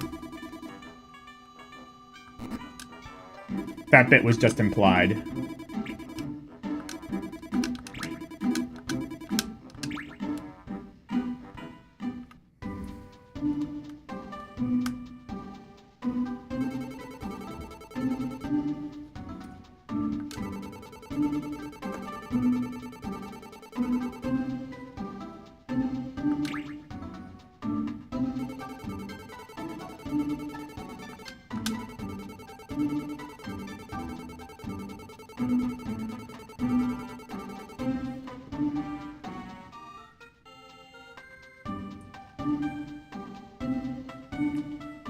Selling gun vehicle part. Ooh.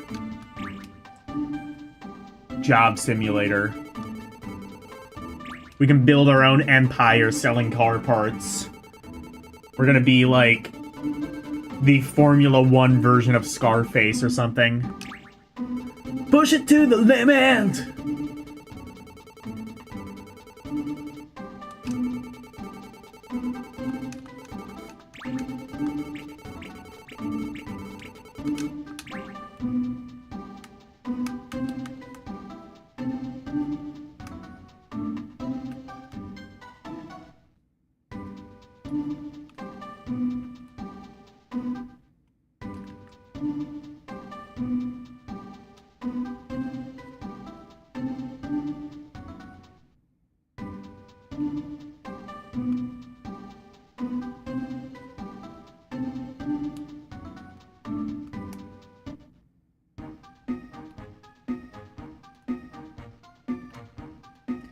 Ooh, big beefy sprites.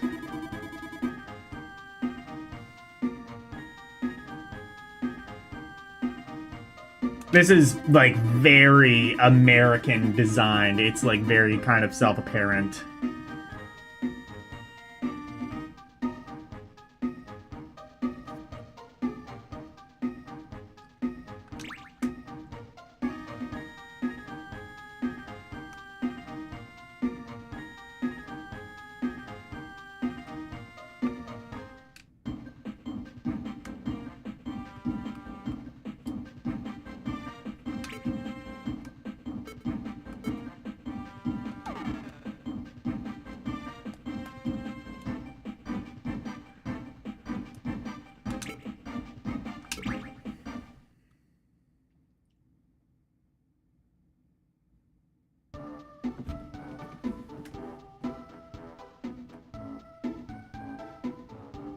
I totally missed what I was supposed to do.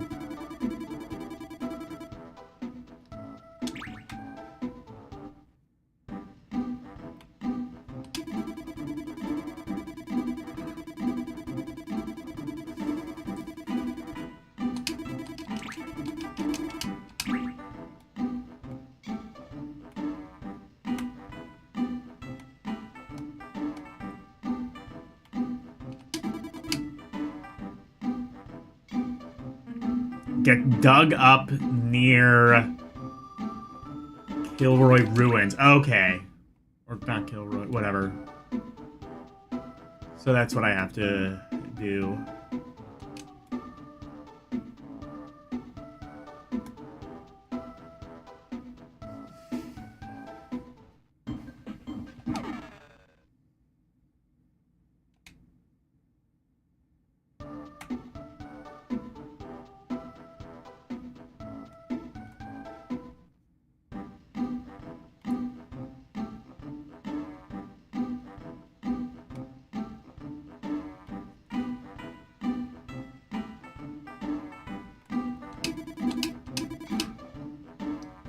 You might even find something you can use.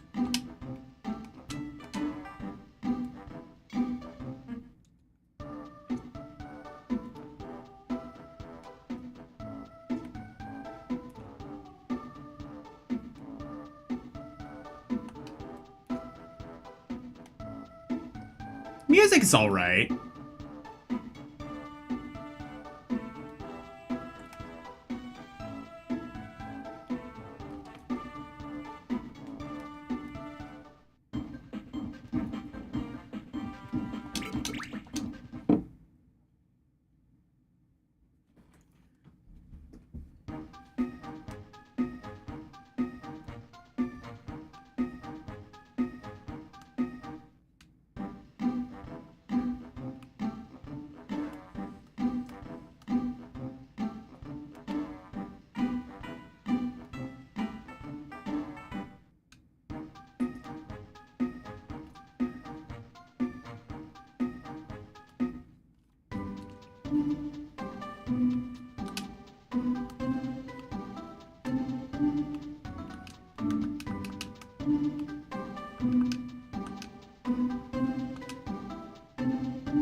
Okay.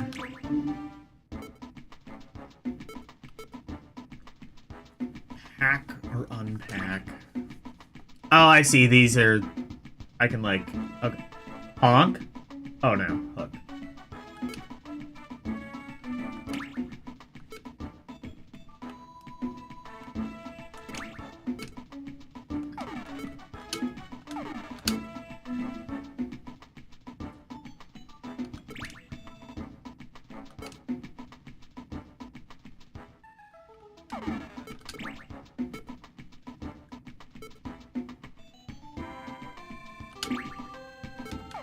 Okay, I don't think I have anything yet.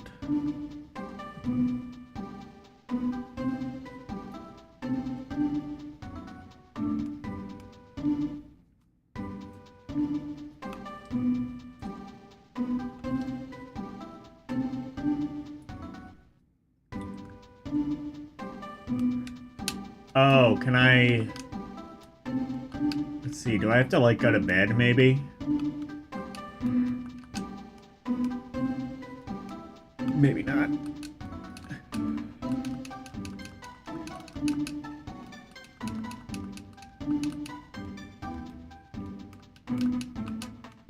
Can I watch TV?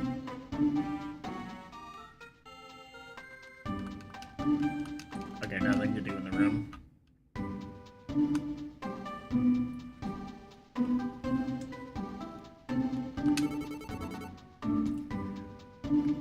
Hag no better. Hi, Logan.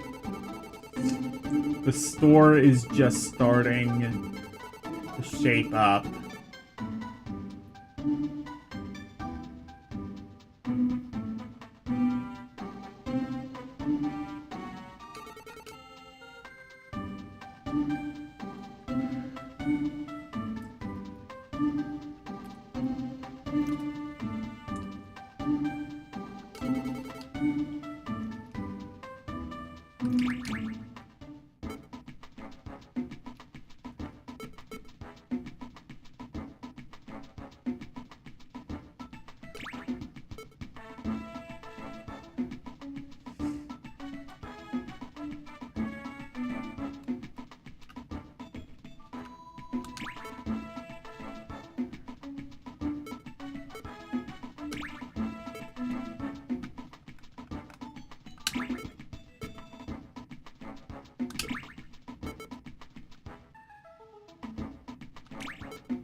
Okay.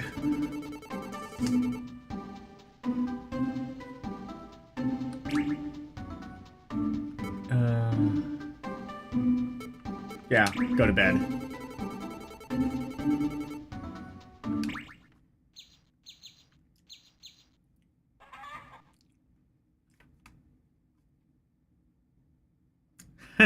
Okay, the yawn animation is cute.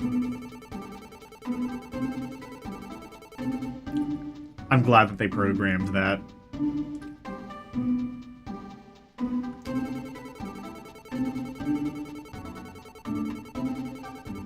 Use it to get into trouble.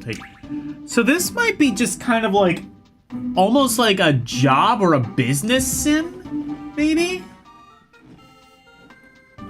That could maybe be interesting. It's like Pokemon mixed with Harvest Moon mixed with Formula 1 a little bit? Maybe? Let's see.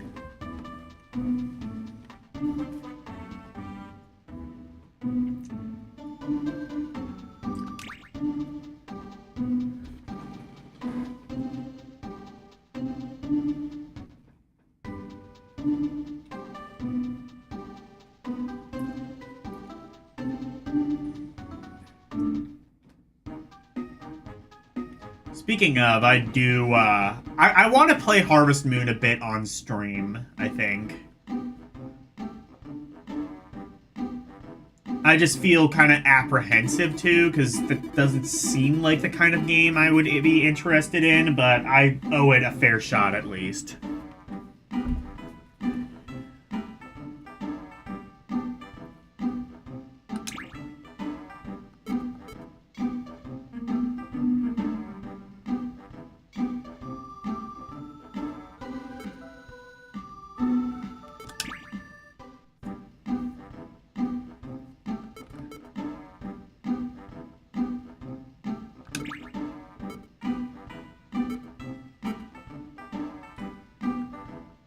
Okay. Buzzsaw. Can I afford a buzzsaw? Yeah. Seems like it.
L talks, backlog on several topics. Okay, cool.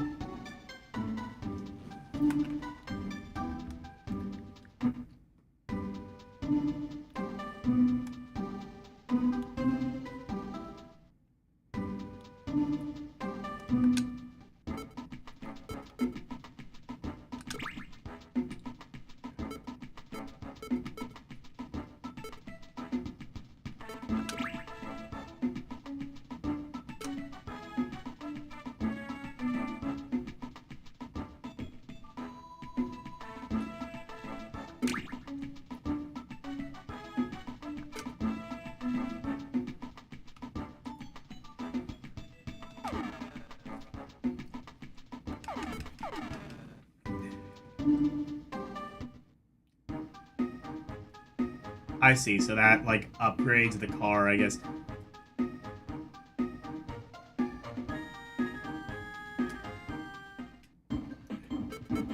Oh! Oh, now I have other options.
Like how people love imposing their personal opinion just based on anime. Well, I mean, like, he comes from, like, Southeast Asia as well. I don't know if he's from the Philippines.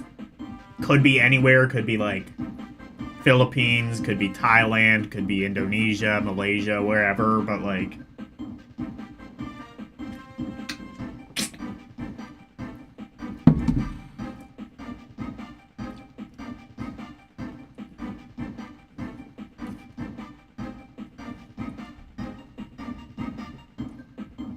Alright, let's try this.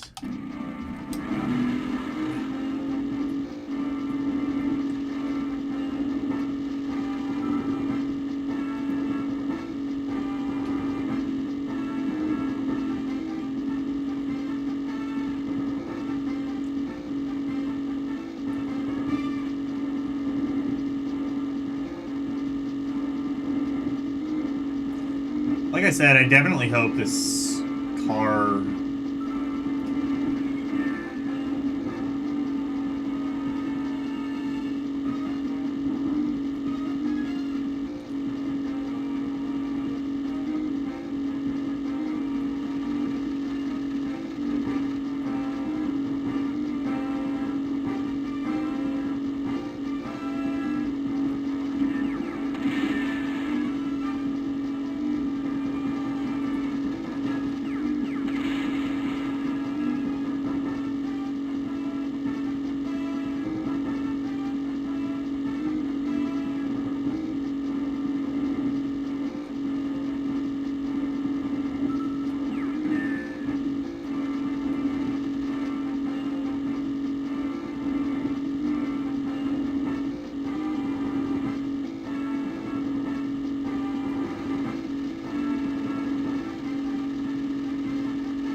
Okay.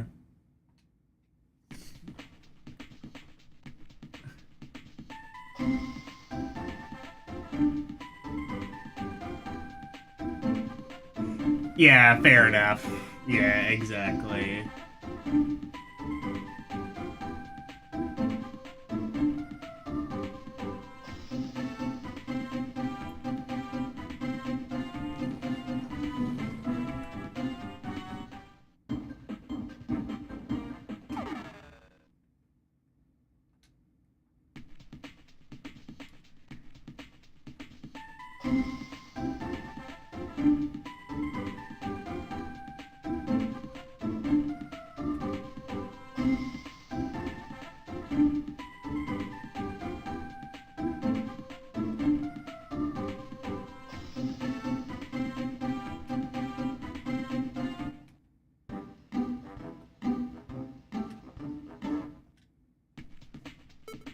Wonder if I can just switch settings. Wonder if I can just save wherever. I cannot. Okay. I'll make a save state. Because what time is it? Yeah, I think this is a good place to end the stream. I played enough of the game to where I think I might... It probably would be best if I played a bit more of it, but I think what I have is good enough. And I'm going to say the game... Outstanding. I don't know. I don't know if I can say outstanding. I think that it is a really cool idea, and I like what they did with it. It's definitely more interesting than something like Pokemon. I don't know if... Let me look at outstanding, actually. I could be convinced to doing that. Where is it? I could be convinced to, like, re-ranking it as outstanding, but let's see.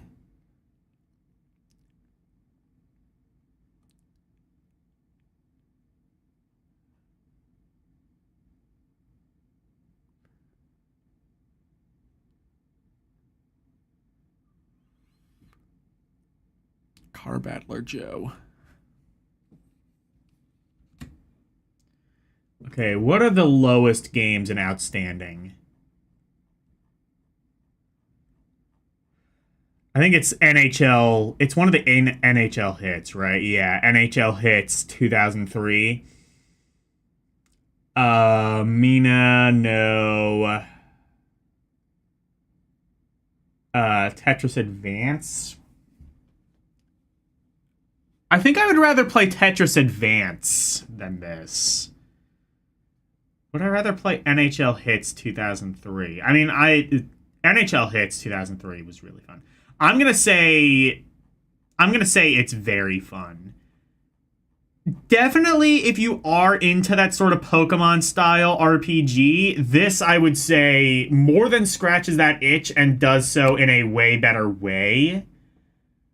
I think the concept is really cool. I think that it's executed pretty well. I would like to see kind of how it expands on that. I could potentially see the kind of like the gameplay loop getting a little bit old. But I think very fun seems quite fair for this game. I could maybe if I like look into the game a little bit more on my own time, I could maybe be convinced into re-ranking it as outstanding, but now that I've played it a little bit more and I kind of understand a little bit more of like what the game is like, I'm still gonna say very fun, which is still very fun. I mean, like it's you know, an 8 out of 10. It's just not like a 9 or a 10 out of 10, really, for me. I think that's fair, though. All right, is Ronnie live?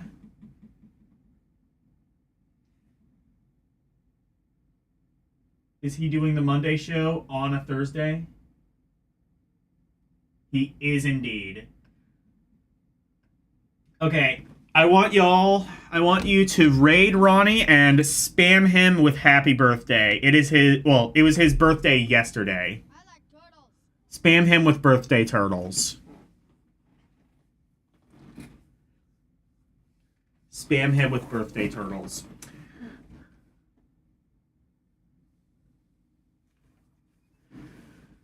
Anyway, Saturday, 1,000 arms. 1,000 whole arms in this economy. That's 1,000 arms. That's what?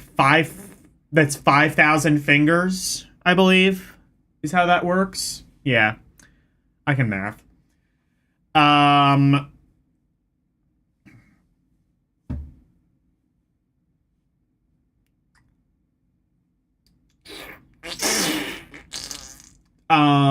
Sunday, Fire Emblem, The Sacred Stones. Monday, more Game Boy Advance games beginning with the letter P. And then we should be able to get to the letter Q, I believe. If not, we'll get to that the following week. And then probably get to the letter R. Because there's not many, as it turns out, not many Game Boy Advance games beginning with the letter Q. S, we've got... Tuesday. Tuesday, we've got Tales of Phantasia Cross Edition. We can finally go back to the Marina mine. Well, we're already at the Maria mines. And we should be able to actually beat the boss and advance further in the game. And then next Thursday... I think I want to stick with EGM and go in the complete opposite direction. Take a look at the last EGM issue, which I believe was 2015, I want to say. Or maybe, I think it was like 2014 or 2015. May have actually been 2012. I don't know. It's about 10 years ago. But, yeah. That should be interesting to compare how it started versus how it ended. Anyway, thank you guys so very much for watching. Always super appreciated. Special thank you to my members, Arus218, DJ Ronnie G, and LCX. And thank you to everybody for watching me tonight. Thank you, Alicia, Christopher, LCX, Lewd Gamer Goddess, Mike Wolf, Karumim Good Gamer, Renee W, Nintendo Volts, and Nicholas W. Thank you guys so very much for watching. Always super appreciated. Good night. I think I forgot my TED Talk. Bye, everyone.